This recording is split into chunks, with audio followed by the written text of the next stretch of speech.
ಇಲ್ಲ ಆಗಿಲ್ಲ ಅನ್ಸುತ್ತೆ. ಇದು ಯಾರು ಇದು ಶಿವಶಂಕರ್ ನಿಮ್ಮ ಸ್ಕೂಲವರಾ? ಶಿವಶಂಕರ್ ಅಂತೇಳಿ ಮಕ್ಕಳನ್ನ ಕೂಡಿಸಿದಾರಲ್ಲ.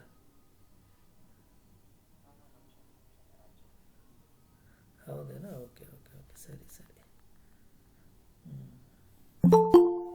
ಸ್ಟಾರ್ಟ್ ಮಾಡೋಣ. ಹಾಂ, ನಾಗರಾಜ. ಹಲೋ. ಹಾಂ,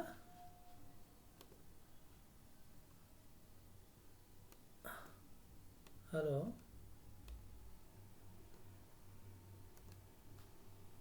ಹಾಂ, ಸ್ಟಾರ್ಟ್ ಮಾಡೋಣ. ಓಕೆ. ಹ್ಞೂ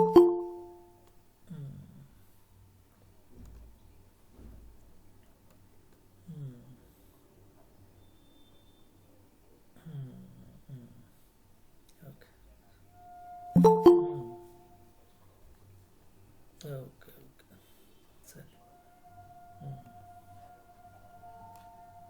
ಸರಿ ಸರಿ ಸರಿ.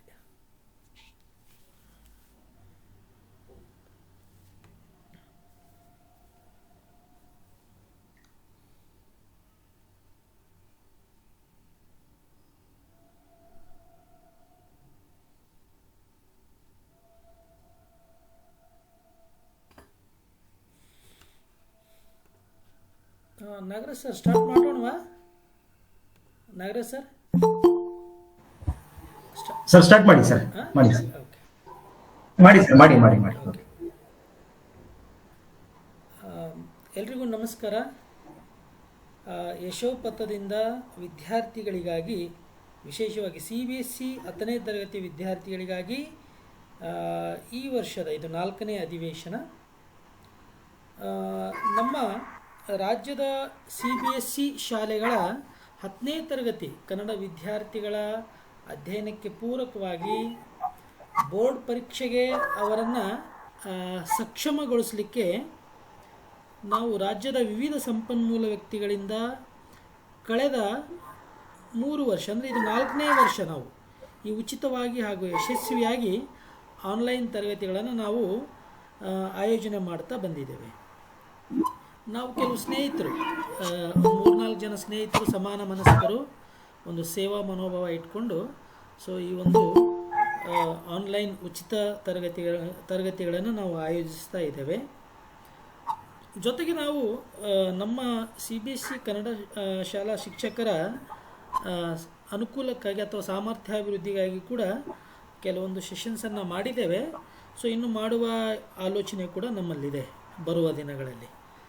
ನಮ್ಮ ಶಿಕ್ಷಕರಿಗೂ ಕೂಡ ಒಂದು ಕೊರತೆ ಇದೆ.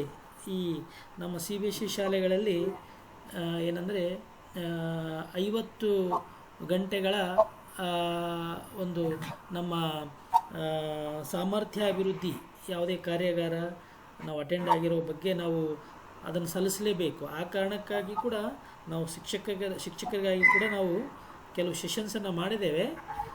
ಅದು ಇನ್ನು ಮುಂದೆ ಕೂಡ ನಾವು ಮಾಡುವಂಥ ಆಲೋಚನೆಯಲ್ಲಿದ್ದೇವೆ. ಇದು ನಮ್ಮ 4ನೇ ಸೆಷನ್, ಇದು 10ನೇ ತರಗತಿ ಮಕ್ಕಳಿಗಾಗಿ. ಈ ತಿಂಗಳ ಇದು ಕೊನೆಯ ಸೆಷನ್ನು. ನಂತರ ಏನಂದರೆ ಈಗ ವೆಕೇಷನ್ಸ್ ಬರುತ್ತೆ, ಈ ಕ್ರಿಸ್ಮಸ್ ಅಥವಾ ವಿಂಟರ್ ವೆಕೇಷನ್ಸ್ ಬರುತ್ತೆ. ಜನವರಿಯಲ್ಲಿ ಮೊದಲನೇ ವಾರದಿಂದ ಇದು ನಾವು ಕಂಟಿನ್ಯೂ ಆಗಿ ನಿಮ್ಮ ಪರೀಕ್ಷೆವರೆಗೆ, ಎಕ್ಸಾಮ್ವರೆಗೆ. ದಯವಿಟ್ಟು ಮ್ಯೂಟ್ ಮಾಡ್ಕೋಬೇಕು. ದಯವಿಟ್ಟು ಯಾರು ವಿದ್ಯಾರ್ಥಿಗಳು, ಯಾರು ಸ್ನೇಹಿತರು ಮ್ಯೂಟ್ ಮಾಡ್ಕೊಳ್ಳಿ, ಪ್ಲೀಸ್ ಮ್ಯೂಟ್ ಮಾಡ್ಕೊಳ್ಳಿ.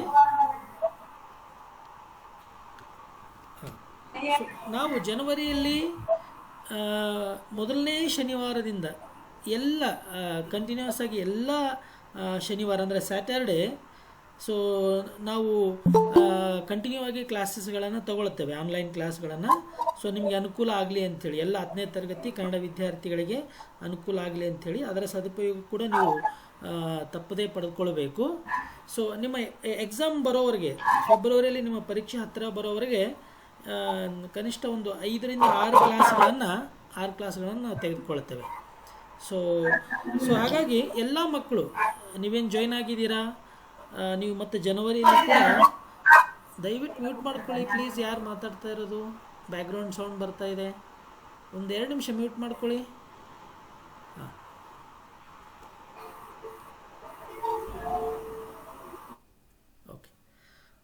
ಸೊ ಜನವರಿಯಲ್ಲಿ ಜನವರಿ ಮತ್ತು ಫೆಬ್ರವರಿಯಲ್ಲಿ ನಮಗೆ ಒಂದು 5-6 ಕ್ಲಾಸ್ ಪ್ಲ್ಯಾನ್ ಮಾಡಿದ್ದೇವೆ ಈಗಾಗಲೇ. ಸೊ ಎಲ್ಲ ಗದ್ಯ ಪಾಠಗಳ ಬಗ್ಗೆ, ಪದ್ಯ ಪಾಠಗಳ ಬಗ್ಗೆ, ಈ ದಿನ ಪೂರಕ ಪಾಠಗಳ ಬಗ್ಗೆ ಇದೆ. ಸೊ ಹಾಗೆ ವ್ಯಾಖ್ಯಾನಾಂಶಗಳ ಬಗ್ಗೆ. ಸೊ ಎಲ್ಲ ತರಗತಿಗಳನ್ನು ನಾವು ಈಗಾಗಲೇ ಪ್ಲ್ಯಾನನ್ನು ಮಾಡಿದ್ದೇವೆ.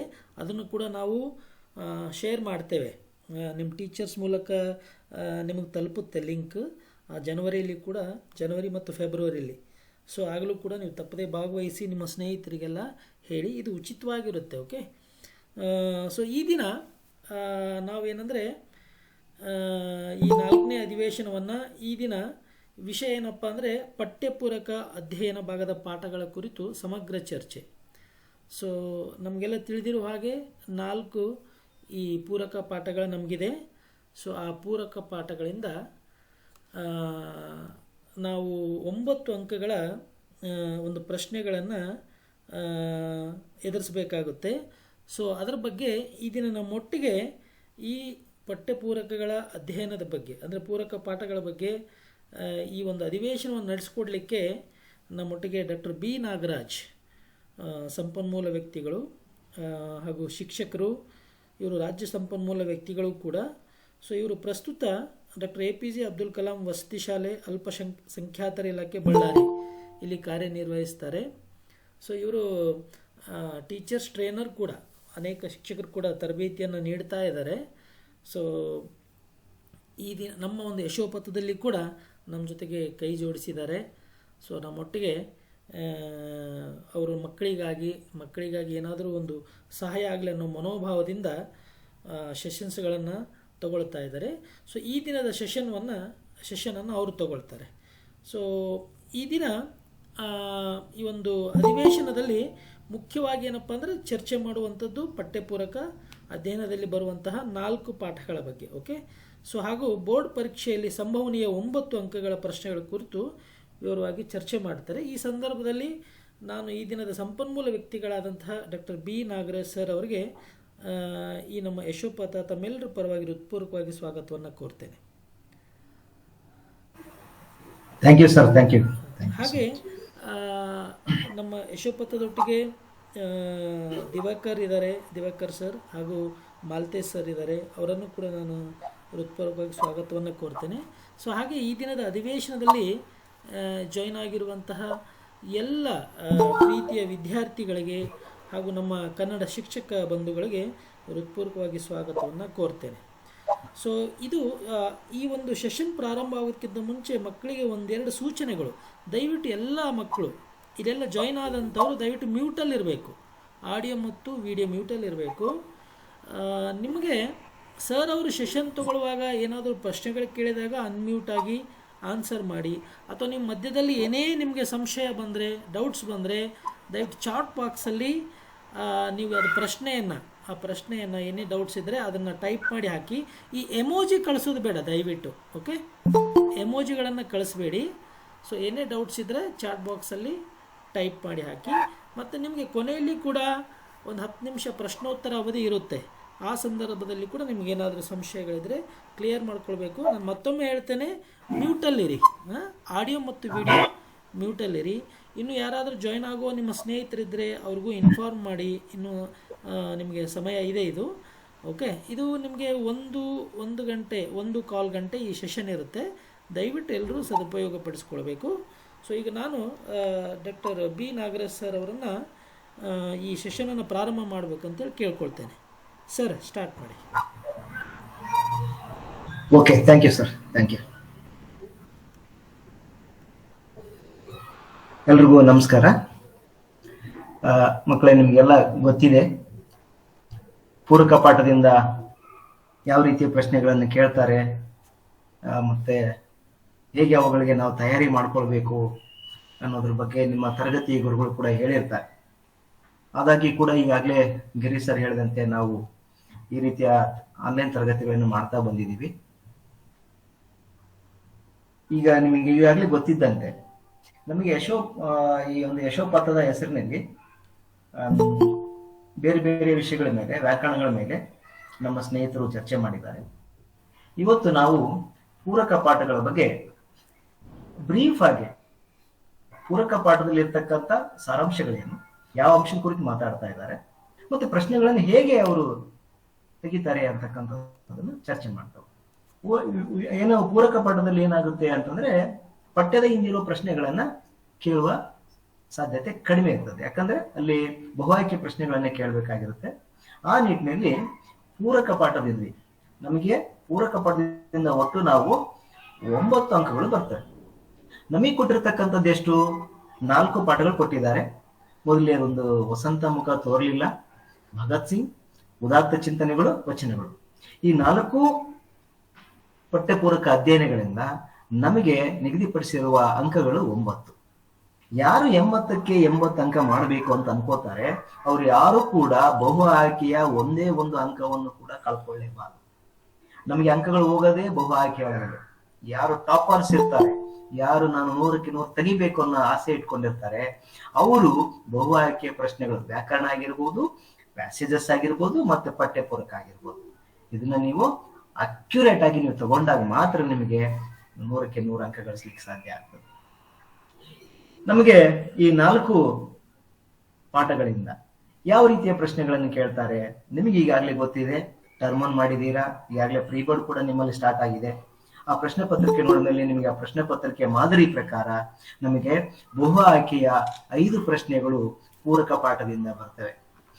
5 ಪ್ರಶ್ನೆಗಳು, 1 ಅಂಕಕ್ಕೆ 1 ಪ್ರಶ್ನೆ, ಒಟ್ಟು 5 ಅಂಕಗಳು ಬರ್ತವೆ. 2-3 ವಾಕ್ಯಗಳಲ್ಲಿ ಉತ್ತರಿಸಿ ಅನ್ನುವ ಪ್ರಶ್ನೆಗಳನ್ನು ಕೂಡ ಕೇಳ್ತಾರೆ. 2-3 ವಾಕ್ಯಗಳಲ್ಲಿ ಉತ್ತರಿಸುವ ಪ್ರಶ್ನೆಗೆ 2 ಪ್ರಶ್ನೆ ಬರ್ತದೆ.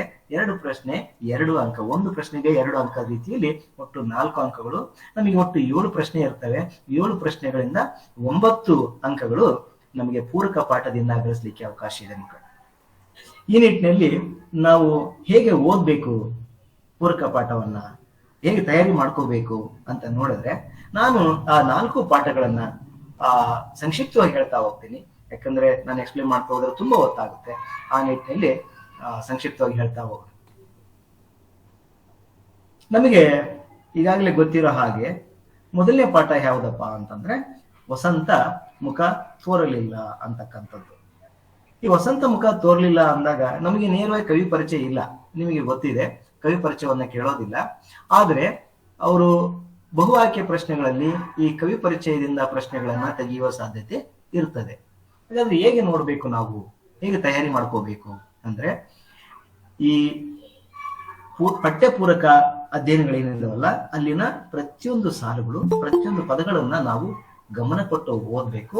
ನಾವೇ ಪ್ರಶ್ನೆಗಳನ್ನ ತಯಾರಿ ಮಾಡ್ಕೋಬೇಕು. ಈ ಕೇಳ್ಬೋದಾ, ಈ ತರ ಕ್ವಶನ್ ಫ್ರೇಮ್ ಮಾಡ್ತಾರ ಅಂತಕ್ಕಂಥ ನಾವು ಓದ್ಬೇಕಾದ್ರೆ ನಾವೇ ಪ್ರಶ್ನೆಗಳನ್ನು ಮಾಡ್ತಾ ಹೋದ್ರೆ ನಿಮಗೆ 1 ಅಂಕ ಕೂಡ ಮಿಸ್ ಆಗೋದಿಲ್ಲ. ಇದು ಓದುವ ಕ್ರಮ.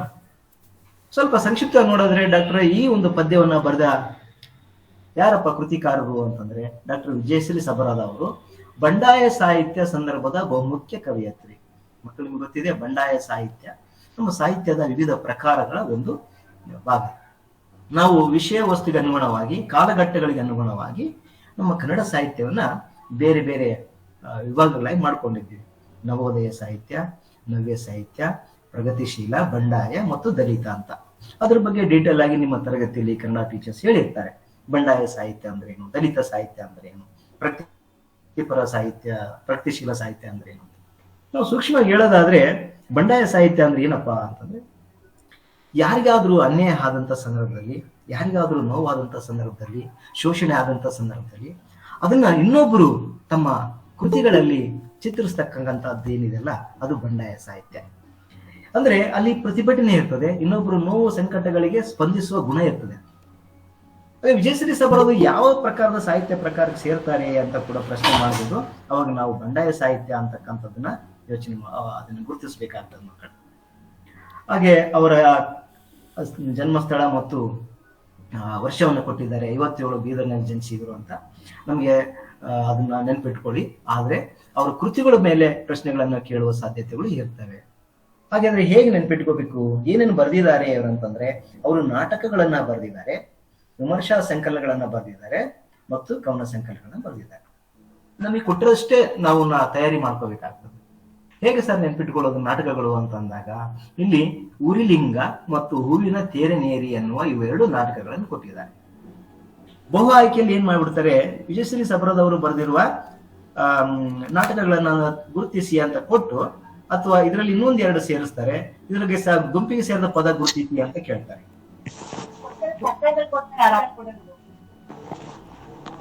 ಹಾಗಾಗಿ ನಾವು ನಾಟಕ ಯಾವುದು ಅನ್ನೋದನ್ನ ಗುರುತಿಸ್ಕೋಬೇಕು. ಇಲ್ಲಿ ಉರಿಲಿಂಗ ಅಂತಕ್ಕಂಥವನು ಹೂವಿನ ತೇರೇರಿ ನಾಟಕ ನೋಡ್ಲಿಕ್ಕೆ ಬಂದ ಅಂತ ಹೇಳಿ ಒಂದು ಇಮ್ಯಾಜಿನೇಟಿವ್ ಆಗಿ ನೀವು ನೆನ್ಪಿಟ್ಕೋಬೇಕಾಗ್ತದೆ. ಹಾಗೆ ಅವ್ರು ವಿಮರ್ಶಾ ಸಂಕಲನಗಳಿದಾವೆ. ವಿಮರ್ಶಾ ಸಂಕಲನ ಅಂದ್ರೆ ಏನು ಅಂತ ಕೂಡ ನಿಮ್ಮ ಶಿಕ್ಷಕರಿಗೆ ಹೇಳಿರ್ತಾರೆ. ಆ ವಿಮರ್ಶೆ ಮಾಡ್ತಾರೆ ಯಾವುದ್ರ ಮೇಲೆ, ಅವರು ಸಾಹಿತ್ಯ ಮತ್ತು ಮಹಿಳೆಯ ಕುರಿತಾಗಿ ಬರೆದಿರ್ತಕ್ಕಂಥ ಒಂದು ವಿಮರ್ಶಾ ಸಂಕಲನ ಇದೆ, ಮತ್ತು ಜಾನಪದ ಮತ್ತು ಮಹಿಳೆ. ಅಂದ್ರೆ ಸಾಹಿತ್ಯದಲ್ಲಿ ಮಹಿಳೆಯ ಸ್ಥಾನಮಾನ ಏನು, ಮಹಿಳೆಯನ್ನ ಹೇಗ್ ನೋಡ್ತೀವಿ ನಾವು, ಮಹಿಳೆಯ ಪಾತ್ರ ಎಂತದ್ದು, ಮಹಿಳೆಯನ್ನ ಹೇಗ್ ಚಿತ್ರಿಸ್ತಾರೆ ಅಂತಕ್ಕಂಥ ಪರ್ಸೆಪ್ಷನ್ ನ ಇಲ್ಲಿ ವಿಮರ್ಶಾ ಲೇಖನದಲ್ಲಿ ನಾವು ಗುರುತಿಸ್ತೀವಿ.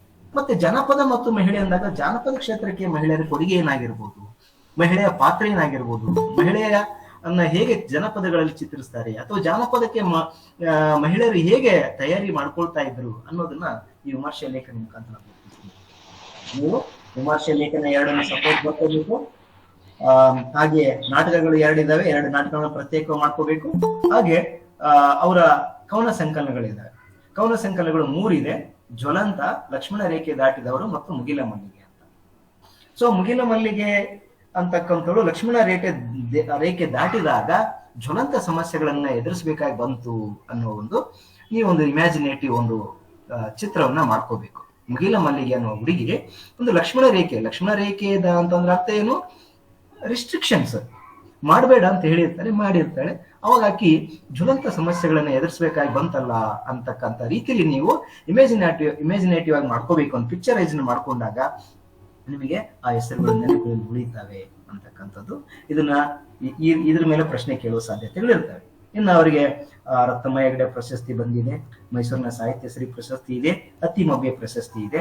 ಇವರು ಗುಲ್ಬರ್ಗಾ ಮತ್ತು ವಿಜಯಪುರದ ಅಕ್ಕಮಹಾದೇವಿ ಮಹಿಳಾ ವಿಶ್ವವಿದ್ಯಾಲಯಗಳಲ್ಲಿ ಕನ್ನಡ ಪ್ರಾಧ್ಯಾಪಕರಾಗಿದ್ದಾರೆ, ಮುಖ್ಯಸ್ಥರಾಗಿ ಕೆಲಸ ಮಾಡಿದ್ದಾರೆ, ಸಿಂಡಿಕೇಟ್ ಸದಸ್ಯರಾಗಿದ್ದಾರೆ. ಧಾರವಾಡದ ವಿಶ್ವವಿದ್ಯಾಲಯದ ಕಲಾ ನಿಕಾಯದಲ್ಲಿ ಡೀನ್ ಆಗಿ ಕೂಡ ಕೆಲಸ ಮಾಡಿದ್ದಾರೆ.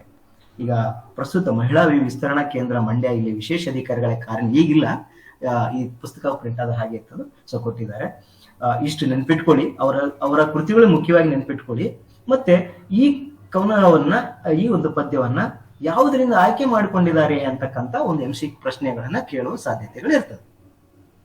ಓಕೆನಾ? ಸೊ ಈಗ ನಾವು ಆ ಪದ್ಯದಲ್ಲಿ ಸ್ವಲ್ಪ ಸಾರಾಂಶ ನೋಡ್ತಾ ಹೋಗೋಣ. ಪದ್ಯದಲ್ಲಿ ಏನ್ ಹೇಳ್ತಾರೆ ಸಬರದ ಅವರು ಅಂತ ನೋಡಿದಾಗ, ಇಲ್ಲಿ ಮುಖ್ಯವಾಗಿ ಅವ್ರು ಮಾತಾಡೋದು ಶೋಷಣೆ ಬಗ್ಗೆ ಮಾತಾಡ್ತಾರೆ. ಮಹಿಳಾ ಶೋಷಣೆ ಒಂದು, ಮತ್ತೆ ಬಡವರು, ಆ ಶ್ರಮಿಕರ ಬದುಕು ಇನ್ನೂ ಕೂಡ ಬದಲಾಗ್ಲಿಲ್ಲ ಅಂತಕ್ಕಂಥ ಒಂದು ಜೀವನ ಪ್ರೀತಿಯನ್ನು ಅವರು ಇಲ್ಲಿ ವ್ಯಕ್ತಪಡಿಸ್ತಾ ಇದ್ದಾರೆ. 2 ಅಂಶಗಳನ್ನ ಇಟ್ಕೊಂಡು ಇಲ್ಲಿ ಪದ್ಯದಲ್ಲಿ ಗುರುತಿಸ್ತೀವಿ. ಮಹಿಳಾ ಶೋಷಣೆ ಅನ್ನೋದು ಭ್ರೂಣದಿಂದಲೇ ಪ್ರಾರಂಭವಾಗ್ತದೆ. ಮಹಿಳಾ ಶೋಷಣೆ ನೋಡಿ ಮಕ್ಕಳು, ನಿಮ್ಗೆಲ್ಲ ಗೊತ್ತಿದೆ, ಇವತ್ತಿನ ಸಮಾಜದಲ್ಲಿ ಇದು ಒಂದು ಪುರುಷ ಪ್ರಧಾನ ಸಮಾಜದಲ್ಲಿ ನಾವಿದ್ದೀವಿ. ಅಂದ್ರೆ ಪುರುಷನೇ ಪ್ರಧಾನವಾಗಿ ಇರ್ತಾನೆ, ಅವನ ಮಾಡಿದ್ದೆಲ್ಲವುದು ಸರಿ ಆಗ್ತದೆ. ಮಹಿಳೆ ಅನ್ನೋದಕ್ಕೆ ತುಂಬಾ ರೆಸ್ಟ್ರಿಕ್ಷನ್ಸ್ ತುಂಬಾ ನಾವು ಕಟ್ಟುಪಾಡುಗಳನ್ನ ಹಾಕ್ತಾ ಬರ್ತಾ ಇದೀವಿ. ಅಂದ್ರೆ ಇವತ್ತು ಕೂಡ ಇವತ್ತು ಮಂಗಳ ಗ್ರಹದಲ್ಲಿ ಹೋಗಿದ್ದೀವಿ, ಚಂದ್ರನ ಮೇಲೆ ಹೋಗ್ತಾ ಇದ್ದೀವಿ, ಎಷ್ಟೆಲ್ಲ ವೈಜ್ಞಾನಿಕವಾಗಿ ಬೆಳೆದಿದ್ದೀವಿ. ಮತ್ತೆ ನಮ್ಮ ದೇಶದ ಮೊದಲ ಪ್ರಜೆಯಾಗಿರ್ತಕ್ಕಂಥ ದ್ರೌಪದಿ ಮುರ್ಮು ಅವರು ಕೂಡ ರಾಷ್ಟ್ರಪತಿಗಳ ಕೆಲಸ ಮಾಡ್ತಾ ಇದ್ದಾರೆ. ಮಹಿಳೆ ಕೆಲಸ ಮಾಡದೇ ಇರುವ ಕ್ಷೇತ್ರಗಳೇ ಇಲ್ಲ ಇವತ್ತು. ಆದಾಗ್ಯೂ ಕೂಡ ನಾವು ಮಹಿಳೆಯರಿಗೆ ನಮ್ಮಾಗೆ ಅನ್ನುವ ಭಾವನೆ, ಒಂದು ಸಹಾನುಭೂತಿ ಇಲ್ಲ, ಒಂದು ಸಮಾನ ಹಕ್ಕು ಅಂತಕ್ಕಂಥ ರೀತಿಯಲ್ಲಿ ನಾವು ಇನ್ನೂ ಒಪ್ಕೊಳ್ಳಕ್ ತಯಾರಿಲ್ಲ. ಅದಕ್ಕೋಸ್ಕರ ಅದನ್ನ ಅವರು ಶೋಷಣೆ ಅಂತಾನೆ ಬಳಸ್ತಾ ಇದ್ದಾರೆ. ಮಹಿಳಾ ಶೋಷಣೆ ಎಲ್ಲಿಂದ ಪ್ರಾರಂಭ ಆಗ್ತದಪ್ಪ ಅಂದ್ರೆ ಭ್ರೂಣದಲ್ಲಿದ್ದಾಗೆ. ಭ್ರೂಣ ಅಂದ್ರೆ ಇನ್ನು ಮಗು ಇದ್ದಾಗೆ, ಅಂದ್ರೆ ಹೊಟ್ಟೆಯೊಳಗೆ ಇದ್ದಾಗೆ ನಾವು ಅಲ್ಲಿಂದನೇ ಹೆಣ್ಣು ಅನ್ನೋ ಒಂದು ಏನಾದ್ರೂ ಗೊತ್ತಾಯ್ತು, ಹುಟ್ಟುವ ಮಗು ಹೆಣ್ಣು ಅಂತ ಗೊತ್ತಾದ್ರೆ ಅಲ್ಲಿಂದನೇ ಮೂಗು ಮುರಿತೀವಿ, ಬೇಸರ ಮಾಡ್ಕೊಳ್ತೀವಿ, ಅಯ್ಯೋ ಹೆಣ್ಣಂತೆ ಅಂತ ಭಾವಿಸ್ತೀವಿ. ಸೊ ಹಾಗಾಗಿ ಅಲ್ಲಿಂದನೇ ಪ್ರಾರಂಭ ಮಾಡ್ತೀವಿ. ಮಗು ಹುಟ್ಟಿದಾಗಿಂದನೂ, ಹುಟ್ಟುವ ಮುಂಚೆಯಿಂದನೇ ನಮಗೆ ಮಹಿಳೆಯ ಬಗ್ಗೆ ತಾತ್ಸಾರ ಮನೋಭಾವ ಇರ್ತದೆ. ಅದನ್ನೇ ಶೋಷಣೆ ಅಂತ ಕರಿತೀವಿ. ಪುರುಷನಿಗೆ ಕೊಡುವ ಪ್ರಾಧಾನ್ಯತೆ ಮಹಿಳೆ ಕೊಡೋದಿಲ್ಲ. ಗಂಡು ಹುಡುಗನಿಗೆ ಕೊಡುವ ಸ್ವತಂತ್ರ ಹೆಣ್ಣು ಹುಡುಗಿಗೆ ಕೊಡೋದಿಲ್ಲ. ನಾವು ಗಂಡು ಹುಡುಗಿನ ಕೊಡುವ ಆದ್ಯತೆ ಹೆಣ್ಣು ಮಕ್ಕಳಿಗೆ ಕೊಡೋದಿಲ್ಲ.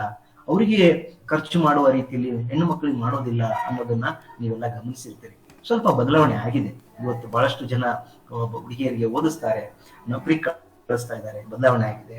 ಆದ್ರೆ ಗ್ರಾಮೀಣ ಭಾಗದಲ್ಲಿ ಅನಕ್ಷರಸ್ಥ ಕುಟುಂಬಗಳಲ್ಲಿ ಬಹಳಷ್ಟು ಈ ಸಮಸ್ಯೆಗಳು ಕಾಣ್ತಾ ಇದ್ದೇವೆ. ಅದನ್ನ ಅವರಿಗೆ ಚಿತ್ರಿಸ್ತಾ ಇದ್ದಾರೆ. ಒಂದು ಮಹಿಳಾ ಶೋಷಣೆ ಅನ್ನೋದು ಒಂದು, ಅದು ಅವಳ ಬಾಲ್ಯವನ್ನು ಬಿಟ್ಟಿಲ್ಲ, ಯೌವನವನ್ನು ಬಿಟ್ಟಿಲ್ಲ, ಮುಪ್ಪನ್ನು ಬಿಟ್ಟಿಲ್ಲ. ಎಲ್ಲಾ ರೀತಿಯಲ್ಲಿ ಎಲ್ಲಾ ಹಂತಗಳಲ್ಲಿ ಕೂಡ ಆಕೆ ನಾವು ಶೋಷಣೆ ಮಾಡ್ತಾ ಬರ್ತಾ ಇದ್ವಿ. ಮಗು ಇದ್ದಾಗ ಕೂಡ ಹುಡುಗರನ್ನು ಕಳಿಸಿದ್ರೆ ಮಕ್ಕಳು ಹೆಣ್ಣು ಹುಡುಗಿನ ಕಳಿಸೋದಿಲ್ಲ. ವಯಸ್ಸಿಗೆ ಬಂದಾಗ ಕೂಡ ಆಕೆಗೆ ಯಾವುದೇ ಸ್ವತಂತ್ರ ಕೊಡೋದಿಲ್ಲ, ಯೋಚನೆ ನಿರ್ಧಾರ ತೆಗೆದುಕೊಳ್ಳಕ್ಕೆ ಅವಕಾಶ ಕೊಡೋದಿಲ್ಲ, ನೌಕರಿ ಮಾಡ್ಲಿಕ್ಕೆ ಕೊಡೋದಿಲ್ಲ. ಹೀಗೆ ಬಹಳಷ್ಟು ನಾವು ನಿಬಂಧನೆಗಳನ್ನ ಹೇಳ್ತೀವಿ. ಮುಪ್ಪಿನಲ್ಲಿ ಕೂಡ ಆಕೆಯನ್ನ ಶೋಷಣೆ ಮಾಡ್ತೀವಿ ಅನ್ನೋದನ್ನ ಹೇಳ್ತಾರೆ.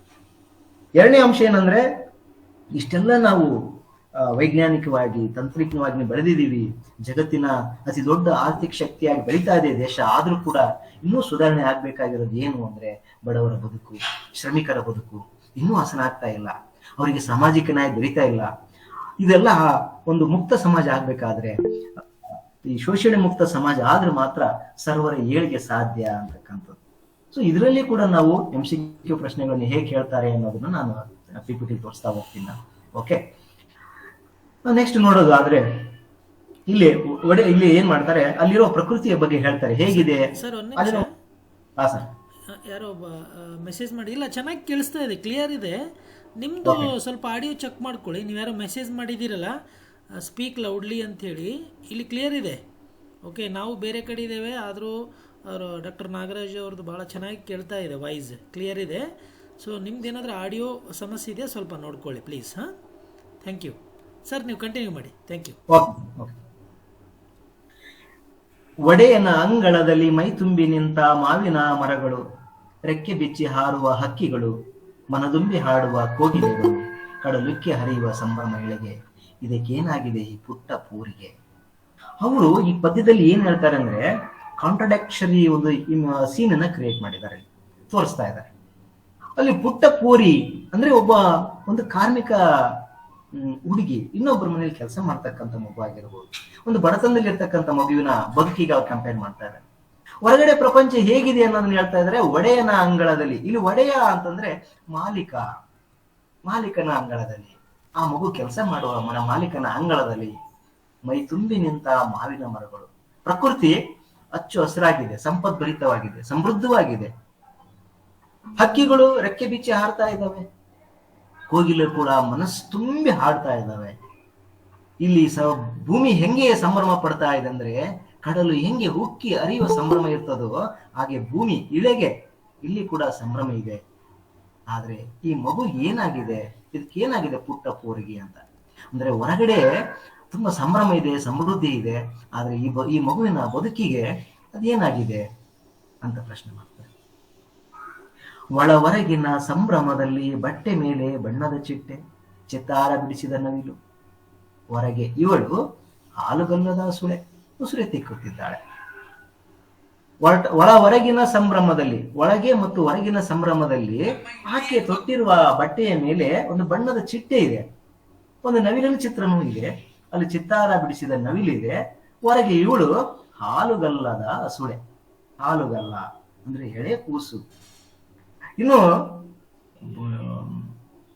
ಇನ್ನು ಒಂದು ಪ್ರೌಢಾವಸ್ಥೆಗೆ ಬಾರದೇ ಇರ್ತಕ್ಕಂಥ ಮಗು ಅಂತ, ಅಸುಳೆ ಮಗು ಅಂತಕ್ಕಂಥದ್ದು.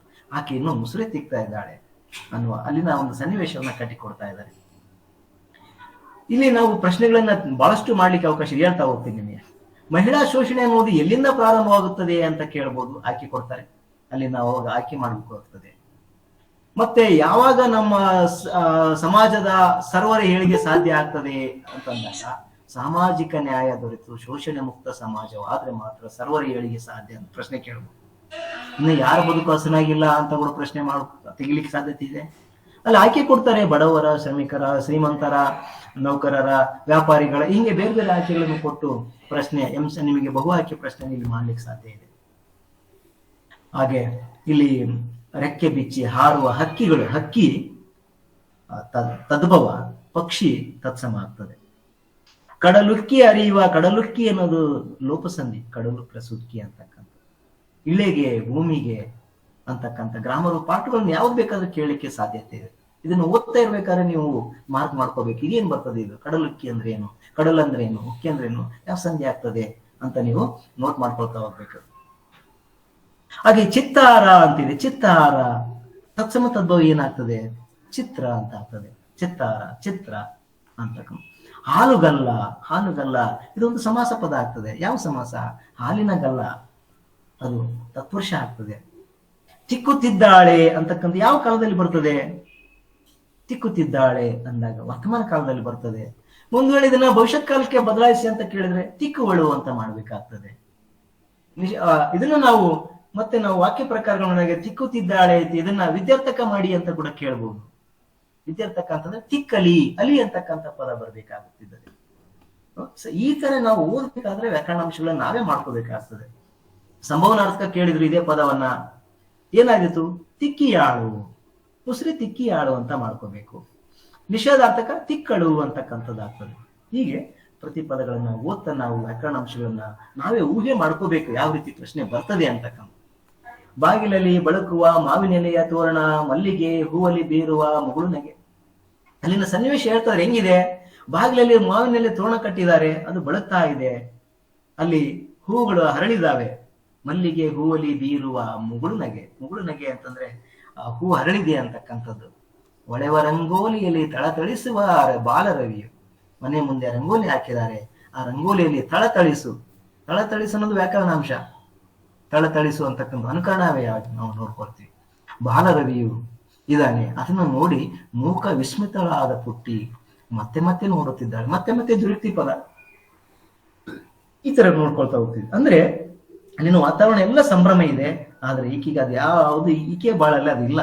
ಅದಕ್ಕೆ ಆಕಿ ವಿಸ್ಮಿತಳಾಗಿದ್ದಾಳೆ. ನಿಮಗೆ ಗೊತ್ತಿದೆ ಮಕ್ಕಳು, ವಿಸ್ಮಯ ಮತ್ತು ಆಶ್ಚರ್ಯ ಅಂದ್ರೆ ಏನು ಅಂತ. ಆಶ್ಚರ್ಯ ಅಂತಂದ್ರೆ ಅನಿರೀಕ್ಷಿತವಾಗಿ ನಡೀತಕ್ಕಂಥದ್ದು. ನಿಮ್ಮ ಮನೆಗೆ ಯಾರೋ ಆಕಸ್ಮಿಕವಾಗಿ ನೆಂಟರು ಬಂದಾಗ ನೀವು ಯಾವಾಗ ಬಂದಿರಿ ಅಂತ ಕೇಳ್ತೀರಿ. ಅಂದ್ರೆ you are not expected them.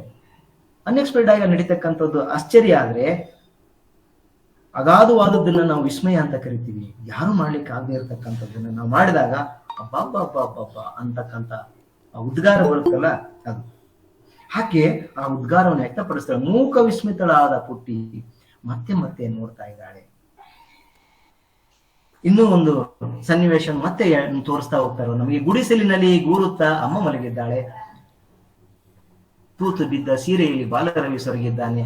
ಸುಣ್ಣ ಕಾಣದ ಗೋಡೆಗಳು ಮುಖ ಮುಚ್ಚಿಕೊಂಡಿವೆ. ಕತ್ತಲೆ ಗವ್ವೆನ್ನುವ ಗುಡಿಸಲೊಳಗೆ ಬರಲು ವಸಂತನಿಗೆ ಹೆದರಿಕೆ. ಅಂದ್ರೆ ಅಲ್ಲಿನ ಬಡವರ ಮನೆ, ಬಡವರ ಬದುಕು ಹೇಗಿದೆ ಅನ್ನೋದನ್ನ ಈ ಒಂದು ಚರಣದಲ್ಲಿ ನಾವು ಗುರುತಿಸ್ತೀವಿ. ಗುಡಿಸಲಲ್ಲಿ ಗೂರುತ್ತಾ, ಈ ಗೂರುತ್ತಾ ಅಂತಕ್ಕಂಥದ್ದು ಏನಿದು ಅಂದ್ರೆ ಆಕೆ ಅನಾರೋಗ್ಯವನ್ನ ಇಂಡಿಕೇಟ್ ಮಾಡ್ತದೆ. ಗುರುತ್ತಾ ಮಲಗಿದಾಳೆ, ಅನಾರೋಗ್ಯದಿಂದ ಮಲಗಿದಾಳೆ. ಆಕೆಯ ತೊಟ್ಟಿರೋ ಬಟ್ಟೆಗಳು ಹರಿದು ಹೋಗಿದೆ. ತೂತು ಬಿದ್ದ ಸೀರೆಯಲ್ಲಿ ಬಾಲರವಿ ಸೊರಗಿ ಹೋಗಿದ್ದಾನೆ ಅಂತಕ್ಕಂಥ ಅರ್ಥ. ಮನೆಯಲ್ಲಿ ಬಣ್ಣ ಸುಣ್ಣ ಏನು ಒಡೆದೇ ಇಲ್ಲ. ಸುಣ್ಣ ಕಾಣದ ಗೋಡೆಗಳು ಮುಖ ಮುಚ್ಚಿಕೊಂಡಿವೆ. ಬಡತನ ಅಷ್ಟಿದೆ. ಒಳಗಡೆ ಹೋಗ್ಬೇಕಂದ್ರೆ ಕತ್ತಲೆ ಗೌ ಅಂತ ಇದೆ.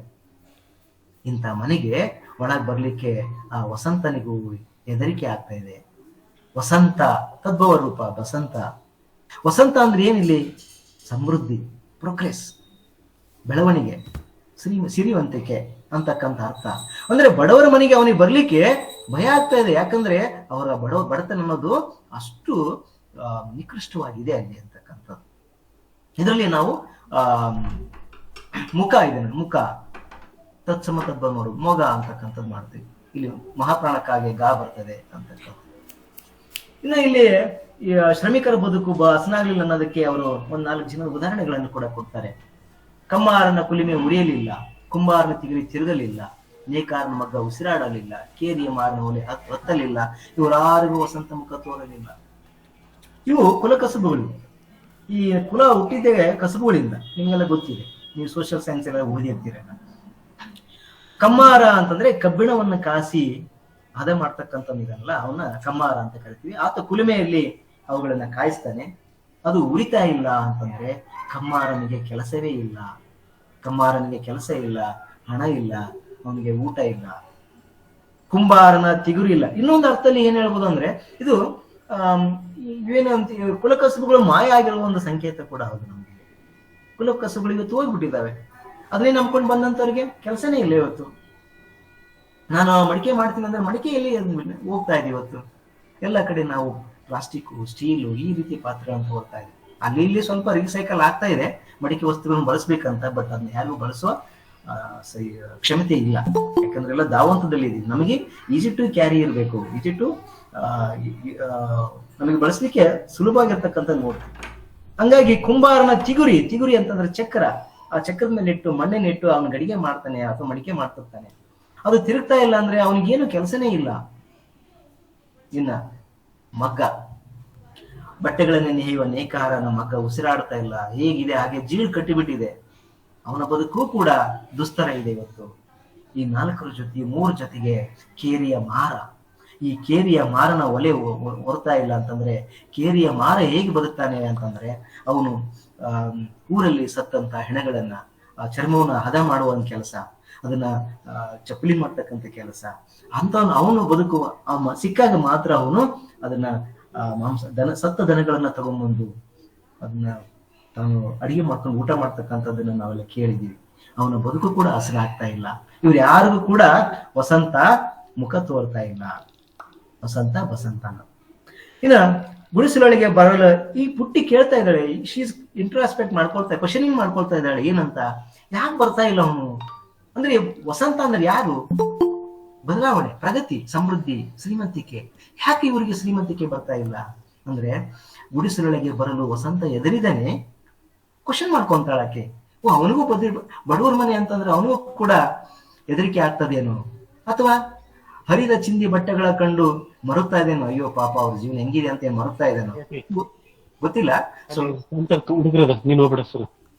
ಪ್ರಶ್ನಿಸಿಕೊಳ್ತಾಳೆ ಪುಟ್ಟಿ, ಮತ್ತೆ ಮತ್ತೆ ನೆಲವ ತಟ್ಟಿ ಅಂತ ಪ್ರಶ್ನೆ. ಇಲ್ಲಿ ಮತ್ತೆ ಮತ್ತೆ ಅನ್ನೋದು. ಸೊ ಮಕ್ಕಳೇ, ಇದು ಒಂದು ಪದ್ಯದ ಸಾರಾಂಶವನ್ನು ನಾನು ಹೇಳಿದ್ದೀನಿ. ಅದ್ರ ಮೇಲೆ ನಾವು ಯಾವ ರೀತಿ ಪ್ರಶ್ನೆಗಳನ್ನ ಕೇಳಲಿಕ್ಕೆ ಆಗ್ತದೆ, ನಾನು ಇಲ್ಲಿ ಪ್ರಶ್ನೆ ಕೇಳ್ತೀನಿ, ನೀವು ಆನ್ಸರ್ ಮಾಡೋದಾದ್ರೆ ಮಾಡ್ತಾ ಹೋಗಿ. ಕಾಣಿಸ್ತಾ ಇದೆ ಸ್ಕ್ರೀನ್? ಓಕೆ. ಯಾವ ರೀತಿ ಪ್ರಶ್ನೆ ಮಾಡಬಹುದು? ನಾನು ಈಗಾಗಲೇ ಹೇಳಿದಂತೆ ಡಾಕ್ಟರ್ ವಿಜಯಶ್ರೀ ಸಬರದ ಅವರು ಯಾವ ಸಾಹಿತ್ಯ ಪ್ರಕಾರದ ಬಹುಮುಖ್ಯ ಕವಯತ್ರಿ ಅಂತ ಗುರುತಿಸ್ತೀವಿ ನಾವು? ಬಂಡಾಯ. ಎಸ್, ಬಂಡಾಯ ಕರೆಕ್ಟ್.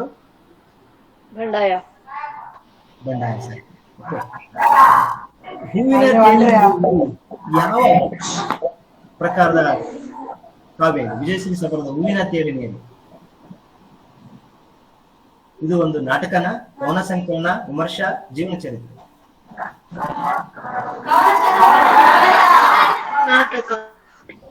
ನಾಟಕ.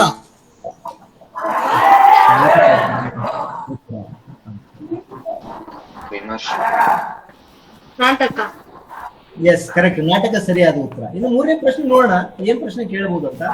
ಇಲ್ಲಿ ಕೊಟ್ಟಿದ್ದಾರೆ, ಜ್ವಲಂತ, ಮುಗಿಲ ಮಲ್ಲಿಗೆ, ಸಾಹಿತ್ಯ ಮತ್ತು ಮಹಿಳೆ ಗುಂಪಿಗೆ ಸೇರಿದ ಪದ ಅಂತ ಕೇಳಿದ್ದಾರೆ. ಗುಂಪಿಗೆ ಸೇರಿದ ಪದ ಯಾವುದು?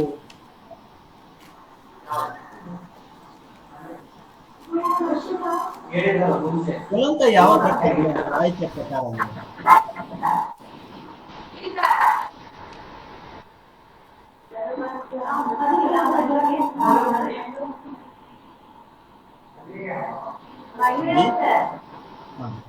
ಜ್ವಲಂತ ಸಾಹಿತ್ಯ ಮತ್ತು ಮಹಿಳೆಯರ ವಿಮರ್ಶಾ ಸಂಕಲನಗಳು ಆಗ್ತವೆ.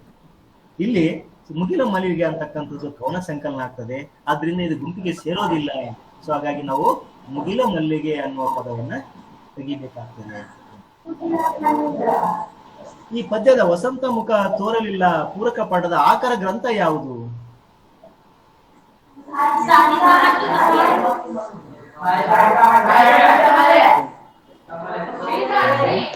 ಸಾಹಿತ್ಯ ಮತ್ತು ಮಹಿಳೆ ಅಲ್ಲ.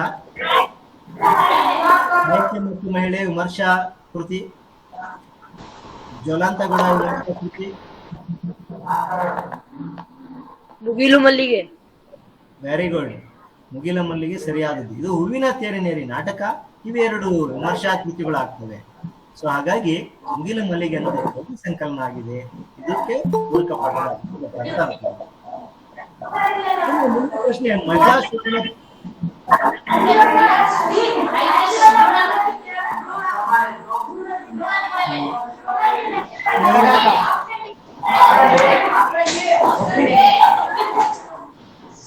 ಗೊತ್ತಾಗಲ್ಲ ಸರ್.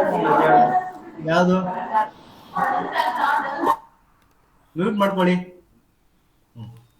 ಮಹಿಳಾ ಶೋಷಣೆ ಪ್ರಾರಂಭವಾಗುವುದು ಅಂತ ಇದೆ. ನಾನು ನೋಡಿ ಆಗ್ಲೇ ಹೇಳಿದೆ, ಎಲ್ಲಿಂದ ಪ್ರಾರಂಭವಾಗುತ್ತೆ ಮಹಿಳೆಯ ಶೋಷಣೆ? ಮದುವೆಯಿಂದಲೇ, ಮೌಢ್ಯತೆಯಿಂದಲೇ, ಅನಕ್ಷರತೆಯಿಂದಲೇ, ಭ್ರೂಣದಿಂದಲೇ?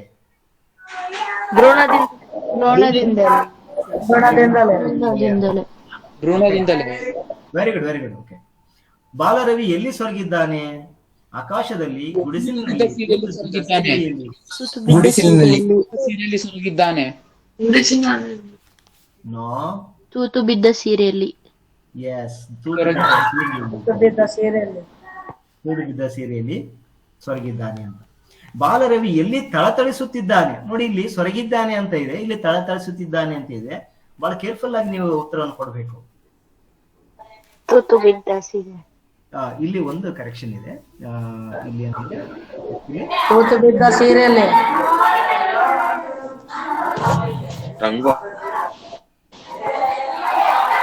ರಂಗೋಲಿಯಲ್ಲಿ. ಕರೆಕ್ಟ್. ರಂಗೋಲಿಯಲ್ಲಿ ಸರಿಯಾದ ಉತ್ತರ ಇದು. ಅಂದ್ರೆ ಯಾವ ರೀತಿ ಪ್ರಶ್ನೆಗಳನ್ನ ಕೇಳ್ತಾರೆ ಅನ್ನೋದಕ್ಕೆ ನೀವು ಓದ್ಬೇಕಾದ್ರೆ ಹಿಂಗ್ ಮಾಡ್ಕೊಳ್ತಾ ಹೋಗ್ಬೇಕಾಗ್ತದೆ. ಯಾರ ಬದುಕು ಇನ್ನು ಹಸನಾಗಿಲ್ಲ ಅಂತ ಕವಿಯತ್ರಿ ಹೇಳ್ತಾರೆ? ಬಡವರ, ಶ್ರೀಮಂತರ, ಪುರುಷರ, ಮಹಿಳೆಯರ, ಬಡವರ, ಶ್ರಮಿಕರ, ನೌಕರರ, ಮಾಲೀಕರ? ಬಡವರ, ಶ್ರಮಿಕರ. Very good. ಸೊ ಬಡವರ, ಶ್ರಮಿಕರ ಬದುಕು ಹಸನಾಗಿಲ್ಲ. ಓಕೆ.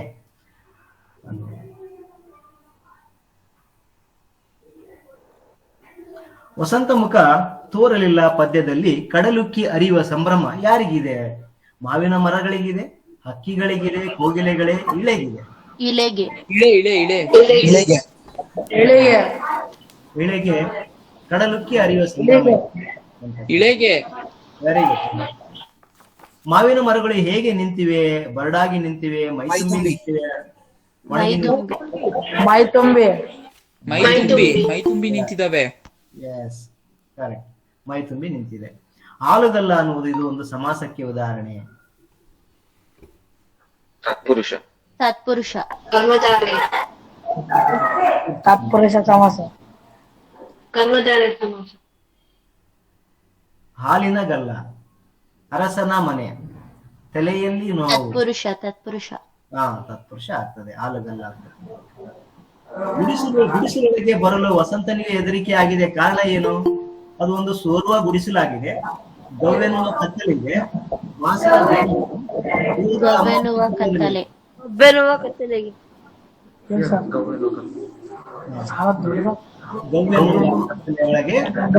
ಕತ್ತಲು ಹೆದರಿಕೆ ಆಗ್ತಾ ಇದೆ ಅಂತ. ಮುಗುಳು ನಗೆ ಬೀರುತ್ತಿರುವುದು ಎಲ್ಲಿ? ಮಲ್ಲಿಗೆಯಲ್ಲಿ. ಮಲ್ಲಿಗೆಯಲ್ಲಿ ಸರಿಯಾದ ಉತ್ತರ ಮಕ್ಕಳಿದು. ಏಕೆ ಮೂಕ ವಿಸ್ಮಿತಳಾಗಿದ್ದಾಳೆ? ರೆಕ್ಕೆ ಬಿಚ್ಚಿರುವ ಹಕ್ಕಿಗಳ ಕಂಡ, ಥಳಥಳಿಸುವ ರವಿಯ ಕಂಡು, ಕಡಲಿನ ಸಂಭ್ರಮ ಕಂಡು, ಮುಗುಳನೆಗೆ ಬೀರುವ ಮಲ್ಲಿಗೆ ಕಂಡು.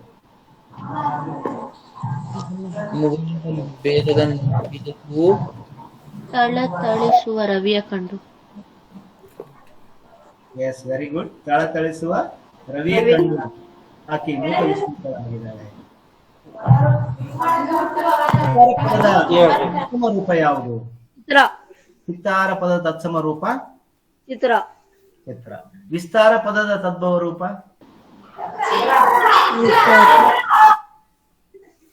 ವಿಸ್ತಾರಕ್ಕೆ ತದ್ಭವ ರೂಪ ಏನಾಗುತ್ತೆ? ಬಿತ್ತರ. ವಿಸ್ತಾರ, ಬಿತ್ತರ ಅಂತಕ್ಕಂಥ. ಥಳಥಳಿಸು ಅನ್ನೋದು ಇದೊಂದು ಯಾವ ವ್ಯಾಕರಣ ರೂಪಕ್ಕೆ ಉದಾಹರಣೆ? ಥಳಥಳಿಸು ದ್ವಿರುಕ್ತಿ, ಅನುಕರಣವ್ಯಯ.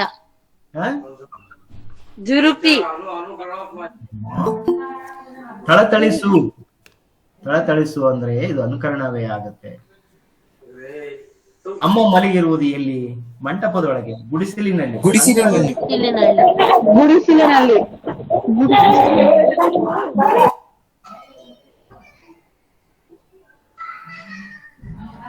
ಗೋಡೆಗಳು ಏಕೆ ಮುಖ ಮುಚ್ಚಿಕೊಂಡಿವೆ? ನಾಚಿಕೆಯಿಂದ, ಬಿಸಿಲು ಕಾಣದೆ, ಸುಣ್ಣ ಕಾಣದೆ, ಬಣ್ಣ ಕಾಣದೆ. ವಸಂತ ಪದದ ತದ್ಭವ ರೂಪ? ಬಸಂತ. ವಸಂತ ಪದ ತದ್ಭವ ರೂಪ ಬಸಂತ. ಕುಮಾರನ ಯಾವುದು ಉರಿಯಲಿಲ್ಲ ಅಂತ ಕೇಳ್ತಾರೆ. ಕುಲುಮೆ. ಕುಲುಮೆ. ಸರಿ, ಕುಲುಮೆ ಸರಿ. ಚಿಗರಿ ಯಾರು ಬಳಸ್ತಾರೆ? ಯಾರದು ವೃತ್ತಿಗೆ ಉಪಯೋಗ ಆಗುತ್ತೆ? ಕುಂಬಾರ. ಕುಂಬಾರ. ಮಗ್ಗ? ನೇಕಾರ. Very good. ಕೇರಿಯ ಮರ. ಕೇರಿ ಮರನ ಒಲೆ ಆಗುತ್ತೆ. ವಸಂತ ಮರುಗಲು ಕಾರಣವೇನು? ಮರುಗಲು ನೋಡಿ, ಮರುಗಲು ಆಕಿ ಪ್ರಶ್ನೆ ಮಾಡ್ಕೊಂತಾಳಲ್ಲ, ಯಾಕೆ ಹರಿದ ಚಿಂದಿ ಬಟ್ಟೆಗಳನ್ನು ತಂದು ವಸಂತ ಮರುಗಿದ್ದಾನೆ. ಮರುಗಿದ್ದಾನೆ, ವಸಂತನು ಮರುಗಿದ್ದಾನೆ. ಓಕೆ, ಇಷ್ಟು ಅಂದ್ರೆ ಈಗ ನಾವು ಒಂದು ಪದ್ಯದಿಂದ 23 ಪ್ರಶ್ನೆಗಳನ್ನ ಕೇಳುವ ಸಾಧ್ಯತೆಗಳು ಇರ್ತದೆ. MCQನೇ ನಾವು ತೆಗೆದ್ರೆ ಇಷ್ಟು ಪ್ರಶ್ನೆಗಳನ್ನ ನಾವು ಮಾಡ್ಬೋದು ಒಂದೇ ಪದ್ಯದಲ್ಲಿ. ಸೊ ಈ ರೀತಿ ನೀವು ಓದ್ಬೇಕಾದ್ರೆ ನೀವೇ ಪ್ರಶ್ನೆಗಳನ್ನು ಮಾಡ್ಕೊಂಡು ಓದಿದ್ರೆ ಇದು ಬಿಟ್ಟು ಬೇರೆ ಕೇಳಲಿಕ್ಕೆ ಸಾಧ್ಯತೆ ಇಲ್ಲ. ಇನ್ನೂ ಸ್ವಲ್ಪ ಮಾಡಿದ್ರೆ ಇನ್ನೊಂದು 6-7 ಪ್ರಶ್ನೆಗಳನ್ನ ನಾವು ಮಾಡ್ಕೋಬಹುದು. ಓಕೆ, ಈಗ ಮುಂದಿನ ನೋಡ್ತಾ ಹೋಗೋಣ.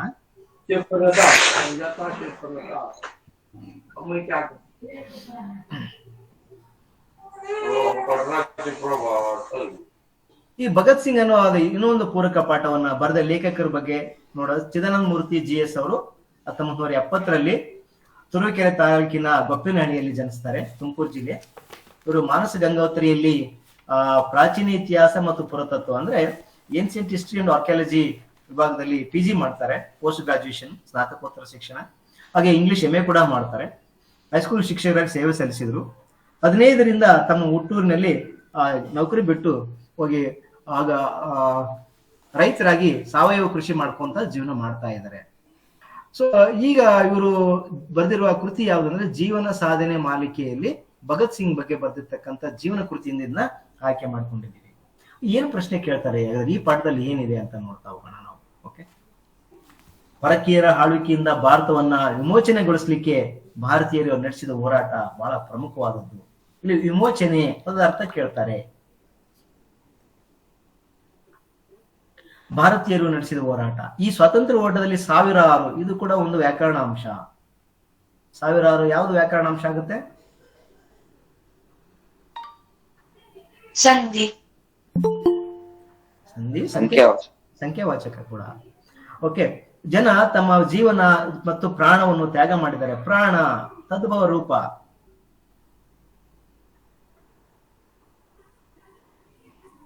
ಪ್ರಾಣ ಹರಣ ಅಂತ ಮಾಡ್ಕೋಬೇಕು. ಹಾಗೆ ಇಲ್ಲಿ ಇನ್ನೊಂದು ಪದ ಇದೆ ವ್ಯಾಕರಣಾಂಶ, ತ್ಯಾಗ ಅಂತ ಇದೆ. ತ್ಯಾಗದ ತದ್ಭವ ರೂಪ ಯಾವ್ದಾಗುತ್ತೆ? ತ್ಯಾಗ ಆಗುತ್ತೆ. ಸೊ ಇಲ್ಲಿ ಬೇರೆ ನಮ್ಮ ದೇಶವನ್ನ ಬಿಡುಗಡೆಗೊಳಿಸ್ಲಿಕ್ಕೋಸ್ಕರ ಬಹಳಷ್ಟು ಜನ ತಮ್ಮ ಪ್ರಾಣವನ್ನೇ ತ್ಯಾಗ ಮಾಡಿ ಬಲಿದಾನಗೈದಿದ್ದಾರೆ. ಇಂಥವ್ರನ್ನ ನಾವು ನೆನ್ಪಿಟ್ಕೊಳ್ಳೋದು ನಮ್ಮ ಜವಾಬ್ದಾರಿ ಅಂತ ಹೇಳ್ತಾ ಹೋಗ್ತಾರೆ. ಅವತ್ತು ಏನಾಯ್ತು, ಎಲ್ಲ ಮಕ್ಕಳು ಸಂಜೆ ಶಾಲೆಗೆ ಮನೆಗೆ ಬಂದ್ರು. ಆದ್ರೆ ಒಬ್ಬ 12 ವರ್ಷದ ಬಾಲಕ ಮಾತ್ರ ಮನೆಗೆ ಬರ್ಲಿಲ್ಲ. ಸಹಜವಾಗಿ ಅವ್ರ ತಂದೆ ತಾಯಿಗಳಿಗೆ ಎಲ್ಲರಿಗೂ ಭಯ ಆಯ್ತು, ಯಾಕೆ ಬರ್ಲಿಲ್ಲ ಅಂತ ಕಾಯ್ತಾ ಇದ್ರು, ಹುಡುಕ್ಬೇಕು ಅಂತ ಇದ್ರು. ಅಷ್ಟರಲ್ಲಿ ಮಗ ತಡವಾಗಿ ಮನೆಗೆ ಬಂದ. ಅವನ ತಂಗಿ ಏನ್ ಮಾಡಿದ್ಲು, ತುಂಬಾ ಖುಷಿಯಿಂದ ಅಣ್ಣ ಬಂದ ಅಂತೇಳಿ ವೀರಾಜಿ ಬಂದ ಅಂತ ಕೂಗಿಕೊಂಡು, ಅವರಮ್ಮ ಆಗ್ಲೇ ಬಹಳ ಭಯದಲ್ಲಿ ಇದ್ರಲ್ಲ, ಓಡಿ ಬಂದು ಮಗನ್ನ ತಬ್ಕೊಂಡು ಕಣ್ಣಾಗ ಅಳ್ತಾರೆ. ಎಲ್ಲೋಗಿದ್ದಿ ಪುಟ್ಟ, ಇಷ್ಟೊತ್ತು ಯಾಕೆ ತಡ ಮಾಡಿದಿ ಅಂತೇಳಿ ಧಾರಾಕಾರವಾಗಿ ಕಣ್ಣು ನೀರು ಸುರಿಸ್ತಾ ಇದ್ರು. ಅವನಿಗೆ ಬಹಳ ಮಾವಿನ ಹಣ್ಣು ಅಂದ್ರೆ ಬಹಳ ಫೇವ್ರೇಟ್. ಭಗತ್ ಸಿಂಗ್ಗೆ ತುಂಬಾ ಫೇವ್ರೇಟ್. ನಮಗೆ ಇಷ್ಟವಾದದನ್ನ ಕೊಟ್ರೆ ನಾವ್ ಇಲ್ಲ ಅನ್ನೋದು ಬೇಡ ಅನ್ನಲ್ಲ. ಅವನಿಗೆ ಮಾವಿನ ಹಣ್ಣು ಕೊಡ್ತಾಳೆ ತಂಗಿ, ಆದ್ರೆ ಅವನು ತಗೊಳ್ಳೋದೇ ಇಲ್ಲ. ತುಂಬಾ ಗಂಭೀರವಾಗಿರ್ತಾನೆ, ಅವನ ಮುಖದಲ್ಲಿ ಗಂಭೀರತೆ ಇರ್ತದೆ. ಯಾಕಣ್ಣ ಇಷ್ಟೊಂದು ಸೀರಿಯಸ್ ಆಗಿದಾನಲ್ಲ ಅಂತೇಳಿ ಆಕೆಗೆ ಆಶ್ಚರ್ಯ ಆಗ್ತದೆ. ಅವಾಗ ಹೇಳ್ತಾನೆ ಅವನು, ಹಣ್ಣು ಕೊಡಕ್ ಹೋದ್ರು ಕೂಡ, ದಯವಿಟ್ಟು ನನ್ಗೆ ಏನು ತಿನ್ನಕ್ಕೆ ಹೇಳ್ಬೇಡ, ಬಾ ನಿನ್ಗೆ ಏನೋ ತೋರಿಸ್ತೀನಿ ಅಂತ ಒಂದು ದೊಡ್ಡವ್ರ ರೀತಿಯಲ್ಲಿ ಗಂಭೀರವಾಗಿ ಅವನು ಹೇಳಿ ಮನೇಲಿ ಕರ್ಕೊಂಡು ಹೋಗಿ ಆ ಡಬ್ಬಿ ಒಳಗೆ ರಕ್ತದಿಂದ ಹೋದಂತ ಮಣ್ಣನ್ನ ತೆಗಿತಾನೆ. ರಕ್ತ, ರಕುತ, ತತ್ಸಮ ತದ್ಭವ, ರುಧಿರ, ನೆತ್ತರು ಅಂತ ಕೂಡ ಪದಗಳ ಅರ್ಥ ನಾವು ಹೇಳ್ತೀವಿ. ತೊಯ್ದ ಮಣ್ಣನ್ನ ಹೊರ ತೆಗಿತಾನೆ, ತೋರಿಸಿ ಆ ಮಣ್ಣನ್ನು ತೋರಿಸ್ತಾನೆ. ಇದು ಬಹಳ ನೋಡಿದ್ದು ತುಂಬಾ ಗೌರವಯುತವಾದ ಮಣ್ಣು, ಪೂಜನೀಯವಾದ ಮಣ್ಣು. ಜಿಲಿಯನ್ ವಾಲ್ಬಾಗ್ ಹತ್ಯಾಕಾಂಡದಲ್ಲಿ ಏನು ತೀರ್ಕೊಂಡಿದಾರಲ್ಲ, ಅವರ ರಕ್ತದಿಂದ ಮಣ್ಣು ಒದ್ದೆಯಾಗಿದೆ ಅಂತ ಹೇಳಿ ನೆತ್ತರಿನ ಮಣ್ಣಿಗೆ ನಮಸ್ಕಾರ ಮಾಡಿ ಹುಡುಗ ಯಾರಪ್ಪ ಅಂದ್ರೆ ಭಗತ್ ಸಿಂಗ್ ಅಂತ ಹೇಳ್ತೀವಿ. ಒಬ್ಬ 12 ವರ್ಷದ ಹುಡುಗ, ಅವನು 6ನೇ ಕ್ಲಾಸು 7ನೇ ಕ್ಲಾಸು ಓದಂತ ಹುಡುಗನಲ್ಲಿ ಈ ರೀತಿಯ ಒಂದು ದೇಶ ಪ್ರೇಮ ಹೇಗ್ ಬಂತು ಅನ್ನೋದು ನಿಜಕ್ಕೂ ಅಚ್ಚರಿ ಆಗ್ತದೆ. ಇವತ್ತಿನ ನಮ್ಮ ಹುಡುಗರು ಆ ವಯಸ್ಸಲ್ಲಿ ಬರೀ ಮೊಬೈಲ್ ಬಳಸೋದ್ರಲ್ಲಿ ಕಾಲ ಮಾಡ್ತಾ ಇರ್ತಾರೆ. ಬರೀ ಶಾರ್ಟ್ಸ್ ಮಾಡಿದೆ, ರೀಲ್ಸ್ ಮಾಡಿದೆ, ಶಾರ್ಟ್ಸ್ ನೋಡಿದೆ ಅಂತಕ್ಕಂಥ. ಆದ್ರೆ ಇವರಲ್ಲಿ ದೇಶದ ಬಗ್ಗೆ ಅಷ್ಟೊಂದು ಗೌರವ ಭಾವನೆ ಬಂದಿರೋದು ನಿಜಕ್ಕೂ ಒಂದು ರೀತಿಯ ಆಶ್ಚರ್ಯ ಆಗ್ತದೆ. ಪವಿತ್ರವಾದ ಮಣ್ಣಿನಿಂದ ಆ ಡಬ್ಬ ತಂದಿದ್ನಲ್ಲ, ಆ ಡಬ್ಬವನ್ನು ಏನ್ ಮಾಡಿದ, ಮನೆಯಲ್ಲಿ ಒಂದು ಸ್ವಚ್ಛವಾಗಿರೋ ಜಾಗದಾಗ ಇಟ್ಟ. ನಾವು ಯಾವುದೇ ಒಂದು ದೇವಸ್ಥಾನಕ್ಕೆ ಹೋಗಿ ಬಂದ್ರೆ ಒಂದು ಪ್ರಸಾದ ಆಗಿರ್ಬೋದು, ನೈವೇದ್ಯ ಆಗಿರ್ಬೋದು, ಅಥವಾ ಒಂದು ಅಕ್ಷತ ಆಗಿರ್ಬೋದು, ಅವ್ನ ಏನ್ ಮಾಡ್ತೀವಿ, ಎಲ್ಲಿ ಬೇಕಾದ್ರೆ ಇಡಲ್ಲ, ದೇವ್ರದ್ದು ಇದು ತಗೋ ಅಲ್ಲಿ ಅಂತೇಳಿ ಆ ದೇವರ ಜಗಲಿ ಮುಂದೆ ಆಗ್ಲಿ, ಒಂದು ಕಟ್ಟೆ ಮೇಲೆ ಅಥವಾ ಮೇಲ್ಗಡೆ ಆಗ್ಲಿ ಇರ್ತೀವಿ. ಅವನು ಹೋಗಿ ಅದೇ ರೀತಿ ಮೇಲೆ ಇಟ್ಟ. ಹೊರಗಡೆ ಹೋದ, ಅಲ್ಲಿ ಗಿಡಗಳಲ್ಲಿ ಹೂವು ಅರಳಿದ್ವು, ಆ ಹೂ ತಗೊಂಡ್ಬಂದು ಆ ಡಬ್ಬದ ಮೇಲೆ ಇಟ್ಟ. ಅಂದ್ರೆ ಅವನಿಗೆ ಅದು ದೈವ ಸಮಾನ, ಅಷ್ಟು ಗೌರವದ ಭಾವನೆ ಅವನಲ್ಲಿತ್ತು. ಅದನ್ನ ಭಕ್ತಿಯಿಂದ ನಮಸ್ಕಾರ ಮಾಡಿದ. ಅವತ್ತಿಂದ ಅನೇಕ ವರ್ಷದವರೆಗೆ ಆ ಮಣ್ಣನ್ನ ಪೂಜೆ ಮಾಡದೆ ಅವನ ದಿನನಿತ್ಯದ ಆಚರಣೆ, ಒಂದು ದಿನ ತಪ್ಪಿಸ್ತಾ ಇರ್ಲಿಲ್ಲ. ಏನು ಅವಳು ಯಾಕಂಗ್ ಮಾಡಿದ, ಯಾರು ಏನಾಯ್ತು ಅಂತ ನೋಡೋದಾದ್ರೆ, 1919 ಏಪ್ರಿಲ್ 13ನೇ ತಾರೀಕು ಜಲಿಯನ್ ವಾಲ್ಬಾಗ್ನಲ್ಲಿ ಒಂದು ಶಾಂತಿ ಸಭೆ ಕರೆದಿದ್ರು. ಸುಮಾರು 20,000 ಜನ ಇದ್ರು. ಆದ್ರೆ ಗೊತ್ತೇ ಇಲ್ಲ, ಶಾಂತಿ ಸಭೆ ಅಂತ ಕರೆದಾಗ ಯಾರಾದ್ರೂ ಹೇಗ್ ಹೋಗ್ತಾರೆ? ಸಹಜವಾಗಿ ಯಥಾ ರೀತಿಯಲ್ಲಿ ಹೋದ್ರು, ಅಮಾಯಕರು ಹೋಗಿದ್ರು. ಯಾವುದೇ ಶಸ್ತ್ರಾಸ್ತ್ರಗಳು ಇರ್ಲಿಲ್ಲ, ನಿಶಸ್ತ್ರ ಅಂದ್ರೆ ವಿತೌಟ್ ವೆಪನ್ಸ್, ಯಾರು ವೆಪನ್ಸ್ ತಗೊಂಡು ಹೋಗಿರ್ಲಿಲ್ಲ. ಅದೆಲ್ಲ ಹೆಣ್ಮಕ್ಳು ಹೋಗಿದ್ರು, ಗಂಡ್ಮಕ್ಳು ಹೋಗಿದ್ರು, ಮಕ್ಕಳು, ಸಣ್ಣವರು, ದೊಡ್ಡವರು, ಮುದುಕರು ಎಲ್ಲರೂ ಹೋಗಿದ್ರು. ಕರೆದಿದ್ದೇ ಉದ್ದೇಶ ಏನು ಅಂತಾನೆ ಗೊತ್ತಿಲ್ಲ, ಶಾಂತಿ ಸಭೆ ಅಂತೇಳಿ ಹೋಗಿದ್ರು. ಆದ್ರೆ ಅಲ್ಲಿದ್ದಂತ ಒಬ್ಬ ರಾಕ್ಷಸ, ಬ್ರಿಟಿಷ್ ಅಧಿಕಾರಿ ಜನರಲ್ ಡಯರ್, ಅವನು ಯಾರು ಏನು ಕೂಡ ಅವರಿಗೆ ನೀವ್ ಯಾಕೆ ಕರೆದಿನಿ, ನಿಮಗೆ ಏನ್ ಮಾಡ್ತೀವಿ ಅಂತ ಗೊತ್ತೇ ಆಗದಂತೆ ಅವ್ರ ಸೈನಿಕರಿಗೆ ಫೈರ್ ಅಂತ ಹೇಳ್ಬಿಟ್ಟ. ನಾವು ಸಿನಿಮಾದಲ್ಲಿ ನೋಡ್ತೀವಿ ನೋಡಿ, ಫೈರ್ ಅಲ್ಲಿ ಹೆಂಗ್ ಮಾಡ್ತಾರೆ, ಈ ದೊಡ್ಡಮ್ಮ ಅಂತ ತಗೊಂಡು ಹೊಡಿತಾರೆ KGF ಅಲ್ಲಿ. ಹಾಗೆ ಅವ್ರು ಏನ್ ಮಾಡಿದ್ರು, ಅದನ್ನ ತಗೊಂಡು ಗುಂಡಿನ ದಾಳಿ ನಡೆಸಿಬಿಟ್ರು. ಒಟ್ಟು ಅಲ್ಲಿ 20,000 ಜನದಲ್ಲಿ 400 ಜನ ಸತ್ತು ಹೋಗ್ತಾರೆ, ಸುಮಾರು 1200ಕ್ಕೂ ಹೆಚ್ಚು ಜನ ಗಾಯಗೊಳ್ತಾರೆ. ಈ ಘಟನೆ ಆ 12 ವರ್ಷದ ಹುಡುಗನಿಗೆ ಒಂದು ರೀತಿಯ ದಿಕ್ಕ ತೋಚದ ಸ್ಥಿತಿ ಆಗ್ಬಿಡುದು. ದಿಗ್ಭ್ರಾಂತನಾಗು, ದಿಕ್ ಪ್ಲಸ್ ಭ್ರಾಂತ, ದಿಗ್ಭ್ರಾಂತ ಯಾವ ಸಂಧಿ? ದಿಕ್ ಪ್ಲಸ್ ಭ್ರಾಂತ, ದಿಗ್ಭ್ರಾಂತ. ಕಾಗೆ ಗಾ ಬಂತು. ಪೂರ್ವ ಪದ ಕೊನೆಯಲ್ಲಿ ಕಚಾಟ ತಪ್ಪಗಳಿದ್ದಾಗ ಉತ್ತರ ಪದ ಪೂರ್ವ ಪದದ ಕೊನೆಯಲ್ಲಿದೆ ದಿಕ್, ಪೂರ್ವ ಪದದ ಕೊನೆ ಕಾ ಇದೆ. ಉತ್ತರ ಪದ ಆದಿಗಿದ್ದಾಗ ಸಾರಿ ಜಸ್ತು ಸಂಧಿ. ಸೊ ದಿಕ್ ಪ್ಲಸ್ ಭ್ರಾಂತ, ದಿಗ್ಭ್ರಾಂತ, ಜಸ್ತು ಸಂಧಿ ಆಗ್ತದೆ.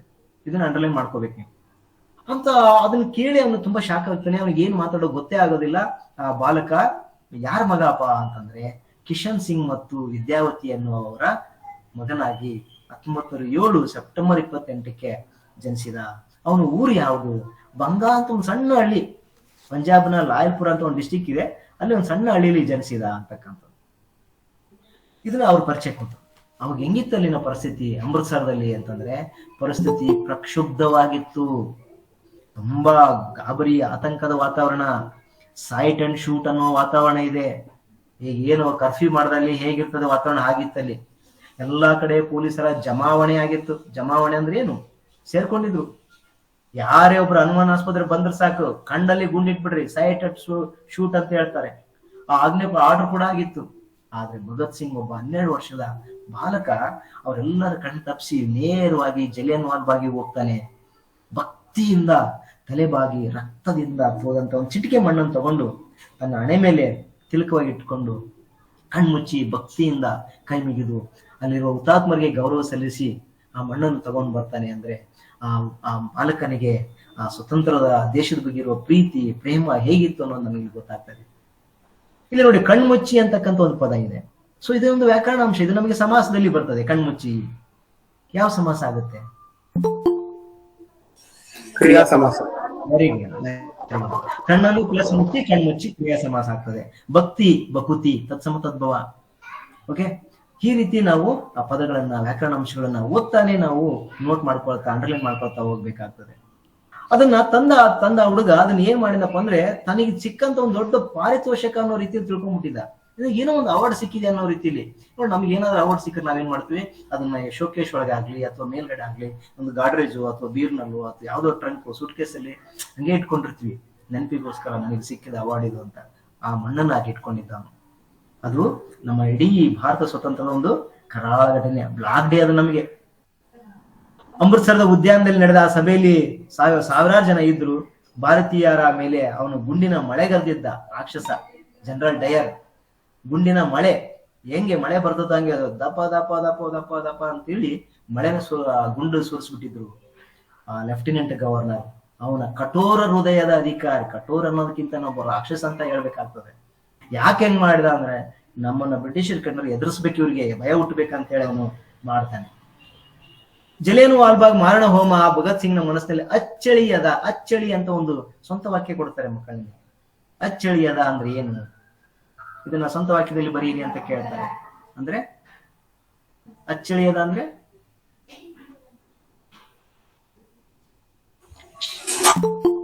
ಶಾಶ್ವತವಾದ ಅಂತ ಅರ್ಥ. ಮರೆಯಲಾಗದ ಶಾಶ್ವತವಾದ ಅಂತ ಅರ್ಥ. ಆ ಪ್ರಭಾವವನ್ನ ಬೀರುತ್ತದೆ. ಅವನು 1919ರಲ್ಲಿ ಆ ಘಟನೆ ಆಯ್ತು. 21ರಲ್ಲಿ ಒಂದು ನಿರ್ಧಾರಕ್ಕೆ ಬರ್ತಾನೆ. ಇದು ಒಂದು ಪ್ರಶ್ನೆ ಕೇಳ್ತಾರೆ, ಆ ಘಟನೆ ನಂತರ ಇವನ್ ಏನ್ ಮಾಡ್ದ, 21ರಲ್ಲಿ ಏನ್ ಮಾಡಿದ ಅಂತ ನಾನು ತೋರಿಸ್ತೀನಿ ಕ್ವಶನ್ ನೆಕ್ಸ್ಟ್ ಆಗಿ. ಎರಡು ಮೂರು ವಾಕ್ಯದ ಪ್ರಶ್ನೆಗಳು ಹೇಗೆ ಬರ್ತಾವಂತೆ. ಒಂದು ನಿರ್ಧಾರಕ್ಕೆ ಬರ್ತಾನೆ. ಒಂದಲ್ಲ ಒಂದಿನ ಈ ದಮನಕಾರಿ ಪ್ರಭುತ್ವವನ್ನ ಧ್ವಂಸ ಮಾಡ್ಬೇಕು. ದಮನಕಾರಿ ಅಂದ್ರೆ ದಬ್ಬಾಳಿಕೆಯ ಮಾಡುವ ಒಂದು ಸರ್ಕಾರವನ್ನ ಧ್ವಂಸ ಮಾಡ್ಲೇಬೇಕು, ಏನಾದ್ರೂ ನಾನು ಮಾಡೇ ತೀರ್ತೀನಿ ಅಂತೇಳಿ ಅವನು ನಿರ್ಧಾರ ಮಾಡ್ತಾನೆ. ಆಗ ಈ ಕ್ರೂರ ಬ್ರಿಟಿಷ್ ಆಳ್ವಿಕೆ ಅಂತ್ಯವಾಗ್ತದೆ ಅಂತ ಹೇಳ್ತಾನೆ. ಜೊತೆಗೆ ಮುಂದೆ ಅವನು ಕ್ರಾಂತಿಕಾರಿಗಳ ಸಹಕಾರ ತಗೊಂಡು ಈ ನಮ್ಮ ಮಾತೃಭೂಮಿಯನ್ನ ಇವರ ಒಂದು ಸಂಕೋಲಿಂದ ಬಿಡುಗಡೆ ಮಾಡಬೇಕು ಅಂತೇಳಿ ಹೋರಾಟ ಮಾಡ್ತಾ ಅವನು ಘೋಷಣೆ ಕೂಗ್ತಾನೆ, ಇಂಕ್ವಿಲಾಬ್ ಜಿಂದಾಬಾದ್ ಅಂತಕ್ಕಂಥದ್ದು. ಆ ಒಂದು ಹೋರಾಟದ ಪಥದಲ್ಲಿ, ಪಥ ಅಂದ್ರೆ ದಾರಿ, ಘೋಷಣೆ ಕೂಗಿ ಸ್ವತಂತ್ರಕ್ಕೋಸ್ಕರ ತನ್ನ ಜೀವನವನ್ನೇ ಅರ್ಪಿಸ್ಬಿಡ್ತಾನೆ. ಮರಣದಂಡನೆಗೆ ಈಡಾಗ್ತಾನೆ. ಸ್ವಾತಂತ್ರ್ಯ ಹೋರಾಟಕ್ಕೆ ಬಂದು ಗುರಿಯನ್ನ ತೋರಿಸ್ಕೊಟ್ಟು ಪ್ರಾಣಾರ್ಪಣೆ ಮಾಡಿದ ಭಗತ್ ಸಿಂಗ್ ತನ್ನ ತ್ಯಾಗ ಬಲದಿಂದ ಅಮರನಾದ ಅಂತಕ್ಕಂಥ ಒಂದು ವಿಷಯ. ಪ್ರಾಣಾರ್ಪಣೆ, ಇದು ಕೂಡ ಸಂಧಿ ಪದ. ಪ್ರಾಣ ಪ್ಲಸ್ ಅರ್ಪಣೆ ದೀರ್ಘ ಆಗಿದೆ ನೋಡಿ ಇದು.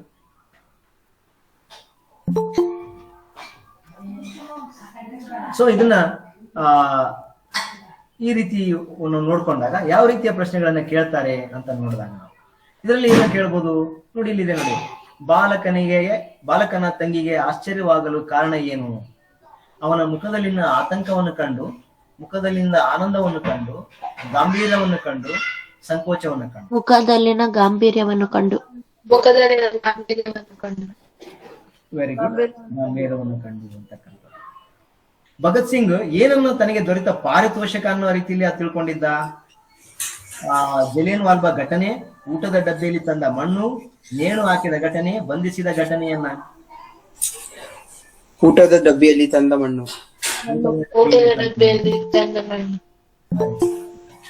ಭಗತ್ ಸಿಂಗಿಗೆ ಅನೇಕ ವರ್ಷಗಳವರೆಗೆ ಒಂದು ಅಭ್ಯಾಸ ಆಗಿರ್ತಾನೆ. ಏನಾಗಿತ್ತು? ದಿನನಿತ್ಯದ ಆಚರಣೆ ಯಾವ್ದಿತ್ತು? ಗಾಂಧಿ ಜೊತೆ ತಿರುಗಾಡೋದು, ತಿರುಗಡೆಯಲ್ಲಿ ಭಾಗವಹಿಸುವುದು, ಪವಿತ್ರ ಮಣ್ಣನ್ನು ಪೂಜಿಸುವುದು, ಊಟ ಮಾಡದೇ ಇರುವುದು. ಪವಿತ್ರ ಮಣ್ಣನ್ನ ಪೂಜಿಸುವುದು ದಿನನಿತ್ಯದ ಆಚರಣೆ ಆಗಿತ್ತು. ಆದರೆ ಜಲಿಯನ್ ವಾಲ್ಬಾಗ್ ಘಟನೆ ನಡೆದ ದಿನಾಂಕ ಯಾವುದು? 1919 ಏಪ್ರಿಲ್ 13. ಈ ಘಟನೆಯಲ್ಲಿ ಸೇರಿದ ಜನಸಂಖ್ಯೆ ಎಷ್ಟು? 20,000. 2,000, 20,000, 14,000. 20,000. ಜಲಿಯನ್ ವಾಲ್ಬಾಗ್ ಘಟನೆಗೆ ಗುಂಡಿನ ದಾಳಿ ನಡೆಸಲು ಆಜ್ಞೆ ನೀಡಿದವರು ಯಾರು? General Dyer.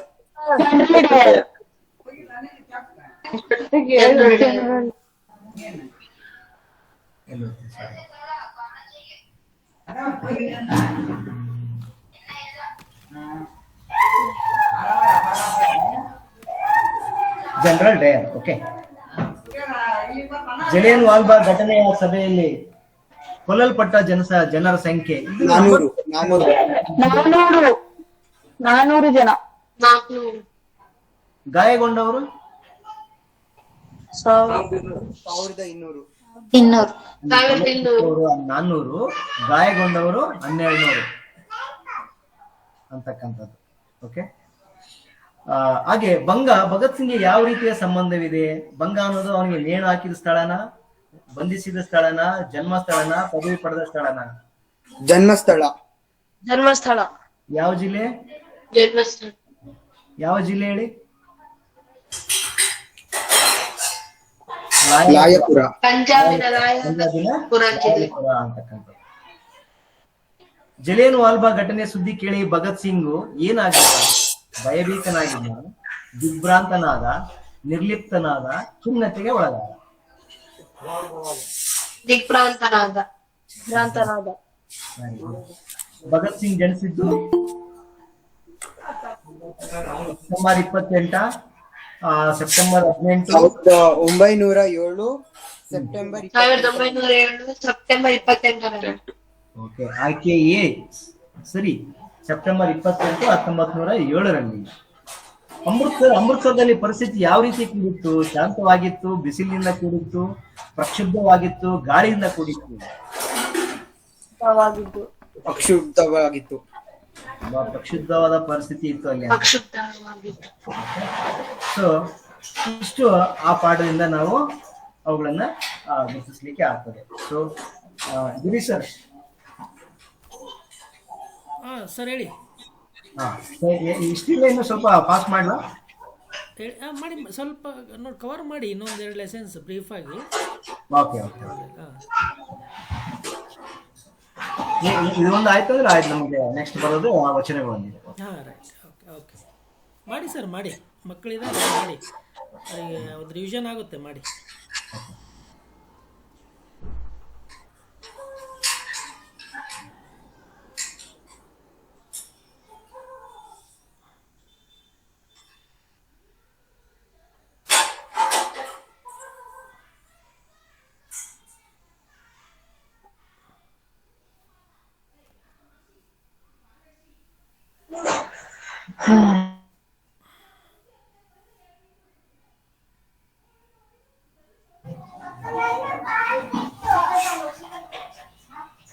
ಓಕೆ,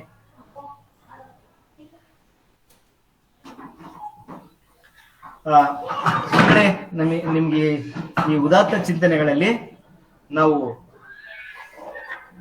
3 ಜನ ವ್ಯಕ್ತಿಗಳ ವಿಚಾರಗಳನ್ನ ನಮಗೆ ಅಧ್ಯಯನ ಮಾಡ್ತೀವಿ. ಅಂಬೇಡ್ಕರ್, ಗಾಂಧೀಜಿ, ಹಾಗೆ ಸ್ವಾಮಿ ವಿವೇಕಾನಂದ. ಇಲ್ಲಿ ಈ ಪಾಠದಲ್ಲಿ 2-3 ವಾಕ್ಯದ ಪ್ರಶ್ನೆಗಳು ಬರುವ ಸಾಧ್ಯತೆ ಬಹಳ ಇರ್ತದೆ, ಮತ್ತೆ ಪೂರಕ ಪಾಠದ ಕೂಡ ಸಾಧ್ಯತೆ ಇದೆ. 2-3 ವಾಕ್ಯದ ಇಲ್ಲಿ ಕೊಡ್ಲಿಕ್ಕೆ ಅವಕಾಶ ಬಹಳ ಇದೆ. ಅಂಬೇಡ್ಕರ್ ಅವರ ಚಿಂತನೆಗಳಲ್ಲಿ 2 ವಿಚಾರ ಅವ್ರು ಹೇಳ್ತಾರೆ. ಸ್ವತಂತ್ರ ಅಂದ್ರೆ ಏನೊಂದು ಎಕ್ಸ್ಪ್ಲೇನ್ ಮಾಡ್ತಾರೆ, ಒಂದು ಮುಕ್ತವಾದ ಸಮಾಜ ಇರಬೇಕಂದ್ರೆ ಏನೇನ್ ಬೇಕು ಅನ್ನೋದನ್ನ ಎಕ್ಸ್ಪ್ಲೇನ್ ಮಾಡ್ತಾ ಹೋಗ್ತಾರೆ. ಸ್ವತಂತ್ರದಲ್ಲಿ ಕೂಡ ಅವ್ರು 2 ರೀತಿ ಹೇಳ್ತಾರೆ, ಒಂದು ಪೌರ ಸ್ವಾತಂತ್ರ್ಯ ಹಾಗೂ ರಾಜಕೀಯ ಸ್ವಾತಂತ್ರ್ಯ. ಪೌರ ಸ್ವಾತಂತ್ರ್ಯ ಹಾಗೂ ರಾಜಕೀಯ ಸ್ವಾತಂತ್ರ್ಯ ಅಂತಕ್ಕಂಥ ಇದನ್ನ ನಾವು ಪ್ರಶ್ನೆ ಮಾಡ್ತೀವಿ. ಸ್ವತಂತ್ರದಲ್ಲಿ ಎಷ್ಟು ವಿಧಗಳು ಅಂತ 2, 3, 4 ಅಂತ ಕೂಡ ಆಯ್ಕೆ ಕೊಡ್ಬೋದು ಅವರು. ಅದನ್ನ ನೀವು ನೋಟ್ ಮಾಡ್ಕೋಬೇಕು. ಪೌರ ಸ್ವಾತಂತ್ರ್ಯ, ಸ್ವತಂತ್ರದಲ್ಲಿ ಎಷ್ಟು ಬಗೆಗಳಿದಾವೆ ಅಂದ್ರೆ 2 ಬಗೆ. ಪೌರ ಸ್ವಾತಂತ್ರ್ಯ ಅನ್ನೋದೊಂದು, ರಾಜಕೀಯ ಸ್ವಾತಂತ್ರ್ಯ. ಫಸ್ಟ್ ಪೌರ ಸ್ವಾತಂತ್ರ್ಯ ಹೇಳ್ತಾರೆ ಅವರು. ಪೌರ ಸ್ವಾತಂತ್ರ್ಯದಲ್ಲಿ ಏನಿದಾವೆ? ಪೌರ ಸ್ವಾತಂತ್ರ್ಯದಲ್ಲಿ 3 ಅಂಶಗಳನ್ನು ಹೇಳ್ತಾರೆ ಅವರು. ಏನು? ಒಂದು ಚಲನವಲನ ಸ್ವಾತಂತ್ರ್ಯ ಇರಬೇಕು, ವಾಕ್ ಸ್ವಾತಂತ್ರ್ಯ ಇರಬೇಕು, ಕ್ರಿಯಾ ಸ್ವಾತಂತ್ರ್ಯ ಇರಬೇಕು. 3 ಸಪರೇಟ್ ಬರ್ಕೊಂಡ್ಬಿಡ್ಬೇಕು ನೀವು. ಪೌರ ಸ್ವಾತಂತ್ರ್ಯದ ಅಂಶಗಳು ಅಂತೇಳಿ 3 ಅಂಶಗಳು ಬರ್ತವೆ. ಚಲನವಲನ ಸ್ವಾತಂತ್ರ್ಯ ಅಂದ್ರೇನು? ಸೂಕ್ತ ನ್ಯಾಯಾಂಗ ಕ್ರಮವಿಲ್ಲದೆ ವ್ಯಕ್ತಿಯನ್ನ ಬಂಧಿಸುವಂತಿಲ್ಲ. ಯಾವುದೇ ಸಕಾರಣ ಇಲ್ಲದೆ, ನ್ಯಾಯಾಂಗ ಕ್ರಮ ಇಲ್ಲದೆ ಯಾರನ್ನು ಅರೆಸ್ಟ್ ಮಾಡ್ಲಿಕ್ಕೆ ಸಾಧ್ಯ ಇಲ್ಲ. ಚಲನವಲನ ಸ್ವಾತಂತ್ರ್ಯ ಅಂದ್ರೆ ಒಬ್ಬ ವ್ಯಕ್ತಿ ಇಡೀ ದೇಶದ ತುಂಬಾ ಎಲ್ಲಿ ಬೇಕಾದ್ರೂ ಅವನಿಗೆ ಓಡಾಡ್ಲಿಕ್ಕೆ ಅವನಿಗೆ ಅವಕಾಶ ಇರ್ತದೆ. ಆದ್ರೂ ಕಾನೂನು ವ್ಯಾಪ್ತಿಯೊಳಗೆ ಕಾನೂನನ್ನ ಪಾಲನೆ ಮಾಡ್ತಾ ಕಂಡೀಷನ್ಸ್ ಅಪ್ಲೈ ಇರ್ತದೆ. ನಮ್ಮ ಕಾನ್ಸ್ಟಿಟ್ಯೂಷನ್ ಹೆಂಗಿದೆ ಅಂದ್ರೆ ಪ್ರಾವಿಷನ್ ತುಂಬಾ ಇದೆ, ಜೊತೆಗೆ ಅಲ್ಲಿ ಸಬ್ ಕ್ಲಾಸ್ ಕೊಟ್ಟಿರ್ತಾರೆ, ಕಂಡೀಷನ್ಸ್ ಅಪ್ಲೈ ಅಂತೇಳಿ. You can move throughout the country anywhere, you can go and stay there. ಯಾವ್ದು ಬೇಕಾದ್ರೆ ಕೆಲಸ ಮಾಡಿ, ನೀನು ಏನೇ ನೌಕರಿ ಮಾಡು, ಆದ್ರೆ ಕಾನೂನು ಉಲ್ಲಂಘನೆ ಮಾಡುವಾಗಿಲ್ಲ. ಸೊ ಇಲ್ಲಿ ಯಾರನ್ನು ಬಂಧಿಸುವಂತಿಲ್ಲ ಅಂತಕ್ಕಂಥದ್ದು ಚಲನವಲನ ಸ್ವಾತಂತ್ರ್ಯ. ಎರಡನೇದೇನು? ವಾಕ್ ಸ್ವಾತಂತ್ರ್ಯ. ವಾಕ್ ಅಂದ್ರೆ ಏನು? ಮಾತಾಡ್ತಕ್ಕಂಥದ್ದು. ವಾಕ್ ಸ್ವಾತಂತ್ರ್ಯ, ಆಲೋಚನೆ, ನನ್ನ ಆಲೋಚನೆಯನ್ನ ಇನ್ನೊಬ್ರಿಗೆ ಹೇಳಲಿಕ್ಕೆ ನನಗೆ ಅವಕಾಶ ಐತೆ, ನಾನು ಓದ್ಲಿಕ್ಕೆ ಅವಕಾಶ ಇದೆ, ನನಗೆ ಅನಿಸಿದ್ದನ್ನ ಬರೀಬಹುದು, ಅದನ್ನ ಚರ್ಚೆ ಮಾಡ್ಬೋದು. ಇದೆಲ್ಲವೂ ಕೂಡ ನಮಗೆ ವಾಕ್ ಸ್ವಾತಂತ್ರ್ಯದಲ್ಲಿ ಸೇರ್ಕೊಳ್ತದೆ. ಜೊತೆಗೆ ಕ್ರಿಯಾ ಸ್ವಾತಂತ್ರ್ಯ, 3 ಅಂಶಗಳನ್ನ ನಾವು ಪೌರ ಸ್ವಾತಂತ್ರ್ಯದಲ್ಲಿ ನಾವು ಗಮನಿಸ್ತಾ ಹೋಗ್ತೀವಿ. ಮೊದಲೇ ನೋಡ್ತಾ ಹೋಗೋಣ. ಮೊದಲನೇದೇನು? ಈ ಮೊದಲನೇ ಸ್ವಾತಂತ್ರ್ಯ ಅನ್ನೋದು ಏನಿದೆಯಲ್ಲ, ಇದು ಬಹಳ ಫಂಡಮೆಂಟಲ್ ಆಗಿರ್ತಕ್ಕಂಥದ್ದು, ನಮಗೆ ಬಹಳ ಬೇಕೇ ಬೇಕು. ಅದು ಫಂಡಮೆಂಟಲ್ ಅಷ್ಟೇ ಅಲ್ಲ, ಅದರ ಅಗತ್ಯ ಕೂಡ ಬಹಳ ಇದೆ. ಅದರ ಮೌಲ್ಯದ ಬಗ್ಗೆ ಕೂಡ ಯಾವುದೇ ಸಂದೇಹ ಕೆಡೆ ಇಲ್ಲ. ಏನನ್ನು? ಒಂದು ಪೌರ ಸ್ವಾತಂತ್ರ್ಯ ಇರ್ಲೇಬೇಕು. ಪೌರ ಸ್ವಾತಂತ್ರ್ಯ ಇಲ್ಲ ಅಂತ ಅಂದಾಗ ನಮಗೆ ಇದು ಈ ಸಂವಿಧಾನದಲ್ಲಿ ನಮಗೆ ಅಂದ್ರೆ ಯಾವುದು? ಚಲನವಲನ ಸ್ವಾತಂತ್ರ್ಯ. ಈ ಮೂಲಭೂತವಾಗಿರ್ತಕ್ಕಂಥದ್ದು ಚಲನವಲನ ಸ್ವಾತಂತ್ರ್ಯ, ಅದು ಇರ್ಲೇಬೇಕಾಗ್ತದೆ. ಅದಿಲ್ಲ ಅಂದ್ರೆ ಅವನ ವ್ಯಕ್ತಿಯ ಸ್ವಾತಂತ್ರ್ಯ ಹರಣ ಆಗ್ತದೆ. ಅದರಲ್ಲಿ 2 ಮಾತಿಲ್ಲ ಅಂತ ಹೇಳ್ತಾರೆ. ಎರಡನೇದೇನು? ಎರಡನೇ ಬಗೆಯ ಸ್ವಾತಂತ್ರ್ಯ ಅಂದ್ರೆ ಅಭಿಪ್ರಾಯ ಸ್ವಾತಂತ್ರ್ಯ. ಅದು ತುಂಬಾ ಇಂಪಾರ್ಟೆಂಟ್. ಬೇರೆ ಬೇರೆ ಕಾರಣಗಳಿಂದ ಇಂಪಾರ್ಟೆಂಟ್ ಆಗ್ತದೆ ನಮ್ಗೆ. ಯಾಕೆ? ಒಬ್ಬ ವ್ಯಕ್ತಿ ಅವನ ಅಭಿಪ್ರಾಯವನ್ನ ಕೇಳಲಿಕ್ಕೆ ಅವಕಾಶ ಕೊಡಬೇಕು. ಅದು ಸರಿನೋ ತಪ್ಪು ಆಮೇಲೆ ಬಿಟ್ಟಿದ್ದು, ಬಟ್ ಅವನಿಗೆ ಅವನ ಅಭಿಪ್ರಾಯ ವ್ಯಕ್ತಪಡಿಸ್ಲಿಕ್ಕೆ ಅವಕಾಶ ಕೊಡದೆ ಡೆಮೋಕ್ರಸಿ. ಅದನ್ನ ಇವತ್ತಿನ ನಮ್ಮ ಡೆಮೋಕ್ರಸಿಗಳಲ್ಲಿ ಹೆಂಗಾಗ್ತದೆ? ಅಲ್ಲಿ ಪ್ರಶ್ನೆ ಮಾಡ್ಲಿಕ್ಕೆ ಅವಕಾಶ ಕೊಡೋದಿಲ್ಲ. ಮೆಜಾರಿಟಿ ಯಾರ್ತದೆ ಆ ರೂಲಿಂಗ್ ಪಾರ್ಟಿಗಳೇ ಡಾಮಿನೇಟ್ ಮಾಡ್ತಾ ಹೋಗ್ತಾರೆ. ಹಾಗಾದ್ರೆ ಅಲ್ಲಿ ಡೆಮೋಕ್ರಸಿ ಸರ್ವೈವ್ ಆಗೋದಿಲ್ಲ. ಸೊ ಹಾಗಾಗಿ ಅಭಿಪ್ರಾಯ ಹೇಳಲಿಕ್ಕೆ ಅವಕಾಶ ಇಲ್ಲ ಅಂತಂದ್ರೆ ಅದು ಡೆಮೋಕ್ರಸಿ ಆಗೋದಿಲ್ಲ. ಅದು ಅನೇಕ ಕಾರಣಗಳಲ್ಲಿ ಮಹತ್ವ ಆಗ್ತದೆ. ಯಾಕೆ ಅದು ಬೇಕು ಅಂತಂದ್ರೆ ಇಲ್ಲಿ ಹೇಳ್ತಾರೆ ನೋಡಿ, ಯಾವ್ದಕ್ಕ ಪ್ರಗತಿ ಅಂದ್ರೆ ಒಂದು ಬೌದ್ಧಿಕ ಪ್ರಗತಿ ಆಗ್ಬೇಕಂದ್ರೆ ಒಂದು ಇಂಟೆಲೆಕ್ಚುಯಲ್ ಗ್ರೋತ್ ಬೇಕು, ಒಂದು ಪ್ರೋಗ್ರೆಸ್ ಆಗ್ಬೇಕು ದೇಶದಲ್ಲಿ ಅಂದಾಗ ಅಲ್ಲಿ ಫ್ರೀಡಮ್ ಆಫ್ ಸ್ಪೀಚ್ ಇರ್ಲೇಬೇಕಲ್ಲಿ. ನೀವು ಆ ಫ್ರೀಡಮ್ ಆಫ್ ಸ್ಪೀಚ್ ಕೊಡ್ಲಿಲ್ಲ ಅಂತ ಅಂದಾಗ ಅಲ್ಲಿ ಇಂಟೆಲೆಕ್ಚುಯಲ್ ಗ್ರೋತ್ ಆಗೋದಕ್ಕೆ ಸಾಧ್ಯನೇ ಇಲ್ಲ, ಬೌದ್ಧಿಕ ಪ್ರಗತಿ ಆಗೋದಿಲ್ಲ. ಒಂದು. ಎರಡನೇದು ನೈತಿಕ ಪ್ರಗತಿ. ಒಂದು ಎಥಿಕಲ್ ಆಗಿ ನಾವು ಬೆಳಿಬೇಕು ಅಂತಂದ್ರೆ ನಾವು ಇನ್ನೊಬ್ಬರಿಗೆ ಅಭಿಪ್ರಾಯ ವ್ಯಕ್ತಪಡಿಸ್ಲಿಕ್ಕೆ ಅವಕಾಶ ಕೊಡ್ಬೇಕಾಗ್ತದೆ. ರಾಜಕೀಯವಾಗಿ ಮತ್ತು ಸಾಮಾಜಿಕವಾಗಿ ಪ್ರಗತಿ ಆಗ್ಬೇಕು ದೇಶ ಅಂತಂದಾಗ ಅಲ್ಲಿ ಕೂಡ ನಾವು ಒಬ್ಬ ವ್ಯಕ್ತಿಯ ವಾಕ್ ಸ್ವಾತಂತ್ರ್ಯವನ್ನು ಗೌರವಿಸಲೇಬೇಕು. ನಾವು ಅದು ಗೌರವಿಸಲಿಲ್ಲ ಅಂದ್ರೆ ಒಂದು ಇಂಟೆಲೆಕ್ಚುಯಲ್ ಆಗಿರ್ಬೋದು, ಎಥಿಕಲಿ ಆಗಿ ಸ್ಟ್ಯಾಂಡ್ ಆಗಿರ್ಬೋದು, ಪೊಲಿಟಿಕಲ್ ಮತ್ತು ಸೋಷಿಯಲಿ ನಾವು ಯಾವ ದೇಶಗಳು ಪ್ರಗತಿ ಆಗ್ಲಿಕ್ಕೆ ಸಾಧ್ಯನೇ ಇಲ್ಲ. ಅದು ಇಲ್ಲದ ಕಡೆ ಪರಿಸ್ಥಿತಿ ಏನಾಗಿರುತ್ತಪ್ಪ ಅಂದ್ರೆ ಏಕತಾನತ ಆಗಿರ್ತದೆ. ಅಂದ್ರೆ ಮೋನೋಪೊಲಿ ಆಗಿಬಿಡ್ತದೆ, ಡಿಕ್ಟೇಟರ್ ಆಗಿಬಿಡ್ತಾನೆ ವ್ಯಕ್ತಿ. ಅಲ್ಲಿ ಯಾರ ಮಾತನ್ನು ಕೇಳೋದಿಲ್ಲ ಅಂದಾಗ ಡೆಮೋಕ್ರಸಿಗೆ ಅವಕಾಶ ಇರೋದಿಲ್ಲ. ಎಲ್ಲ ಬಗೆಯ ಚಲನಶೀಲತೆ ಕುಂದು ಹೋಗ್ತದೆ. ಎಲ್ಲಾ ಬಗೆಯ ಚಲನಶೀಲತೆ ಅಂದ್ರೆ ಒಂದು ಡೈನಮಿಸಮ್ ಅಂತ ಕರಿತೀವಿ. ಆ ಡೈನಮಿಕ್ ಇರಬೇಕು ದೇಶದೊಳಗೆ, ಆ ಸಿಸ್ಟಮ್ ಒಳಗೆ. ಅಂದ್ರೆ ಈ ಅಭಿಪ್ರಾಯ ಸ್ವಾತಂತ್ರ್ಯ ಇರ್ಲೇಬೇಕು, ಚಲನವಲನ ಸ್ವಾತಂತ್ರ್ಯ ಇರ್ಲೇಬೇಕಾಗ್ತದೆ. ಅವಿಲ್ಲ ಅಂದ್ರೆ ಅಲ್ಲಿ ರಿಜಿಡಿಟಿ ಇದೆ, ಫ್ಲೆಕ್ಸಿಬಿಲಿಟಿ ಇಲ್ಲ ಅಂತಕ್ಕಂಥದ್ದು ಅರ್ಥ ಇದೆ. ಇನ್ನು ಕ್ರಿಯಾ ಸ್ವಾತಂತ್ರ್ಯ ಅಂದ್ರೆ ಏನು? ತನಗೆ ಇಷ್ಟ ಬಂದ ಕೆಲಸ ಮಾಡಲು ವ್ಯಕ್ತಿಗೆ ಅವಕಾಶ ಇರುವುದು. ಕ್ರಿಯಾ ಸ್ವಾತಂತ್ರ್ಯ ಅಂದ್ರೆ ಏನು ಅಂತ ಒಂದು ಪ್ರಶ್ನೆ ಬರ್ಬೋದು. ಅಂದ್ರೆ ವ್ಯಕ್ತಿ ತನಗೆ ಏನಕ್ಕೆ ಇಷ್ಟ ಆಗುತ್ತಾ ಆ ಕೆಲಸ ಮಾಡ್ಲಿಕ್ಕೆ ಅವಕಾಶ ಕೊಡ್ಬೇಕು ನಾವು, ಅದು ಕ್ರಿಯಾ ಸ್ವಾತಂತ್ರ್ಯ. ಆದರೆ ಅದು ಕಾನೂನಿನ ಚೌಕಟ್ಟಿಗೆ ಒಳಪಟ್ಟಿರ್ತದೆ. ಅದನ್ನ ನೆನ್ಪಿಟ್ಕೋಬೇಕು ನಾವು. ಅಲ್ಲಿ ಯಾವ್ದೋ ಪಾಠದಾಗ ಓದಿದ್ದೆ ನಾನು, ಇಷ್ಟ ಬಂದಿದ್ ಮಾಡ್ಬೋದು ಅಂತ ಮಾಡ ನಿರ್ದಿಷ್ಟ ಕಾರ್ಯಗಳು ಎಕ್ಸಾಕ್ಟ್ಲಿ ಕಾನೂನಿನ ಚೌಕಟ್ಟಿಗೆ ಒಳಪಡ್ತದೆ. ಕಾನೂನು ಒಂದು ವ್ಯಾಪ್ತಿಯೊಳಗೆ ಇರ್ತದೆ, ಅದರಷ್ಟೊಳಗೆ ಮಾಡ್ಬೇಕು ನಾವು. ಅದಕ್ಕೆ ಅವಕಾಶ ಕೊಡ್ಬೇಕು.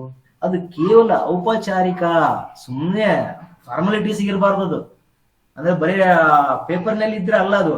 ವ್ಯಕ್ತಿ ಕ್ರಿಯಾ ಸ್ವಾತಂತ್ರ್ಯ ಐತಪ್ಪ, ನೀನ್ ಏನೋ ಕೆಲಸ ಮಾಡೋದು ಬರೀ ಪೇಪರ್ನಾಗ ಇದ್ರಲ್ಲ, ವಾಸ್ತವಿಕವಾಗಿ ಕೂಡ ಅವನಿಗೆ ಕೆಲಸ ಮಾಡ್ಲಿಕ್ಕೆ ಅವಕಾಶ ಇರಬೇಕು. ಅದು ನಿರ್ದಿಷ್ಟ ಕಾರ್ಯಗಳನ್ನು ಮಾಡಲು ಇರುವ ಪರಿಣಾಮಕಾರಿಯಾದ ಸಾಮರ್ಥ್ಯವಾಗಬೇಕದು. ಅಂದ್ರೆ ಕ್ರಿಯಾ ಸ್ವಾತಂತ್ರ್ಯ ಒಂದು ಪರ್ಟಿಕ್ಯುಲರ್ ಕೆಲಸ ಮಾಡ್ತಾ ಇದೀನಿ ಅಂದ್ರೆ ಅದಕ್ಕೆ ಸಪೋರ್ಟ್ ಮಾಡಿದಾಗ ಮಾತ್ರ ಅದನ್ನ ನನ್ನ ಎಫಿಷಿಯನ್ಸಿನ ಬಳಸ್ಕೊಳ್ಳಿಕ್ಕೆ ಸಾಧ್ಯ ಆಗ್ತದೆ. ಈ ಪ್ರಯೋಜನ ಪಡ್ಕೊಳ್ಳಿಕ್ಕೆ ಸಾಧ್ಯ ಇಲ್ಲ ಅಂತ ಇಟ್ಕೊಳ್ಳೋಣ, ಆಗ ಅಲ್ಲಿ ಸ್ವಾತಂತ್ರ್ಯವೂ ಇರೋದಿಲ್ಲ. ಅಂದ್ರೆ ನನಗೆ ಇಷ್ಟ ಬಂದ ಕೆಲಸ ಮಾಡ್ಲಿಕ್ಕೆ ಅವಕಾಶ ಕೊಡ್ತಾ ಇಲ್ಲಪ್ಪ. ನನ್ನ ಮಕ್ಕಳಿಗೆ ಏನೋ ನಾನು ಪಾಠ ಮಾಡ್ಬೇಕು, ಕೋಚಿಂಗ್ ಮಾಡ್ಬೇಕಂತ ಇಟ್ಕೊಂಡಿರ್ತೀನಿ, ಅದ್ರಲ್ಲಿ ಅವಕಾಶ ಕೊಡ್ಲಿಲ್ಲ ಅಂತಂದಾಗ ಸ್ವಾತಂತ್ರ್ಯ ಇಲ್ಲ ನನಗೆ ಅನ್ನೋದು ಒಂದು. ಶೋಷಣೆ ಎಲ್ಲಿ ಇಲ್ಲವಾಗಿದೆಯೋ, ಒಂದು ವರ್ಗ ಇನ್ನೊಂದು ವರ್ಗವನ್ನು ತುಳಿಯುತ್ತಿಲ್ಲವೋ, ಅಂದ್ರೆ ಕ್ರಿಯಾ ಸ್ವಾತಂತ್ರ್ಯ ಎಲ್ಲಿದೆ ಅಂದ್ರೆ ಶೋಷಣೆ ಇರಬಾರ್ದು. ಶೋಷಣೆ ಎಲ್ಲಿ ಇಲ್ಲವಾಗಿದೆಯೋ ಎಲ್ಲಿ ಕೂಡ ಶೋಷಣೆ ಇಲ್ಲ. ಯಾವುದೇ ಒಂದು ವರ್ಗ ಇನ್ನೊಂದು ವರ್ಗವನ್ನು ತುಳಿತಾ ಇಲ್ಲ. ಎಲ್ಲಿ ನಿರುದ್ಯೋಗನೂ ಇಲ್ಲ, ಬಡತನನೂ ಇಲ್ಲ. ಯಾರು ಬಡವರಿಲ್ಲಪ್ಪ, ಎಲ್ಲರೂ ಶ್ರೀಮಂತರಿದ್ದಾರೆ, ಎಲ್ಲರಲ್ಲಿ ಉದ್ಯೋಗ ಇದೆ, ಎಲ್ಲರೂ ಖಾಲಿ ಕೂತಿಲ್ಲ. ಯಾರೊಬ್ಬರನ್ನೊಬ್ಬರು ತುಳಿಯೋದಿಲ್ಲ, ಸಪೋರ್ಟಿವ್ ಇದ್ದಾರೆ. ಎಲ್ಲಿ ಅವನ್ ಕೆಲಸ ಮಾಡಿದ್ರೆ ತನ್ನ ಕೆಲಸ ಕಳ್ಕೊಂತಾನ, ಮನೆ ಕಳ್ಕೊಂತಾನ, ಅವನಿಗೆ ಊಟ ಸಿಗಲ್ಲ, ಆಹಾರ ಸಿಗಲ್ಲ ಅನ್ನೋ ಭಯನೇ ಇಲ್ಲ. ಅಲ್ಲಿ ಮಾತ್ರ ನಿಜವಾದ ಕ್ರಿಯಾ ಸ್ವಾತಂತ್ರ್ಯ ಇದೆ ನೋಡಿ. ಅಂದ್ರೆ ನಿಜವಾದ ಕ್ರಿಯಾ ಸ್ವಾತಂತ್ರ್ಯ ಅಂದ್ರೆ ಅವನಿಗೆ ಅವನ್ ಕೆಲಸ ಮಾಡಿರೋದ್ರಿಂದ ಅವನ ಮನೆ ಕಳ್ಕೊಳ್ಳೋದು, ಕೆಲಸ ಕಳ್ಕೊಳ್ಳೋದು ಒಂದು ಭಯ ಇರಬಾರ್ದು. ಇಲ್ಲ ಅಂದ್ರೆ ಅಲ್ಲಿ ಕ್ರಿಯಾ ಸ್ವಾತಂತ್ರ್ಯ ಅಸ್ತಿತ್ವದಲ್ಲಿದೆ ಅಂತ. ಅವನಿಗೆ ಯಾವುದೇ ಭಯ ಇಲ್ಲ ಅಂದಾಗ ಕ್ರಿಯಾ ಸ್ವಾತಂತ್ರ್ಯ ಅಸ್ತಿತ್ವದಲ್ಲಿದೆ ಅಂತ ಹೇಳ್ತಾರೆ.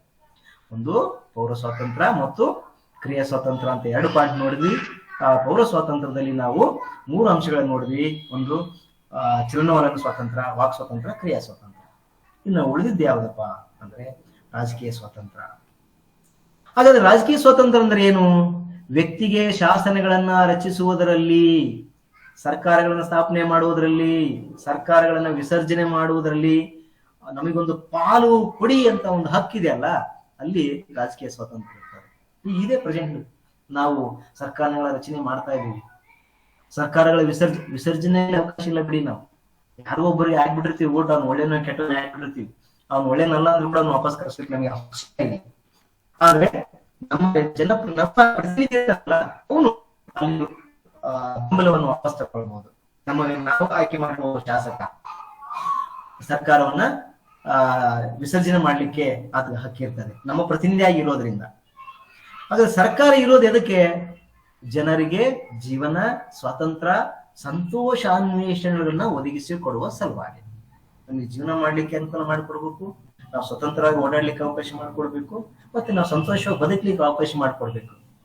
ಆದ್ರಿಂದ ಸರ್ಕಾರ ಯಾರನ್ನ ರಕ್ಷಿಸುವುದು ತನ್ನ ಕರ್ತವ್ಯವಾಗಿದೆಯೋ ಆ ಜನರಿಂದಲೇ ತನ್ನ ಅಧಿಕಾರದವನ್ನ ಬಲವನ್ನ ಪಡೆದುಕೊಳ್ಬೇಕು. ಆಕ್ಚುಲಿ ಅವರು ನಮ್ಮ ಸೇವಕರಾಗಿರ್ಬೇಕು. ಜನಪ್ರತಿನಿಧಿಗಳು ಕಾನೂನು ಒಳಗೆ ಇರ್ತಕ್ಕಂಥ ಅವಕಾಶ ಹೇಗಿದೆ ಅಂತಂದ್ರೆ ಜನಗಳ ಸೇವೆಗೋಸ್ಕರ ಅವ್ರು ಹೋಗಿರ್ತಾರೆ. ಇವತ್ತಿನ ರಾಜಕಾರಣ ಸ್ವಲ್ಪ ಬೇರೆ ರೀತಿ ಇದೆ ಬಿಡಿ, ಆ ಮಾತು ನಿಮ್ಗೆಲ್ಲ ಗೊತ್ತಿದೆ. ಇವತ್ತು ದುಡ್ಡಿದ್ದವ್ರು ಮಾತ್ರ ರಾಜಕೀಯ ಮಾಡುವ ಒಂದು ಸನ್ನಿವೇಶ ಸೃಷ್ಟಿ ಆಗ್ಬಿಟ್ಟಿದೆ. ಅದ್ ಯಾಕಂದ್ರೆ ನಾವೇ ಆ ಸನ್ನಿವೇಶವನ್ನ ಸೃಷ್ಟಿ ಮಾಡಿದೀವಿ. ಸಭ್ಯಸ್ಥರಿಗೆ ಓಟ್ ಹಾಕೋದಿಲ್ಲ, ಹಣಕ್ಕೋಸ್ಕರ ಓಟ್ ಹಾಕ್ಬಿಡ್ತೀವಿ. ಸೊ ಹಾಗಾಗಿ ಇವೆಲ್ಲ ಆಗಿದೆ. ನೀವೆಲ್ಲ ಪ್ರಜ್ಞಾವಂತರಿದ್ರಿ, ಮುಂದೆ ಇದನ್ನೆಲ್ಲ ಬದಲಾವಣೆ ಮಾಡ್ಲಿಕ್ಕೆ ಅವಕಾಶ ಇರ್ತದೆ ನಿಮ್ಗೆ.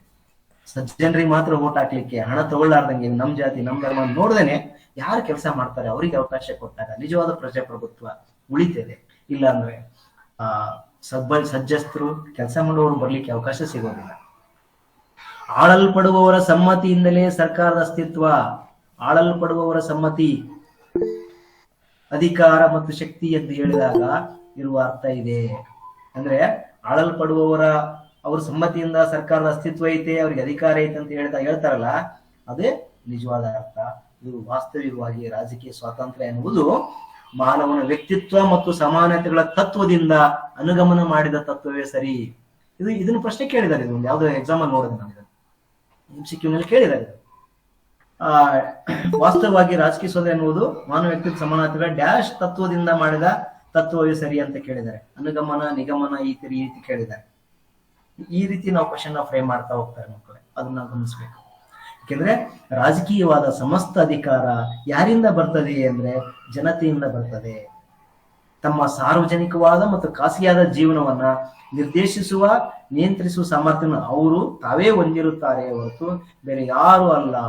ಅಂದ್ರೆ ನಾವು ಹೇಗ್ ಬದುಕಬೇಕು, ನಮ್ಮ ಪ್ರೈವೇಸಿ ಲೈಫ್ ಹೇಗಿರ್ಬೇಕು ಮತ್ತು ಪಬ್ಲಿಕ್ ಲೈಫ್ ಹೇಗಿರ್ಬೇಕು ಅನ್ನೋದನ್ನ ಯಾರು ಡಿಸೈಡ್ ಮಾಡ್ತಾರೆ ಅಂದ್ರೆ ಪಬ್ಲಿಕ್ ಡಿಸೈಡ್ ಮಾಡ್ತಾರೆ. ಹೇಗೆ ಮಾಡ್ತಾರೆ? ಅವರ ರಿಪ್ರೆಸೆಂಟೇಟಿವ್ ಮುಖಾಂತರ, ನಾವು ಆಯ್ಕೆ ಮಾಡಿರೋ MLA ಮುಖಾಂತರ ನಮ್ಮ ಭಾವನೆಗಳನ್ನ ಅಥವಾ ನಮ್ಮ ವಿಚಾರಗಳನ್ನ ರಿಪ್ರೆಸೆಂಟ್ ಮಾಡ್ತಾರೆ ಅವರು. ಆ ರೀತಿ ಇರ್ತದೆ. ಮುಕ್ತ ಸಮಾಜ ವ್ಯವಸ್ಥೆ ಈ 2 ಮೂಲ ಸಿದ್ಧಾಂತಗಳು ಪರಸ್ಪರ ಸಂಬಂಧಿಸಿದಾವೆ. ಅವುಗಳನ್ನ ಬೇರ್ಪಡಿಸ್ಲಿಕ್ಕೆ ಸಾಧ್ಯನೇ ಇಲ್ಲ. ಮೊದಲೇ ಸಿದ್ಧಾಂತ ಒಪ್ಪಿಕೊಂಡ್ರೆ 2ನೇ ಸಿದ್ಧಾಂತ ತಾನಾಗಿ ಬರ್ತದೆ. ಮೊದಲೇ ಸಿದ್ಧಾಂತ ಏನು? ಯಾವ್ದು ಮೊದಲನೇ ಸಿದ್ಧಾಂತ? ಯಾವುದು? ಪೌರ ಸ್ವಾತಂತ್ರ್ಯ. ಪೌರ ಸ್ವಾತಂತ್ರ್ಯ ಒಪ್ಕೊಂಡ್ರೆ ಸಹಜವಾಗಿ ರಾಜಕೀಯ ಸ್ವಾತಂತ್ರ್ಯ ಸಿಗ್ತದೆ ನಮ್ಗೆ. ಇಲ್ಲಿ ಪೌರ ಸ್ವಾತಂತ್ರ್ಯ ಅಂದ್ರೆ ಏನು? ವಾಕ್ ಸ್ವಾತಂತ್ರ್ಯ, ಮತ್ತೆ ಚಲನವಲನ ಇದೆ, ಮತ್ತೆ ಕ್ರಿಯಾ ಸ್ವಾತಂತ್ರ್ಯ. ಈ 3 ಆಕ್ಟಿವ್ ಆಗಿದಾವೆ ಅಂದ್ರೆ ನ್ಯಾಚುರಲ್ ಆಗಿ ನಮಗೆ ಪೊಲಿಟಿಕಲ್ ಸ್ವಾತಂತ್ರ್ಯ ಕೂಡ ನಮಗೆ ಸಿಗ್ತದೆ ಅಂತಕ್ಕಂಥದ್ದು. ಸೊ ಹೀಗೆ ಮಾನವ ವ್ಯಕ್ತಿತ್ವದ ಪವಿತ್ರವನ್ನು ಒಪ್ಪಿಕೊಂಡ್ರೆ ಸ್ವಾತಂತ್ರ್ಯ, ಸಮಾನತೆ ಮತ್ತು ಸೋದರತ್ವಗಳ ಅಗತ್ಯವನ್ನು ವ್ಯಕ್ತಿತ್ವ ವಿಕಾಸಕ್ಕೆ ತಕ್ಕ ಪರಿಸ್ಥಿತಿ ಅಂತ ನಾವು ಒಪ್ಕೋಬೇಕಾಗ್ತದೆ. ಇಂಥ ಪದಗಳನ್ನ ಕೇಳ್ತಾರೆ. ಮಾನವ ವ್ಯಕ್ತಿತ್ವದ ಪವಿತ್ರವನ್ನು ಒಪ್ಪಿಕೊಂಡ್ರೆ ಯಾವಾಗ ಅಂತ ಕೇಳಿದಾಗ, ಮಾನವ ವ್ಯಕ್ತಿತ್ವದ ಪವಿತ್ರ ಒಪ್ಪಿಕೊಂಡಾಗ ಸ್ವಾತಂತ್ರ್ಯ, ಸಮಾನತೆ ಸೋದರತ್ವಗಳ ಅಗತ್ಯವನ್ನು ವ್ಯಕ್ತಿತ್ವ ವಿಕಾಸಕ್ಕೆ ತಕ್ಕ ಪರಿಸ್ಥಿತಿ ಎಂದು ಒಪ್ಕೊಳ್ತೀವಿ. ಹೀಗೆ ನಾವು ಅಂಬೇಡ್ಕರ್ ವಿಚಾರಗಳನ್ನ ನೋಡ್ತಾ ಹೋದ್ವಿ. ಇನ್ನು ಗಾಂಧೀಜಿಯವರು ಇಲ್ಲಿ 2 ಅಂಶಗಳನ್ನ ಅವ್ರು ಹೇಳ್ತಾರೆ. ಏನ್ ಹೇಳ್ತಾರೆ ಅಂದ್ರೆ, ಒಂದು ಗುಡ್ ಹ್ಯಾಂಡ್ ರೈಟಿಂಗ್ ಬಗ್ಗೆ ಹೇಳ್ತಾರೆ. ಗುಡ್ ಹ್ಯಾಂಡ್ ರೈಟಿಂಗ್ ಅನ್ನೋದು ಏನು, ಹ್ಯಾಂಡ್ ರೈಟಿಂಗ್ ಬಗ್ಗೆ ಹೇಳ್ತಾ ಹೋಗ್ತಾರೆ ಅವರು. ಎರಡನೇದು, ಅವ್ರಿಗೆ ಇನ್ಫ್ಲೂಯೆನ್ಸ್ ಮಾಡತಕ್ಕಂಥ ಪುಸ್ತಕ ಏನು, ಅದರಿಂದ ಅವ್ರು ಏನನ್ನ ಬದಲಾಯಿಸ್ಕೊಂಡ್ರು ಅನ್ನೋದು. 2 ಅಂಶ ನೆನ್ಪಿಟ್ಕೋಬೇಕು ಅಷ್ಟೇ. ಇದ್ರಲ್ಲಿ ಅಷ್ಟು ಕನ್ಫ್ಯೂಷನ್ ಆಗಲ್ಲ ನಿಮಗೆ ಗಾಂಧಿ ವಿಚಾರ ತತ್ವಗಳಲ್ಲಿ. ಅಂಡ್ ಟು ದಿಸ್ ಲಾಸ್ಟ್ ಪುಸ್ತಕ. ಹೌದೌದು, ಆನ್ ಟು ದಿಸ್ ಲಾಸ್ಟ್ ಪುಸ್ತಕ. ಹೌದು, ಗುಜರಾತಿ ಭಾಷೆ. Yes correct. ಇಲ್ಲಿ ಮೊದಲನೇ ಅಂಶ ಅವ್ರು ಏನ್ ಹೇಳ್ತಾರೆ, ಅಂದವಾದ ಅಕ್ಷರ, ಒಳ್ಳೆಯ ಬರವಣಿಗೆ ಶಿಕ್ಷಣದ ಅವಶ್ಯಕ ಅಂಶ ಅಲ್ಲ ಅನ್ನೋ ಭಾವನೆ ಅವ್ರಿಗೆ ಬಂದ್ಬಿಟ್ಟಿತ್ತು. ಅವ್ರು ಏನ್ ಮಾಡಿದ್ರೆ, ಹ್ಯಾಂಡ್ ರೈಟಿಂಗ್ ಚೆನ್ನಾಗಿರ್ಬೇಕು ಅನ್ನೋದು ಏನು ಇಟ್ಸ್ ನಾಟ್ ನೆಸೆಸರಿ ಅನ್ಕೊಂಡ್ಬಿಟ್ಟಿದ್ರಿ. ಹೆಂಗ್ ಬಂದ್ರು ನಡೀತ್ ಬಿಡಪ್ಪ ಅನ್ನೋ ಭಾವನೆ ಇತ್ತು ಅವ್ರಿಗೆ. ಅದ್ ಯಾಕೆ ಬಂತು ನನಗೆ ಗೊತ್ತಿಲ್ಲ ಅಂತ ಹೇಳ್ತಾರ ಅವ್ರು. ಅಂದ್ರೆ ಅಕ್ಷರ ಚೆನ್ನಾಗಿ ದುಂಡಾಗಿರ್ಬೇಕು ಅನ್ನೋದು ಇದು ನಾಟ್ ನೆಸೆಸರಿ ಅನ್ನೋ ಭಾವನೆ ಅವರಿಗೆ. ಏನೋ ಅಂತ ಇಂಪಾರ್ಟೆಂಟ್ ಅಲ್ಲ ಬಿಡು, ಹೆಂಗ್ ಬರ್ದ್ರು ಓಕೆ ಅಂತಕ್ಕಂಥ ಈ ಭಾವನೆ ಎಲ್ಲಿವರೆಗಿತ್ತು ಅವ್ರಿಗೆ ಅಂದ್ರೆ, ಇಂಗ್ಲೆಂಡಿಗೆ ಹೋಗೋವರೆಗಿತ್ತಂತೆ. ಇಂಗ್ಲೆಂಡ್ಗೆ ಯಾಕೆ ಹೋದ್ರು ಅವರು, ಲಾ ಕಲಿಲಿಕ್ಕೆ ಹೋಗ್ತಾರ. ಆಮೇಲೆ ಅಲ್ಲಿ ಲಾ ಕಲಿಯೋವರೆಗೂ ಹಂಗೆ ಇತ್ತು. ಆಮೇಲೆ ದಕ್ಷಿಣ ಆಫ್ರಿಕ್ ಹೋದ್ರು ವಕಾಲತ್ ಮಾಡ್ಲಿಕ್ಕೆ, ಒಂದು ಕೇಸನ್ನು ವಕಾಲತ್ ಮಾಡ್ಲಿಕ್ಕೆ ಹೋಗ್ತಾರೆ. ಅಲ್ಲಿ ಹೋದಂತ ಸಂದರ್ಭದಲ್ಲಿ ಅಲ್ಲಿನ ಒಬ್ಬ ವೆಲ್ ಎಜುಕೇಟೆಡ್ ಯೂತ್ಸ್ ಇದ್ರು, ಸುಶಿಕ್ಷಿತ ಯುವಕರು ಅಂತ ಕರಿತೀವಿ. ಮತ್ತೆ ವಕೀಲರು ಅವರ ಮುತ್ತು ಪೂರ್ಣಿಸಿದಂತ ಸುಂದರ ಬರವಣಿಗೆ ನೋಡಿ ಇವರಿಗೆ ನಾಚಿಕೆ ಆಗ್ಬಿಡ್ತದೆ ಮತ್ತೆ ಪಶ್ಚಾತ್ತಾಪ ಆಗ್ತದೆ. ಅಲ್ಲಿವರೆಗೆ ಇವ್ರು ಹ್ಯಾಂಡ್ ರೈಟಿಂಗ್ ಬಗ್ಗೆ ತಲೆನೇ ಕೆಡ್ಸ್ಕೊಂಡ್ರಲ್ಲ, ಸೋಕೆ ನಡೀತದೆ ಹೆಂಗ್ ಬರೆದ್ರು ಅನ್ನೋ ಭಾವನೆ ಇತ್ತು. ಯಾವಾಗ ಸೌತ್ ಆಫ್ರಿಕಾಗೆ ಹೋದ್ರು, ಅಲ್ಲಿನ ಯೂತ್ಸ್ ಬರೆಯೋ ಪೇಪರ್ಗಳು ನೋಡಿದ್ರು, ಕೆಲವರು ವಕೀಲರು ಬರ್ತಿದ್ರು ಅವ್ರ ಜೊತೆಗೆ. ಅವ್ರು ಬರ್ದಿರೋ ಆ ಡಾಕ್ಯುಮೆಂಟ್ಸ್ ನೋಡಿ, ಕೈ ಬರವಣಿಗೆ ನೋಡಿ ಅವ್ರಿಗೆ ನಾಚಿ ಆಗ್ತಿತ್ತು. ಹೆಂಗಿದ್ವಪ್ಪ ಅವ್ರ ಅಕ್ಷರಗಳು ಅಂದ್ರೆ, ಮುತ್ತು ಒಂದಕ್ಕೊಂದು ಪೂರ್ಣಿಸಿದ ರೀತಿಯಲ್ಲಿ ಇದ್ವು ಅಂತ. ಅವಾಗ ಅವ್ರಿಗೆ ರಿಯಲೈಸ್ ಆಗುತ್ತೆ, ಮನವರಿಕೆ ಆಗ್ತದೆ, ಕೆಟ್ಟ ಅಕ್ಷರದ ಬರವಣಿಗೆ ಅಪಕ್ವ ಮತ್ತು ಅಪೂರ್ಣ ಶಿಕ್ಷಣದ ಚಿಹ್ನೆ ಅಂತ. ಅಲ್ಲಿವರೆಗೆ ಅನ್ಕೊಂಡಿಲ್ಲ ಅವರು.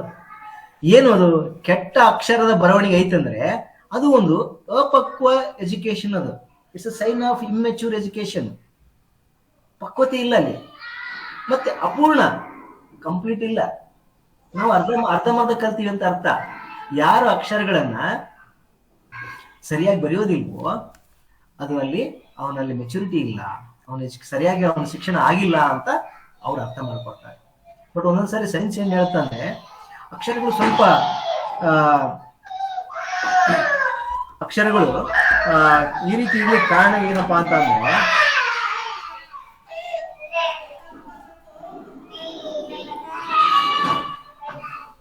ಅವರು ಯೋಚನೆ ಮಾಡುವ ರೀತಿಯಲ್ಲಿ ಹೇಳ್ತಾರೆ. ಅಂದ್ರೆ ತುಂಬಾ ಶಾರ್ಪ್ ಇರೋರಲ್ಲಿ ಕೂಡ ಎಷ್ಟೋ ಸಾರಿ ಅಕ್ಷರಗಳು ಕೆಟ್ಟದಾಗಿರುತ್ತೆ ಅಂತಕ್ಕಂಥ ಒಂದು ಸೈನ್ಸ್ ಹೇಳ್ತಾರೆ. ಅಂದ್ರೆ ಅವ್ರ ಬ್ರೈನು ಈ ಸೈಕೋಮೋಟರ್ಗಿಂತ ಅವ್ರು ಯೋಚನೆ ಮಾಡೋದು ತುಂಬಾ ಫಾಸ್ಟ್ ಇರ್ತದೆ ಅಂತ ಹೇಳ್ತಾರೆ.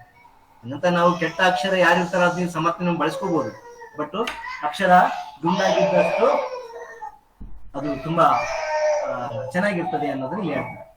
ಸರಿ, ಅದ್ ನೋಡಿ ಮೇಲೆ ಅವರು ಬಹಳ ಇಂಪ್ರೂವ್ ಮಾಡ್ಕೋಬೇಕಂತ ಪ್ರಯತ್ನ ಮಾಡ್ತಾರೆ ಅವ್ರ ಹ್ಯಾಂಡ್ ರೈಟಿಂಗ್ ಬಗ್ಗೆ.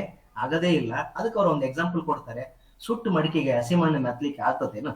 ಆಲ್ರೆಡಿ ಮಡಿಕೆ ಆಗ್ಬಿಟ್ಟದೆ, ಸುಟ್ಟರ್ ಆಲ್ರೆಡಿ ಮಾಡಿದ್ರು. ಮತ್ತೆ ಹೋಗಿ ನಾನು ಹಸಿ ಮಣ್ಣು ತಗೊಂಡೋಗಿ ಹಾಕಿದ್ರೆ ಅದು ಅಂಟ್ಕೊಳ್ಳೋದಿಲ್ಲ. ಹಂಗಾಯ್ತು, ನನಗೆ ಟೈಮ್ ಆಗಿತ್ತು, ನನ್ನ ಹ್ಯಾಂಡ್ ರೈಟಿಂಗ್ ನಾನು ಇಂಪ್ರೂವ್ ಮಾಡ್ಕೊಳಿಕ್ ಆಗ್ಲಿಲ್ಲ ಅಂತೇಳಿ ಅವರು ಈ ಒಂದು ಎಕ್ಸಾಂಪಲ್ ನ ಹೇಳಿದ್ದಾರೆ. ಇಷ್ಟೇ ಇದ್ರಲ್ಲಿ ಇರ್ತಕ್ಕಂಥ ಸಾರಾಂಶ. ಅವ್ರು ಇನ್ನೊಂದು ಏನ್ ಹೇಳ್ತಾರೆ ಅಂದ್ರೆ, ಜಾನ್ ರಸ್ಕಿನ್ ಅವ್ರು ಬರೆದಂತ ಅಂಡ್ ಟು ದಿ ಲಾಸ್ಟ್ ಪುಸ್ತಕ ಅವ್ರ ತುಂಬಾ ಇನ್ಫ್ಲೂಯೆನ್ಸ್ ಆಗಿರ್ತಕ್ಕಂಥ ಪುಸ್ತಕ ಇದು. ಓದ್ಲಿಕ್ಕೆ ಪ್ರಾರಂಭ ಮಾಡ್ತಾರೆ. ಸಿಂಗಲ್ ಸಿಟ್ಟಿಂಗ್ ಅಲ್ಲೇ ಓದಿ ಬಿಡ್ತಾರೆ ಅವ್ರು ಕುತ್ಕೊಂಡು ಅಷ್ಟು ಇಂಟ್ರೆಸ್ಟ್ ಕೊಟ್ಟು ಓದ್ತಾ ಇರ್ತಾರೆ. ನಾವಿಲ್ಲ, ಬೇಗ ಡಿಸ್ಟ್ರಾಕ್ಟ್ ಆಗ್ಬಿಡ್ತೀವಿ. ಒಂದು ಪುಸ್ತಕ ಓದ್ರೆ ಬಿಟ್ಟು ಇನ್ನೊಂದು ಏನೋ ಮಾಡಕ್ ಹೋಗ್ತೀವಿ. ಅವ್ರು ಸಿಂಗಲ್ ಸಿಟ್ಟಿಂಗ್ ಎಲ್ಲ ಪುಸ್ತಕ ಓದ್ತಾರೆ. ಅದು ಅವ್ರಿಗೆ ತುಂಬಾ ಹಿಡಿಸ್ತದೆ. ಅವರು ಆ ಪುಸ್ತಕದಲ್ಲಿ ರಸ್ಕಿನ್ ಹೇಳಿದ ಧ್ಯೇಯಗಳಿಗೆ ಅನುಸಾರವಾಗಿ ಅವರ ಜೀವನವನ್ನ ಬದಲಾಯಿಸ್ಕೊಳ್ಬೇಕಂತೇಳಿ ಡಿಸೈಡ್ ಮಾಡ್ತಾರೆ. ವ್ಯಕ್ತಿ ಬದಲಾಗ್ಲಿಕ್ಕೆ ಒಬ್ಬ ವ್ಯಕ್ತಿ ಆಗಿರುವುದು ಪುಸ್ತಕ ಆಗ್ಲಿಕ್ಕೆ ಕಾರಣ ಆಗ್ತದೆ ಅಂತ ಹೇಳ್ತಾರೆ. ಇವ್ರ ಜೀವನದಲ್ಲಿ ಈ ಪುಸ್ತಕ ಹೌದು, ನಾಟಕ ಕೂಡ ನೋಡ್ತಾರೆ. ಸತ್ಯಹರಿಶ್ಚಂದ್ರ ಮತ್ತು ಶ್ರವಣ ಕುಮಾರ ನಾಟಕಗಳು ಕೂಡ ಅವ್ರ ಬದುಕನ್ನ ಬದಲಾಯಿಸಿರ್ತಕ್ಕಂಥ ಸಂಗತಿಗಳು. ಅವತ್ತು ಯೋಚನೆ ಮಾಡಿದ್ರು ಏನಂತ, ನಾನು ಸ್ಟೂಡೆಂಟ್ ಇದ್ದಾಗ ಬರೀ ಪಾಠ ಬಿಟ್ರೆ ಬೇರೆ ಯಾವ ಪುಸ್ತಕ ಓದ್ಲಿಲ್ಲ ಅಂತ ಬೇಜಾರು ಮಾಡ್ಕೋತಾರೆ. ಆಮೇಲೆ ಅವರು ವಕಾಲತ್ತನ್ನ ಶುರು ಮಾಡಿದ ಮೇಲೆ ಓದ್ಲಿಕ್ಕೆ ನೋಡ್ತಾರೆ, ಅವ್ರಿಗೆ ಆಗೋದೇ ಇಲ್ಲ, ಕೆಲಸದ ಒತ್ತಡ ಆಗ್ತದೆ. ಅದಕ್ಕೆ ವಿದ್ಯಾರ್ಥಿ ದಶೆಯಲ್ಲಿ ಇದ್ದಾಗೆ ನಾವು ಪಠ್ಯ ಪುಸ್ತಕದ ಜೊತೆಗೆ ಬೇರೆ ಬೇರೆ ಪುಸ್ತಕಗಳನ್ನ ಓದ್ಬೇಕು. ನಾವ್ ಏನ್ ಮಾಡ ಬರೀ ಕ್ವಶನ್ ಆನ್ಸರ್ ಓದ್ಬಿಟ್ರೆ ಸಾಕು ಅಂತ ನಾವ್ ಅನ್ಕೋತೀವಿ. ಆದ್ರೆ ಅವರು ನನ್ನ ಮಿತವಾದ ವ್ಯಾಸಂಗ, ನಾನು ಓದಿದ್ದನ್ನ ಚೆನ್ನಾಗಿ ಅರಿಸ್ಕೊಳ್ಳಲಿ ಸಾರಥಿ. ನಾನು ಎಷ್ಟು ಓದಿನ ಅಷ್ಟು ಚಂದ ಓದಿನಪ್ಪ, ಜಾಸ್ತಿ ಓದ್ಲಿಕ್ಕೆ ಆಗಿಲ್ಲ, ಬಟ್ ಮನಸ್ಸು ಕೊಟ್ಟು ಓದಿನಿ ಅಂತ ಹೇಳ್ತಾರೆ. ಆ ಪುಸ್ತಕದಲ್ಲಿ ಇರುವ ಅಂಶಗಳು ಏನು ಅಂದ್ರೆ, ಬಾಳಿನಲ್ಲಿ ತತ್ಕ್ಷಣ ಬದಲಾವಣೆ ಮಾಡಿದ್ದು ಏನಪ್ಪಾ ಅವ್ರ ಪುಸ್ತಕದಲ್ಲಿರುವ ಅಂಶಗಳು ಅಂತಂದ್ರೆ, ಅವ್ರು ಇಲ್ಲಿ 4 ಸಿದ್ಧಾಂತಗಳನ್ನು ಹೇಳ್ತಾರೆ. ಆ ಪುಸ್ತಕನ ಕೊನೆಗೆ ಅವರು ಗುಜರಾತಿ ಭಾಷೆ ಕೂಡ ಟ್ರಾನ್ಸ್ಲೇಟ್ ಮಾಡ್ತಾರೆ. ಯಾವ ಭಾಷೆ, ಯಾವ್ದು ಹೆಸರು ಅಂದ್ರೆ ಸರ್ವೋದಯ ಅಂತೇಳಿ ಗುಜರಾತಿ ಭಾಷೆಗೆ ಮಾಡ್ತಾರೆ. ಅವ್ರು ಹೇಳೋ ಸಿದ್ಧಾಂತಗಳು ಏನಂದ್ರೆ 3 ಅಂಶಗಳನ್ನ ಹೇಳ್ತಾರೆ. ಎಲ್ಲರ ಒಳ್ಳೆಯದರಲ್ಲೇ ನಮ್ಮ ಒಳ್ಳೆಯದಡಗಿದೆ, ಎಲ್ಲರಿಗೂ ಒಳ್ಳೇದ್ ಮಾಡೋದ್ರಲ್ಲೇ ನಮಗೂ ಒಳ್ಳೇದಾಗ್ತದೆ ಅನ್ನೋದು ಒಂದು ಅಂಶ. ವಕೀಲನ ಕೆಲಸಕ್ಕಿರುವ ಬೆಲೆ ಕ್ಷೌರಿಕನ ಕೆಲಸಕ್ಕೆ ಇದೆ. ತಮ್ಮ ಕೆಲಸದಿಂದ ಜೀವನ ನಿರ್ವಹಿಸಲು ಎಲ್ಲರಿಗೂ ಸಮಾನವಾದ ಹಕ್ಕಿದೆ. ನಾವು ಇದನ್ನ ಡಿಗ್ನಿಟಿ ಆಫ್ ಲೇಬರ್ ಅಂತ ಕರಿತೀವಿ, ವೃತ್ತಿ ಗೌರವ ಅಂತ. ಏನಿದು ವಕೀಲನಿಗೆ ಏನು ಗೌರವ ಇದೆಯಲ್ಲ, ಕ್ಷೌರಿಕನ ಕೆಲಸನೂ ಕೂಡ ಅಷ್ಟೇ. ಹಾಗೆ ನೋಡಿದ್ರೆ ನೋಡಿ, ನಮ್ಮ ಶಾಲೆಗಳಲ್ಲಿ ಒಬ್ಬ ಹೆಡ್ ಮಾಸ್ಟರ್ ಪ್ರಿನ್ಸಿಪಲ್ ಬಂದಿಲ್ಲ ಅಂದ್ರೆ ಶಾಲೆ ನಡೀತದೆ, ಒಬ್ಬ ಶಿಕ್ಷಕ ಬಂದಿಲ್ಲ ಅಂದ್ರೆ ನಡೀತದೆ. ಆದ್ರೆ ಅಲ್ಲಿ ಕಸ ಗುಡಿಸುವವರು ಬಂದಿಲ್ಲ ಅಂದ್ರೆ ಅವ್ರ ಶಾಲೆ ನಡೆಯೋದಿಲ್ಲ. ಹಾಗಾಗಿ ಎಲ್ಲರ ಕೆಲಸಗಳು ಬಹಳ ಇಂಪಾರ್ಟೆಂಟ್ ಆಗಿರ್ತವೆ. ಸೊ ಅದನ್ನ ವೃತ್ತಿ ಅಂದ್ರೆ ಎಲ್ಲಾ ವ್ಯಕ್ತಿಗಳನ್ನ ಗೌರವಿಸ್ಬೇಕು ಅನ್ನೋದನ್ನ ಅವ್ರು ಹೇಳ್ತಾರೆ. ಇನ್ನು 3ನೇ ಅಂಶ, ಶ್ರಮಜೀವಿಯ ಜೀವನ ಉಳುವವನ ಅಥವಾ ಕೈ ಕಸುಗಾರನ ಜೀವನವೇ ಯೋಗ್ಯ ಜೀವನ. ನಾವೇನಂತೀವಿ, ಆರಾಮಾಗಿ ಬದುಕೋದೇ ಒಂದ್ ರೀತಿಯ ಸಾಧನೆ ಅಂತ ಭಾವಿಸ್ತೀವಿ. ಬಟ್ ಗಾಂಧೀಜಿಯವರು ಬೇರೆ ರೀತಿ ಭಾವಿಸ್ತಾರೆ. ಕಷ್ಟಪಟ್ಟು ಬದುಕು ಹೋಗ್ಬೇಕು, ಉಳುವೆ ಮಾಡ್ತಕ್ಕಂತ ಅಂದ್ರೆ ರೈತನ ಬದುಕು, ಕೈ ಕೆಲಸ ಮಾಡಿ ಜೀವನ ಮಾಡ್ತಾರಲ್ಲ, ನಿಜವಾಗ್ಲೂ ಅವ್ರ ಜೀವನ ಬಹಳ ಯೋಗ್ಯವಾದ ಜೀವನ ಅಂತ ಹೇಳ್ತಾರೆ ಗಾಂಧೀಜಿ. ಅವರು ತುಂಬಾ ದೊಡ್ಡ ವಿಚಾರಗಳು. ಆ ರೀತಿ ಬದುಕೋದು ಸಾಮಾನ್ಯ ಜನರಿಗೆ ಕಷ್ಟ ಆಗ್ತದೆ ಇವತ್ತಿನ ದಿನಗಳಲ್ಲಿ. ಆದ್ರೆ ಅದನ್ನ ನಾವು ಜೀವನದಲ್ಲಿ ಅಳವಡಿಸ್ಕೊಂಡಾಗ ನಾವು ಒಬ್ಬ ಸಭ್ಯ ನಾಗರಿಕರಾಗಿ ಇರ್ಲಿಕ್ಕೆ ಸಾಧ್ಯ ಆಗ್ತದೆ ಅನ್ನೋ. ಇನ್ನು ಸ್ವಾಮಿ ವಿವೇಕಾನಂದರ ಒಂದೊಂದು ಅಂಶಗಳನ್ನು ಸ್ವಲ್ಪ ಹೇಳಿ ನಾನು ಇದು ಪ್ರಶ್ನೆಗಳನ್ನು ಚರ್ಚೆ ಮಾಡ್ಬಿಡ್ತೀನಿ. ದೇಶದ ಭಾಷೆಯಲ್ಲಿ ಜನರಿಗೆ ಭಾವನೆಗಳನ್ನು ನೀಡಿ ಅವರು ವಿಷಯ ಗ್ರಹಣ ಮಾಡಿಕೊಳ್ಳುವರು. ನೋಡಿ, ಇದು ಎಜುಕೇಶನ್ ಥಿಯರಿ ಕೂಡ ಅಷ್ಟು. ನಾವು ಬಹಳಷ್ಟು ಸಾರಿ ಮೀಡಿಯಂ ಆಫ್ ಇನ್ಸ್ಟ್ರಕ್ಷನ್ ಬಗ್ಗೆ ಬಹಳ ಚರ್ಚೆ ಆಗ್ತದೆ. ಇಂಗ್ಲಿಷ್ ಮೀಡಿಯಂ ಮಾಡ್ಬೇಕು, ಕನ್ನಡ ಮೀಡಿಯಂ ಮಾಡ್ಬೇಕು ಅಂತಕ್ಕಂಥ ಚರ್ಚೆ ಆದಾಗ ಬಹುತೇಕ ಮುಂದುವರೆದ ದೇಶಗಳಲ್ಲಿ ಏನ್ ಹೇಳ್ತಾರೆ ಅಂದ್ರೆ, ಅವರ ಮಾತೃಭಾಷೆಯಲ್ಲಿ ಶಿಕ್ಷಣ ಕೊಟ್ರೆ ಅದು ಬೇಗ ಅವ್ರಿಗೆ ಮುಟ್ಟುತ್ತೆ ಅಂತ. ಇದನ್ನು ಸ್ವಾಮಿ ವಿವೇಕಾನಂದ ಕೂಡ ಅದನ್ನೇ ಹೇಳ್ತಾರೆ. ದೇಶದ ಭಾಷೆಯಲ್ಲಿ ಜನರಿಗೆ ಭಾವನೆಗಳನ್ನು ನೀಡಿ ಅವರು ವಿಷಯ ಗ್ರಹಣ ಮಾಡ್ಕೊಳ್ತಾರೆ, ಅದನ್ನ ಪರ್ಸೆಪ್ಷನ್ ತಗೋತಾರೆ, ಅದನ್ನ ಕಾಂಪ್ರೆನ್ಸಿವ್ ಮಾಡ್ತಾರೆ ಅಂತ ಹೇಳ್ತಾರೆ. ಆದ್ರೆ ಅವ್ರಿಗೆ ವಿಷಯ ಕೊಡ್ತೀರಿ, ಎಜುಕೇಟ್ ಮಾಡ್ತೀರಿ, ಅವ್ರಿಗೆ ಫೆಸಿಲಿಟಿ ಕೊಡ್ತೀರಿ, ತುಂಬಾ ನಾಲೆಜ್ ಕೊಡ್ತೀರಿ. ಆದ್ರೆ ಇನ್ನೊಂದು ದೊಡ್ಡ ಕೊರತೆ ಏನಿದೆಪ್ಪ ಅಂದ್ರೆ ಅದು ಸಂಸ್ಕೃತಿಯ ಕೊರತೆ ಇದೆ. ಅದು ಬೇಕು, ಬಹಳ ಮುಖ್ಯ. ಇವತ್ತಿನ ಕೆಲವು ಅಭಿವೃದ್ಧಿ ದೇಶಗಳು ಏನೇ ಆಗಿದಾವ ಅಂದ್ರೆ ಎಲ್ಲ ಇದೆ, ಅವ್ರಿಗೆ ವಿಜ್ಞಾನ ಇದೆ, ತಂತ್ರಜ್ಞಾನ ಇದೆ, ಶಿಕ್ಷಣ ಎಲ್ಲ ಇದೆ, ಆದ್ರೆ ಸಂಸ್ಕೃತಿ ಇಲ್ಲ, ಬಾಂಧವ್ಯಗಳಿಲ್ಲ, ಒಂದು ಸಂಬಂಧಗಳಿಗೆ ಬೆಲೆ ಇಲ್ಲ. ಎಲ್ಲದನ್ನು ವ್ಯಾವಹಾರಿಕವಾಗಿ ನೋಡೋ ಪ್ರವೃತ್ತಿ ಇರ್ತದೆ. ನಮ್ಮಲ್ಲಿ ಒಂದು ಕೌಟುಂಬಿಕ ವ್ಯವಸ್ಥೆ ಅಂತ ಇರ್ತದೆ, ಒಂದು ಕೂಡು ಕುಟುಂಬ ಅಂತ ಇರ್ತದೆ, ಒಂದು ಜಾಯಿಂಟ್ ಫ್ಯಾಮಿಲಿ ಕಲ್ಚರ್ ಕೂಡ ನಮ್ಮಲ್ಲಿ ಇವತ್ತಿಗೂ ಇದಾವೆ. ಅಲ್ಲಿ ತಾತ, ಮಾಮ, ದೊಡ್ಡಪ್ಪ, ದೊಡ್ಡಮ್ಮ, ಅಕ್ಕ, ತಂಗಿ, ಅಣ್ಣ, ಮಾಮ ಎಲ್ಲ ಒಂದು ಭಾವನೆಗಳು ಇರ್ತದೆ. ಅದು ಬೇಕು ಅಂತ ಹೇಳ್ತಾರೆ. ನೀವು ಆ ಸಂಸ್ಕೃತಿ ಕೊಡೋ ತನಕ ಅವ್ರು ಎಷ್ಟು ಅವ್ರ ಪ್ರಗತಿ ಮಾತ್ರ ಕಾನ್ಸ್ಟೆಂಟ್ ಆಗಿರಕ್ ಆಗಲ್ಲ. ಅವ್ರು ಏನೇ ಉದ್ಧಾರ ಆಗ್ಯಾರ, ಎಷ್ಟೇ ದುಡ್ಡು ಮಾಡಿದಾರ ಅಂದ್ರೂ ಕೂಡ ಅವರು ನೆಮ್ಮದಿಯಿಂದ ಇರ್ಲಿಕ್ಕೆ ಆಗೋದಿಲ್ಲ. ಯಾಕಂದ್ರೆ ಅವರಲ್ಲಿ ಆ ಕಲ್ಚರ್ ಇಲ್ಲ. ನಾವು ನಮ್ಮದು, ನಮ್ಮ ಸಂಸ್ಕೃತಿ, ನಮ್ಮ ಅಣ್ಣ, ತಮ್ಮ, ಬಂಧು ಬಳಗ, ಗೆಳೆಯ, ನೆರೆಹೊರೆಯವರನ್ನ ಭಾವನೆಗಳೇ ಇಲ್ಲ ಅಂದಾಗ ಬರೀ ಮೆಕ್ಯಾನಿಕ್ ಆಗಿ ಅವ್ರು ಜೀವನ ಮಾಡ್ತಾ ಇರ್ತಾರೆ. ಹಾಗಾಗಿ ಅವರು ಬದುಕು ಏನಾಗ್ತದೆ ಅಂದ್ರೆ ತುಂಬಾ ಗೊಂದಲದಲ್ಲಿ ಇರ್ತಾರೆ, ಸ್ಥಿರವಾಗಿರಲ್ಲ. ಅವ್ರು ಎಷ್ಟೋ ಸಾರಿ ಆತ್ಮಹತ್ಯೆಗಳಿಗೂ ಪ್ರಯತ್ನ ಮಾಡ್ತಾರೆ. ಈ ಸಣ್ಣ ಸಣ್ಣ ವಿದೇಶಗಳಲ್ಲಿ ನೋಡ್ತೀವಿ, ಶಾಲೆಗಳಲ್ಲಿ ಮಕ್ಕಳು ಬಂದುಕೊಳ್ಳೋ ತರೋದನ್ನ ನಾವು ನೋಡಿದೀವಿ. ಸುಮ್ನೆ ಎಷ್ಟೋ ಜನ ಸಣ್ಣ ಮಾತಿಗೆ ಆತ್ಮಹತ್ಯೆ ಮಾಡ್ಕೊಳ್ಳೋದು ನೋಡ್ತೀವಿ. ಎದಕ್ಕೆ ಹೆಂಗ್ ಮಾಡ್ತಾರೆ ಅಂತಂದ್ರೆ ಅವ್ರಿಗೆ ಒಂದು ಸಂಸ್ಕೃತಿಯ ಕೊರತೆ ಇದೆ. ಆ ಕಲ್ಚರ್ ನಮ್ಮಲ್ಲಿ ಇದ್ರೆ ಅಂತ ಯಾವುದೇ ಒಂದು ಆಘಾತಗಳನ್ನು ಸಹಿಸಿಕೊಳ್ಳೋ ಶಕ್ತಿ ಇರ್ತದೆ. ಕೇವಲ ಜ್ಞಾನ ರಾಶಿಗೆ ಇದನ್ನ ಎದುರಿಸ್ಲಿಕ್ಕೆ ಆಗೋದಿಲ್ಲ. ಬರೀ ನಾಲೆಜ್ ಇದೆ, ಅವ್ರಿಗೆ ಸೈನ್ಸ್ ಇದೆ, ಇನ್ಫಾರ್ಮೇಶನ್ ಇದೆ, ಬಟ್ ಅದರಿಂದ ಉಪಯೋಗ ಆಗೋದಿಲ್ಲ. ಅಂದ್ರೆ ನಮ್ಮಲ್ಲಿ ಒಂದು ಸಂಸ್ಕೃತಿ ಅನ್ನೋದು ಇರಬೇಕು ಅನ್ನೋದನ್ನ ಹೇಳ್ತಾ ಹೋಗ್ತಾರೆ. ಇವತ್ತು ನಮಗೆ ಜ್ಞಾನ ಸಂಪತ್ತು ಸಾಕಷ್ಟು ಇದೆ, ಬಹಳಷ್ಟು ದೇಶಗಳು ಪಡ್ಕೊಂಡಿದ್ದಾವೆ. ಆದ್ರೆ ಅದರಿಂದ ಏನು ಪ್ರಯೋಜನ? ಅವರು ಕಾಡು ಜನರಂತೆ ಇರ್ತಾರೆ, ಅವ್ರ ಕಲ್ಚರ್ ಇಲ್ಲ. ನಾನು ಆಗ್ಲೇ ಹೇಳಿದೆ, ವಿದೇಶಗಳಲ್ಲಿ ಏನಾಗಿದೆ, ಕೌಟುಂಬಿಕ ವ್ಯವಸ್ಥೆಗಳು ಬಹಳ ಸಡಿಲ ಅಲ್ಲಿ. ಇವತ್ತು ನಮಗೆ ಮಕ್ಕಳನ್ನ ಓದಿಸ್ತೀವಿ, ಬೆಳೆಸ್ತೀವಿ, ಅವ್ರಿಗೆ ಒಂದು ಸ್ಥಾನಕ್ಕೆ ಬಂದ್ಮೇಲೆ ಅವ್ರಿಗೆ ಮದುವೆ ಮಾಡಿ, ಕುಟುಂಬ ಮಾಡಿ, ಅವ್ರಿಗೆ ಬದುಕಲಿಕ್ಕೆ ಒಂದು ಅವಕಾಶ ಮಾಡಿಕೊಡ್ತೀವಿ. ಆದ್ರೆ ಅಲ್ಲಿ ಹಾಗಿರಲ್ಲ. ಪ್ರಾಣಿಗಳ ರೀತಿಯಲ್ಲಿ ಎಷ್ಟೋ ಜನ ಸ್ವಲ್ಪ ವಯಸ್ಸು ಬಂದ ತಕ್ಷಣ ಸ್ವತಂತ್ರ ಬದುಕಲಿಕ್ಕೆ ಹೋಗ್ತಾರೆ, ಮನೆ ಬಿಟ್ಟು ಹೋಗಿರ್ತಾರೆ. ಅವರು ಅಲ್ಲಿನ ಆ ಕಲ್ಚರ್ ಏನಿದೆಲ್ಲ ಅದು ಮನಸ್ಸನ್ನ ಅಲುಗಾಡಿಸ್ಬಿಡ್ತದೆ. ಅದಕ್ಕೋಸ್ಕರ ಆ ಒಂದು ಸಂಸ್ಕೃತಿ ಬೇಕು ಅಂತ. ಮತ್ತೆ ಇದನ್ನ ಹೆಂಗ ತರಬೇಕು, ನಮ್ಮಲ್ಲಿ ಹೆಂಗ್ ಡೆವಲಪ್ ಮಾಡ್ಬೇಕು, ಹೆಂಗ್ ಬೆಳೆಸ್ಬೇಕು, ಇದನ್ನ ನಾವು ಹೆಂಗ್ ಇನ್ಕಲ್ಕೇಟ್ ಮಾಡ್ಬೇಕು ನಮ್ಮ ಮಕ್ಕಳಲ್ಲಿ ಅಂತಂದ್ರೆ ಅವೆಲ್ಲ ಎಲ್ಲಿದಾವಪ್ಪ ಅಂದ್ರೆ ನಮ್ಮ ಶಾಸ್ತ್ರಗಳಲ್ಲಿದಾವು. ಈ ಸಂಸ್ಕೃತಿ ಅನ್ನೋದು ನಮ್ಮ ಶಾಸ್ತ್ರಗಳಲ್ಲಿದ್ದಾವೆ. ಮಠ ಮತ್ತು ಅರಣ್ಯಗಳಲ್ಲಿ ಅಡಗಿರುವ ಕೆಲವೇ ವ್ಯಕ್ತಿಗಳ ಸೊತ್ತಾಗಿರೋ ಆಧ್ಯಾತ್ಮಿಕ ರತ್ನಗಳು ಎಲ್ಲಿದ್ದಾವೆ? ನಮ್ಮ ಸ್ವಾಮೀಜಿಗಳು ಅರಣ್ಯಕಗಳು ಅಂತ ಕರಿತೀವಿ. ಅಲ್ಲಿರ್ತಕ್ಕಂಥ ಆಧ್ಯಾತ್ಮಿಕ ರತ್ನಗಳನ್ನ ನಮ್ಮ ಜನಗಳಿಗೆ ಅರ್ಥ ಆಗೋ ಭಾಷೆ ಮೂಲಕ ನಾವು ಹೇಳ್ಬೇಕಾಗ್ತದೆ ಅಂತಕ್ಕಂಥದ್ದು. ಇಲ್ಲಿ ಕೂಡ ಪ್ರಶ್ನೆಗಳನ್ನ ನಾವು ಮಾಡ್ಲಿಕ್ಕೆ ಸಾಧ್ಯ ಆಗ್ತದೆ. ಇನ್ನು ವೇದಾಂತಗಳ ಮುಖ್ಯ ಪಲ್ಲವಿಯೇ ಶ್ರದ್ಧೆ, ಇದು ಒಂದು ಡೈರೆಕ್ಟ್ ಕ್ವಶನ್ ಕೇಳಿದಾರೆ ಒಂದ್ಸರಿ, ನಾನೇ ಕೇಳಿದೀನಿ ಒಂದ್ಸರಿ ಲಾಸ್ಟ್ ನಮ್ಮ ಡಿಪಾರ್ಟ್ಮೆಂಟ್ ಕ್ವಶನ್ ಪೇಪರ್ ಮಾಡಿದಾಗ. ವೇದಾಂತಗಳ ಮುಖ್ಯ ಪಲ್ಲವಿಯೇ ಡ್ಯಾಶ್ ಅಂತ ಕೊಟ್ಟಿದ್ದೀನಿ ನಾನು MCQ ಅಲ್ಲಿ, ಶ್ರದ್ಧೆ ಅಂತಕ್ಕಂಥ. ಯಾವ ಶ್ರದ್ಧೆಯ ಮೂಲಕ ನಚಿಕೇತನು ಯಮರಾಜನನ್ನು ಕೂಡ ಸಂದರ್ಶಿಸಿ ಪ್ರಶ್ನೆ ಮಾಡುವುದಕ್ಕೆ ಧೈರ್ಯ ಹೊಂದಿದನೋ, ಯಾವ ಶ್ರದ್ಧೆ ಮೂಲಕ ಪ್ರಪಂಚ ಚಲಿಸುತ್ತಿರುವುದು ಅಂತ ಶ್ರದ್ಧೆ ಇವತ್ತು ನಾಶವಾಗ್ತಾ ಇದೆ. ಇದರ ಪರಿಹಾರಕ್ಕೆ ಮೊದಲು ನಾವು ಆತ್ಮಜ್ಞಾನವನ್ನ ಪ್ರಚಾರ ಮಾಡಬೇಕು ಅಂತ ಹೇಳ್ತಾರೆ. ನಮಗೆ ನಮ್ಮ ಶ್ರದ್ಧೆ ಬೇಕು, ಕಮಿಟ್ಮೆಂಟ್ ಬೇಕು, ಬದ್ಧತೆ ಇಲ್ಲ. ನಮಗೆ ಬದ್ಧತೆ ಇದ್ರೆ ಏನ್ ಬೇಕಾದ್ರೂ ಸಾಧಿಸ್ತೀವಿ ಅಂತಕ್ಕಂಥ ಬಹಳಷ್ಟು ಉದಾಹರಣೆಗಳನ್ನ ನಾವು ನೋಡ್ತೀವಿ. ಅರುಣಿಮ ಸಿನ್ಹಾ ಅಂತಕ್ಕಂಥ ಒಬ್ಬ ಮಹಿಳೆ ನೋಡಿದ್ರಿ, ಆಕೆ ಕಾಲೆಲ್ಲ ಕಟ್ಟಾಗ್ತದೆ. ಸ್ಪೋರ್ಟ್ಸ್ ಪರ್ಸನ್ ಆಗಿ ಕಳೆದ್ರು ಆಕೆನ ಟ್ರೈನಿಂದ ಹೊರಗೆ ನುಗ್ಗಿದಾಗ ಎಲ್ಲ ಟ್ರೈನ್ ಎಲ್ಲ ಆಕೆ ಕಾಲ್ ಮೇಲೆ ಹೋಗಿ ಕಾಲ್ ಮಾಡ್ಕೋತಾಳೆ. ಆದ್ರೆ ಆಕೆ ಒಂದು ಶ್ರದ್ಧೆಯಿಂದ ಬದ್ಧತೆಯಿಂದ ಹಿಮಾಲಯ ಪರ್ವತವನ್ನೇ ಹತ್ತಾಳೆ, ಹತ್ತಿ ಸಾಧನೆ ಮಾಡ.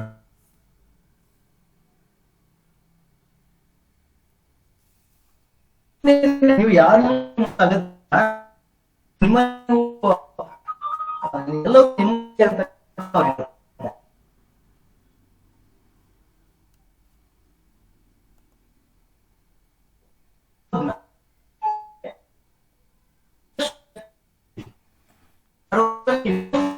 ಇಲ್ಲ ನಾಗರಾಜ್ ಸರ್, ಹಲೋ, ನಿಮ್ ಧ್ವನಿ ಸ್ಪಷ್ಟವಾಗಿಲ್ಲ, ಕೇಳಿಸ್ತಾ ಇಲ್ಲ. ಯಾವ್ದು ಪೊಟೆನ್ಷಿಯಲ್, ಹೈ ಪೊಟೆನ್ಷಿಯಲ್. ಯಾರು ಐನ್ಸ್ಟೀನ್ ಹೇಳ್ತಾರಲ್ಲ, ನನ್ನ ಬ್ರೈನ್ ಕೆಪಾಸಿಟಿ ನಾವು ಬಳಸ್ಕೊಂಡಿರೋದು ಕೇವಲ ಎಷ್ಟು 20% 30% ಅಂತ ಹೇಳ್ತಾರ. ಅಂದ್ರೆ ಎಷ್ಟೊಂದು ಶಕ್ತಿ ಇದೆ ನಮಗೆ, ನಾವು ಬಳಸ್ಕೊಳ್ತಾ ಇಲ್ಲ. ಅದಕ್ಕೆ ಎದ್ದೇಳ್ರಿ, ಈ ವೀಕ್ನೆಸ್ ದುರ್ಬಲತೆಯ ಪರವಶದಿಂದ ಪಾರಾಗ್ರಿ. ಅದಕ್ಕಿರೋ ದಾರಿ ಏನಪ್ಪಾ ಅಂದ್ರೆ ನಮ್ಮ ಆಧ್ಯಾತ್ಮಿಕ ಶಾಸ್ತ್ರಗಳನ್ನ ಓದ್ರಿ ಅಂತ ಹೇಳ್ತಾರೆ. ನಿಜವಾದ ಆತ್ಮವನ್ನು ಅರ್ಥ ಮಾಡ್ಕೊಳ್ಳಿ, ಏನ್ ಹೇಳ್ತಾರೆ ಅಂತ ಹೇಳಿ ಅದನ್ನ ಅರ್ಥ ಮಾಡ್ಕೊಳ್ರಿ, ಬೇರೆಯವ್ರಿಗೆ ಹೇಳ್ರಿ.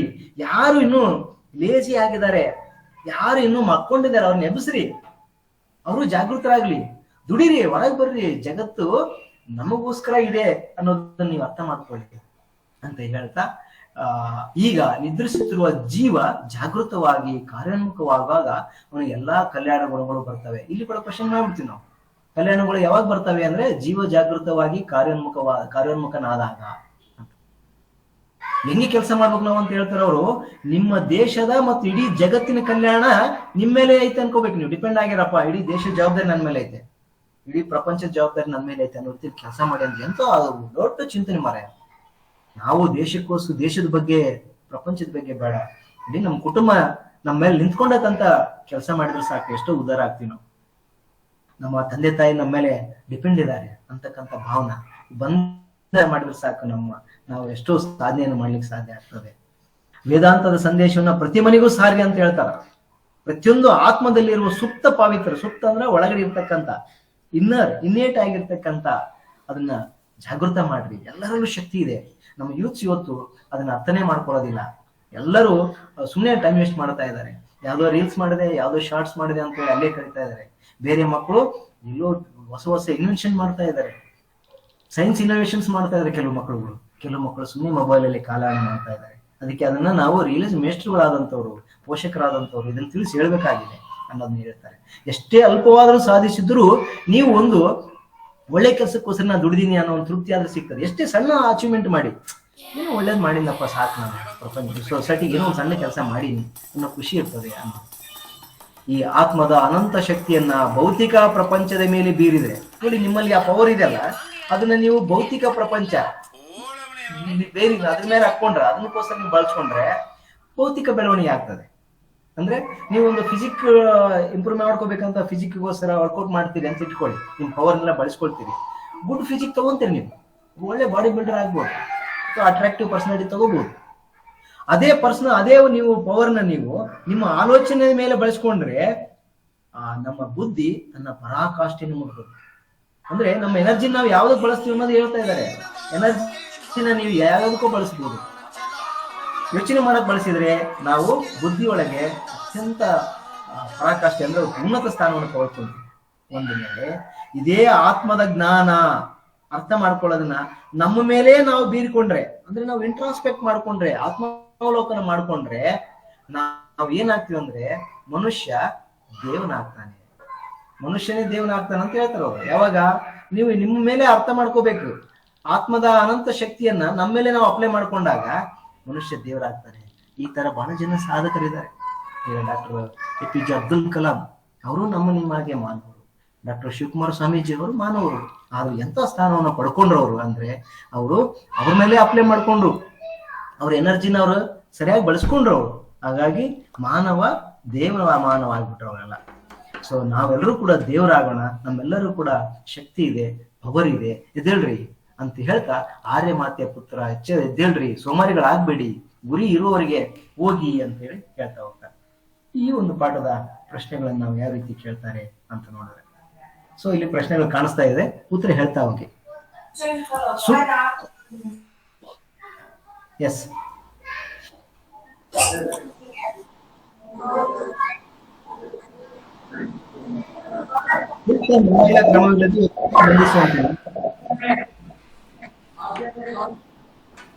ಯಾವುದು? ನ್ಯಾಯಾಂಗ ಸ್ವತಂತ್ರ.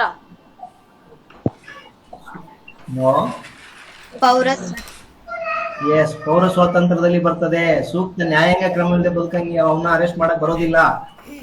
ಪೌರ ಸ್ವಾತಂತ್ರ್ಯದಲ್ಲಿ ಬರ್ತದೆ. ಆಲೋಚನೆ, ಓದು, ಬರಹ, ಚರ್ಚೆ ಇವುಗಳು ಯಾವ ಸ್ವಾತಂತ್ರ್ಯ ವ್ಯಾಪ್ತಿಗೆ ಬರ್ತವೆ? ವಾಕ್ ಸ್ವಾತಂತ್ರ್ಯದ ವ್ಯಾಪ್ತಿಗೆ ಬರ್ತವೆ. ಪೌರ ಸ್ವಾತಂತ್ರ್ಯ ಹೊಂದಿರುವ ಅಂಶಗಳು ಎಷ್ಟು? 1, 2, 3. ಯಾವ್ಯಾವ್ದು? ರಾಜಕೀಯ ಸ್ವಾತಂತ್ರ್ಯ, ಕ್ರಿಯಾ ಸ್ವಾತಂತ್ರ್ಯ, ಚಲನವಲನ ಸ್ವಾತಂತ್ರ್ಯ, ವಾಕ್ ಸ್ವಾತಂತ್ರ್ಯ, ಕ್ರಿಯಾ ಸ್ವಾತಂತ್ರ್ಯ.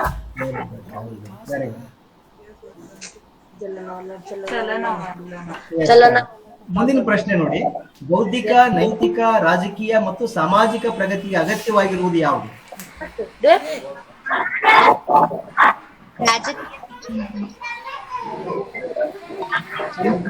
ನೈತಿಕ, ರಾಜಕೀಯ ಮತ್ತು ಸಾಮಾಜಿಕ ಪ್ರಗತಿಗೆ ಅಗತ್ಯವಾಗಿರುವುದು ರಾಜಕೀಯ ಸ್ವಾತಂತ್ರ್ಯ.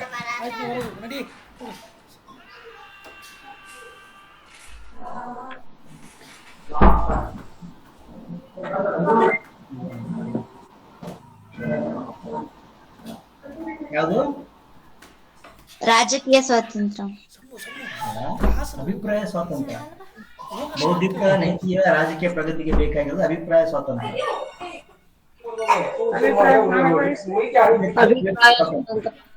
ವ್ಯಕ್ತಿ ಸ್ವಾತಂತ್ರ್ಯ. ತನಗೆ ಇಷ್ಟ ಬಂದು ಕೆಲಸ ಮಾಡಲು ವ್ಯಕ್ತಿಗಿರೋ ಅವಕಾಶ ಕ್ರಿಯಾ ಸ್ವಾತಂತ್ರ್ಯ. ಶಾಸನಗಳನ್ನು ರಚಿಸುವ, ಸರ್ಕಾರಗಳ ಸ್ಥಾಪನೆ ಮತ್ತು ವಿಸರ್ಜನೆಗಳಲ್ಲಿ ಪಾಲಿರುವ ಹಕ್ಕು ಬರುವುದು ರಾಜಕೀಯ ಸ್ವಾತಂತ್ರ್ಯ.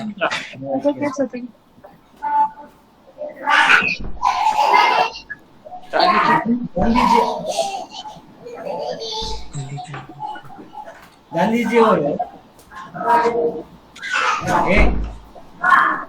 ಕೆಟ್ಟ ಅಕ್ಷರದ ಬರವಣಿಗೆ ಡ್ಯಾಶ್ ಶಿಕ್ಷಣದ ಚಿಹ್ನೆ ಅಂತ ಹೇಳಿದ್ರು.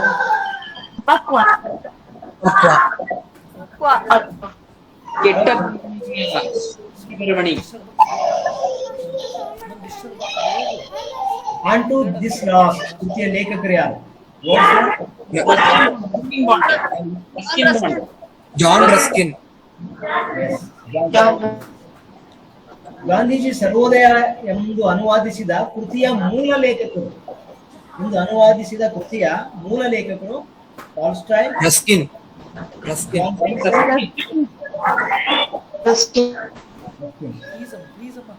ವಕೀಲನ ಕೆಲಸಕ್ಕಿರುವ ಬೆಲೆಯೇ ಕ್ಷೌರಿಕನ ಕೆಲಸಕ್ಕೂ ಇದೆ.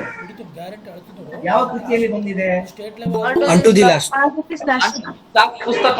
ಅಂಟು ದಿಸ್ ಲಾಸ್ಟ್. ಗಾಂಧೀಜಿ ಅಂಟು ದಿ ಲಾಸ್ಟ್ ಕೃತಿಯನ್ನ ಯಾವ ಭಾಷೆಗೆ ತರ್ಜುಮೆಗೊಳಿಸಿದರು? ಗುಜರಾತಿ ಭಾಷೆ ಕೊಟ್ಟರು. ಗುಜರಾತಿ. ದೇಶ ಭಾಷೆಯಲ್ಲಿ ಜನರಿಗೆ ಭಾವನೆಗಳನ್ನ ನೀಡಿ ವಿಷಯ ಗ್ರಹಣ ಮಾಡಿಸಿದ್ರು ಅದು ಸ್ಥಿರವಾಗಲು ಏನ್ ಬೇಕಂತ ಹೇಳ್ತಾರೆ ಸ್ವಾಮಿ ವಿವೇಕಾನಂದರು? ಸಂಸ್ಕೃತ. ಸಂಸ್ಕೃತಿ. ಸಂಸ್ಕೃತಿ. ಸಂಸ್ಕೃತಿ. ಓಕೆ. ಆಘಾತವನ್ನು ಸಹಿಸುವ ಶಕ್ತಿ ಇರುವುದು ಕೇವಲ ರಾಶಿಗಳಿಗೆ, ಜ್ಞಾನ ರಾಶಿಗಳಿಗೆ. ಸಂಸ್ಕೃತಿ. ಸಂಸ್ಕೃತಿಗೆ ಮಾತ್ರ ಇದೆ. ಜ್ಞಾನ ರಾಶಿಗಳು ಅಲ್ಲ, ಅದೇ ಅಲ್ಲ. ಆಘಾತವನ್ನು ಸಹಿಸುವ ಶಕ್ತಿ ಇರುವುದು ಸಂಸ್ಕೃತಿಗೆ. ವೇದಾಂತಗಳ ಮುಖ್ಯ ಪಲ್ಲವಿ ಶ್ರದ್ಧೆ.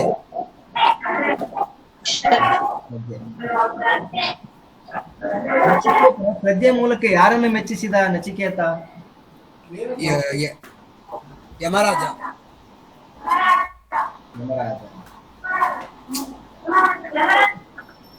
ಆರ್ಯ ಮಾತ್ರೆಯ ಪುತ್ರರ ಎಚ್ಚರಗೊಳ್ಳಿ, ಎದ್ದೇಳಿ, ಸೋಮಾರಿಗಳಾಗಬೇಡಿ ಅಂತ ಕರೆ ಕೊಟ್ಟವರು ಯಾರು? ಸ್ವಾಮಿ ವಿವೇಕಾನಂದ. ಸರ್ ಕ್ಲಿಯರ್ ಇಲ್ಲ ಸರ್ ನಿಮ್ದು ವಾಯ್ಸ್. ಓಕೆ. ಆರ್ಯ ಮಾತ್ರೆಯ ಪುತ್ರರ ಎಚ್ಚರಗೊಳ್ಳಿ, ಎದ್ದೇಳಿ, ಸೋಮಾರಿಗಳಾಗಬೇಡಿ, ಗುರಿ ದೊರಕೋರಿಗೆ ನಿಲ್ಬೇಡಿ ಎಂದು ಕರೆ ಕೊಟ್ಟವರು ಯಾರು? ಸ್ವಾಮಿ ವಿವೇಕಾನಂದ. ಆತ್ಮದ ಅನಂತ ಶಕ್ತಿಯನ್ನ ಡ್ಯಾಶ್ ಬೀರಿಕೊಂಡ್ರೆ ಮಾನವ ದೇವನಾಗ್ತಾನೆ. ಮನುಷ್ಯ ದೇವನಾಗೋದು ಯಾವಾಗ? ಆಲೋಚನಾ ಪ್ರಪಂಚದ ಮೇಲೆ, ತನ್ನ ಮೇಲೆ ಮತ್ತು ಪಾರಮಾರ್ಥಿಕ ಲೋಕದ ಮೇಲೆ.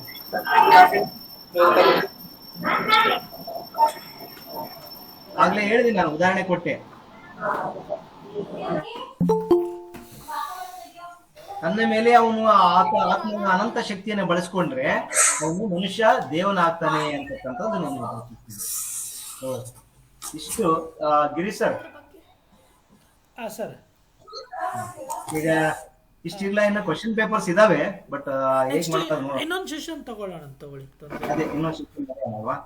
ಈಗ 3 ಲೆಸನ್ಸ್ ಕವರ್ ಆಯ್ತು, ಇನ್ನೊಂದು ಲೆಸನ್ಸ್ ಇದೆ, ಇನ್ನೊಂದು ಲೆಸನ್ ಇದೆ ಕೆಲವು ಅಲ್ವಾ? ಲೆಸನ್ಸ್ ಇದಾವೆ, ಕೆಲವು ಪ್ರಶ್ನೆಗಳಿದಾವೆ. ನೋಡಿ, ಮೊನ್ನೆ ಯಾವುದೋ ಪ್ರಶ್ನೆ ನಡೆಯಿತು, ಅಲ್ಲಿ ಕೊಟ್ಟಿದ್ದಾರೆ, ಯಾವ ಒಲೆಯೂ ಒತ್ತಲಿಲ್ಲ ಅಂತ ಕೇಳಿದ್ದಾರೆ. ಕೇರಿಯ ಮಾರನ. ಸೊ ಇದರಲ್ಲಿ ಇನ್ನು ಇದು ವಚನಗಳು ಒಂದು ಕ್ವಶನ್ ಬಂದಿದೆ. ಜಲಿಯನ್ ವಾಲ್ಬಾಗ್ ನಲ್ಲಿ ಶಾಂತಿಯುತ ಸಭೆ ಯಾವಾಗ ನಡೆಯಿತು ಅಂತ ಕೇಳಿದ್ದಾರೆ. April 13 okay. ಗಿರೀಶ್ ಸರ್. ಸರಿ ಮಕ್ಕಳೇ, ಒಂದು ಮಾಡೋಣ ಸರ್ ಅವ್ರದ್ದು. ನೆಕ್ಸ್ಟ್ ಜನವರಿ 1st ವೀಕಲ್ಲಿ ಅವ್ರದ್ದೇ ಒಂದು ಸೆಷನ್ ಕಂಟಿನ್ಯೂ ಮಾಡೋಣ. ಇನ್ನೊಂದು ಲೆಸನ್ ಕವರ್ ಮಾಡ್ತಾರೆ, ಮತ್ತು ಆ ಲೆಸನ್ನಿಂದ MCQ ಕ್ವಶನ್ಸು ಜೊತೆಗೆ ಇನ್ನೂ ಇದು ಡಿಸ್ಕಷನ್ ಆಗಿಲ್ಲ, ಏನೋ ಡಿಸ್ಕ್ರಿಪ್ಟಿವ್ 2 ಮಾರ್ಕ್ಸ್ 2 ಕ್ವಶನ್ ಬರುತ್ತಲ್ಲ, ಅದು ಚರ್ಚೆ ಆಗಬೇಕು ಎಲ್ಲ ಪಾಠದಿಂದ. ಸೊ ಅದು ಜೊತೆಗೆ ಕೆಲವು ಪ್ರಶ್ನೆ ಪತ್ರಿಕೆಗಳನ್ನು ಕೂಡ ಸರ್ ಕಲೆಕ್ಟ್ ಮಾಡಿದ್ದಾರೆ. ಸೊ ಅದೆಲ್ಲ ಚರ್ಚೆಯನ್ನು ಜನವರಿ 1st ವೀಕ್, ಫಸ್ಟ್ ಸ್ಯಾಟರ್ಡೇ ಏನು ಬರುತ್ತಲ್ಲ ಆ ದಿನ ಸರ್ ಅವ್ರಿಗೆ ಕಂಟಿನ್ಯೂ ಮಾಡಲಿಕ್ಕೆ ವಿನಂತಿ ಮಾಡ್ಕೊಳ್ತೇವೆ ನಾವು. ಸೊ ಆ ದಿನ ನೀವು ಸೆಷನ್ ಎಲ್ಲರೂ ಜಾಯ್ನ್ ಆಗಿ, ಸೊ ನಿಮಗೊಂದು ಇಡೀ ಕಂಪ್ಲೀಟಾಗಿ ಈ ಪೂರಕ ಪಾಠದ್ದು ಒಂದು ನಿಮಗೆ ಎಲ್ಲ ಅದ್ರ ಬಗ್ಗೆ ಪ್ರಶ್ನೋತ್ತರಗಳ ಬಗ್ಗೆ ಎಲ್ಲ ಒಂದು ಮಾಹಿತಿ ಸಿಕ್ಕಂಗಾಗುತ್ತೆ. ಅದರ ನಂತರ ಉಳಿದ ಮುಂದಿನ ಸ್ಯಾಟರ್ಡೇಸ್ ಕೂಡ, ಅಂದರೆ ಎಲ್ಲ ಶನಿವಾರ ಕೂಡ ನಾವು ಬೇರೆ ಬೇರೆ ಸೆಷನ್ಸನ್ನು ಬೇರೆ ಬೇರೆ ನಮ್ಮ ಸಂಪನ್ಮೂಲ ವ್ಯಕ್ತಿಗಳು ತಗೊಳ್ತಾರೆ. ಎಲ್ಲ ಸೆಷನ್ಸ್ಗೆ ಜಾಯ್ನ್ ಆಗಿ. ಮತ್ತು ಈಗೇನು 3 ಪಾಠಗಳ ಚರ್ಚೆ ಆಯಿತು, ಕೆಲವು ಪ್ರಶ್ನೆಗಳನ್ನು ಕೂಡ ಸರ್ ಅವರು ಚರ್ಚೆ ಮಾಡಿದರು. ಇದ್ರ ಬಗ್ಗೆ ಏನಾದರೂ ಪ್ರಶ್ನೆಗಳಿದೆಯಾ? ಏನಾದರೂ ಯಾರಾದರೂ ಹೇಳ್ಬೋದು, ಇವನ್ ವಿದ್ಯಾರ್ಥಿಗಳು ಅಥವಾ ಟೀಚರ್ಸ್ ಏನಾದರೂ ಸಜೆಷನ್ಸ್ ಏನಾದರೂ ಕ್ವಿಕ್ಕಾಗಿ 1 ನಿಮಿಷ.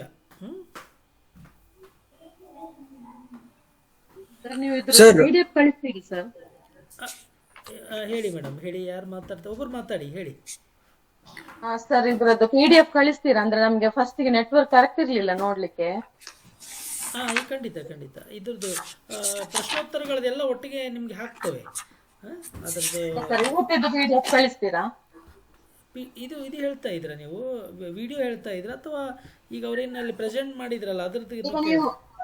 ಅಲ್ಲ ಸರ್, ನೀವೀಗ 3 ಲೆಸನ್ ಮಾಡಿದ್ರ ಅಂತ ಹೇಳಿದ್ರಲ್ಲ, ಅದ್ರಲ್ಲಿ ಈಗದೊಂದು multiple choice fill in the blanks ನಾವು ನೋಡಿದ್ವಿ. ಈಗ ಇನ್ನು 2 ಮಲ್ಟಿಪಲ್ ಚಾಯ್ಸ್ ಮಾಡಿದ್ದ ಸರ್. ಈಗ ಒಟ್ಟು 3 ಲೆಸನ್ಸ್ ಆಗಿರೋದು ಮೇಡಮ್.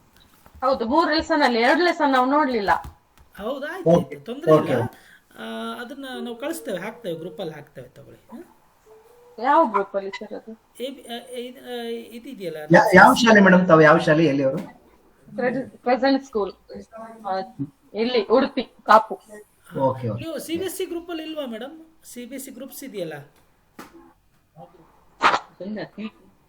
ಓಕೆ ಸರ್, ನಾವು ಟೀಚರ್ ಹತ್ರ ಕೇಳ್ತೇವೆ. ಇದಿರಲ್ಲ ಮೇಡಮ್, ಇದಿರಲ್ಲ? ಇಲ್ಲ ಸರ್, ಇಲ್ಲ. ಹೌದಾ, ಹೇಗೆ ಸಿಕ್ಕಿತ್ತು ಮತ್ತೆ ಲಿಂಕ್? ನಮ್ಗೆ ಟೀಚರ್ ಕಳಿಸಿದ್ರು ಸರ್ ಸ್ಕೂಲ್. ಆಯ್ತು, ಆ ಟೀಚರ್ ಅವ್ರಿಗೆ ಗ್ರೂಪ್ ಆಡ್ ಮಾಡಿ ಕೇಳಿ, ಗ್ರೂಪ್ ಆಡ್ ಮಾಡಿ. ಗ್ರೂಪಲ್ಲಿ ಆ್ಯಡ್ ಮಾಡ್ಲಿಕ್ಕೆ ಹೇಳಿ. ಸೊ ಆ ಗ್ರೂಪಲ್ಲಿ ನಾವೆಲ್ಲ ಶೇರ್ ಮಾಡ್ತೇವೆ. ಒಟ್ಟು ಒಂದು 4 ಗ್ರೂಪ್ ಇದೆ ಮೇಡಮ್, CBSEದು, ಕನ್ನಡ ಟೀಚರ್ಸ್ದು ಥ್ರೂಔಟ್ ಎಲ್ಲ ಟೀಚರ್ಸ್ ಆಲ್ಮೋಸ್ಟ್ ಇದ್ದಾರೆ, ಎಲ್ಲ ಟೀಚರ್ಸ್ ಇದ್ದಾರೆ, ಕನ್ನಡ ಟೀಚರ್ಸು. ಸೊ ಆ ಗ್ರೂಪಲ್ಲೇ ನಾವು ಶೇರ್ ಮಾಡ್ತೇವೆ. ಸೊ ಅವ್ರ ಮೂಲಕ ನೀವು ತೆಕ್ಕೊಳ್ಬೋದು. ಓಕೆ, ಮತ್ತೆ ಯಾರಾದ್ರದ್ದು ಏನಾದರೂ ಪ್ರಶ್ನೆ ಇದೆಯಾ ಸರ್? ಹೇಳಿ ಸರ್, ಕವಿ ಪರಿಚಯ ಎಲ್ಲಾದ್ರದ್ದು ಓದ್ಕೊಂಡ್ಬಿಟ್ಟು ಸರ್, ಎಲ್ಲ ಇದು ಪಠ್ಯ ಪುಸ್ತಕದ್ದು ಸರ್. ಮಾತಾಡ್ತೀರಾ ನಾಗರಾಜ್ ಸರ್?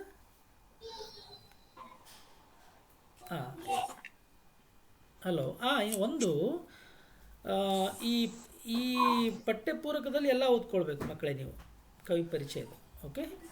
ಸೊ ಇಲ್ಲಿ ನಾವು ಗದ್ಯ ಪದ್ಯದಲ್ಲಿ ಇನ್ಟೆಕ್ಸ್ಟ್ ಬರಲ್ಲ, ಆದರೆ ಇಲ್ಲಿ ಇನ್ಟೆಕ್ಸ್ಟ್ ಬರುತ್ತೆ ನಿಮಗೆ. ಸರ್ ಹೇಳಿದ್ರಲ್ಲ ಪ್ರಾರಂಭದಲ್ಲಿ, ಇನ್ಟೆಕ್ಸ್ಟನ್ನು ಓದ್ಕೊಳ್ಬೇಕಾಗುತ್ತೆ. ಆ ಪಾಠಗಳ ಹಿಂದೆ ಇರುವಂಥ ಪ್ರಶ್ನೋತ್ತರ ಓದ್ಕೋಬೇಕು, ಮತ್ತು ಆ ಕೃತಿಕಾರ ಪರಿಚಯವನ್ನು ಓದ್ಕೋಬೇಕು ಇಲ್ಲಿ. ಮತ್ತೆ ಏನಾದರೂ ಪ್ರಶ್ನೆ?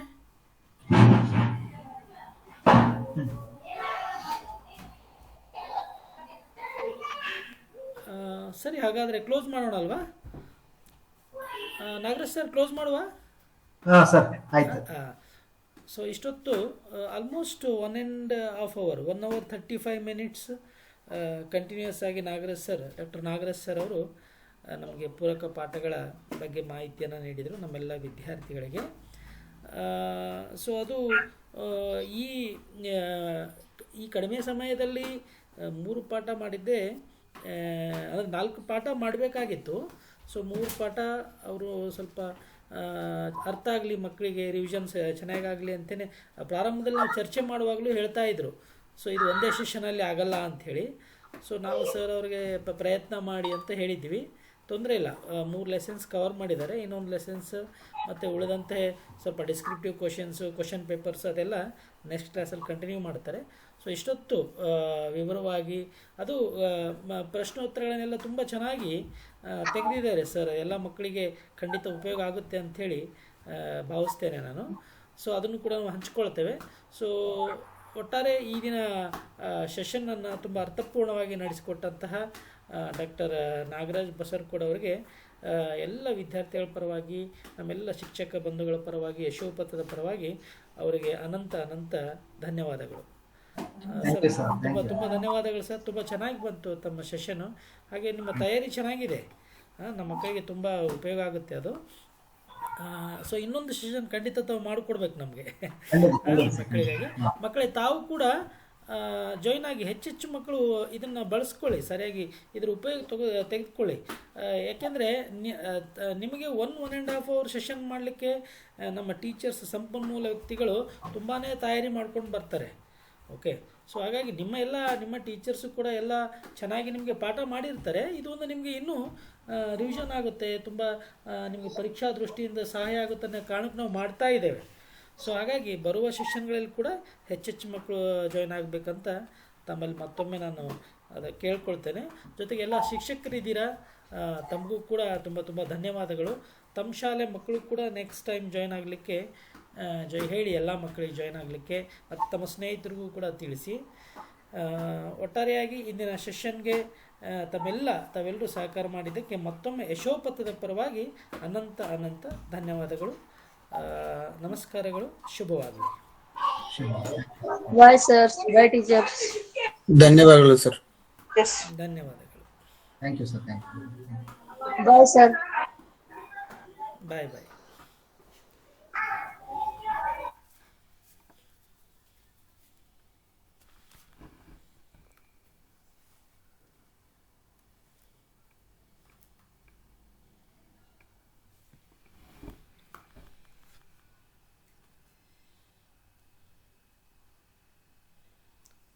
ಮಕ್ಕಳೆಲ್ಲ ಕ್ವಿಟ್ ಆಗ್ಬೋದು. ಓಕೆ.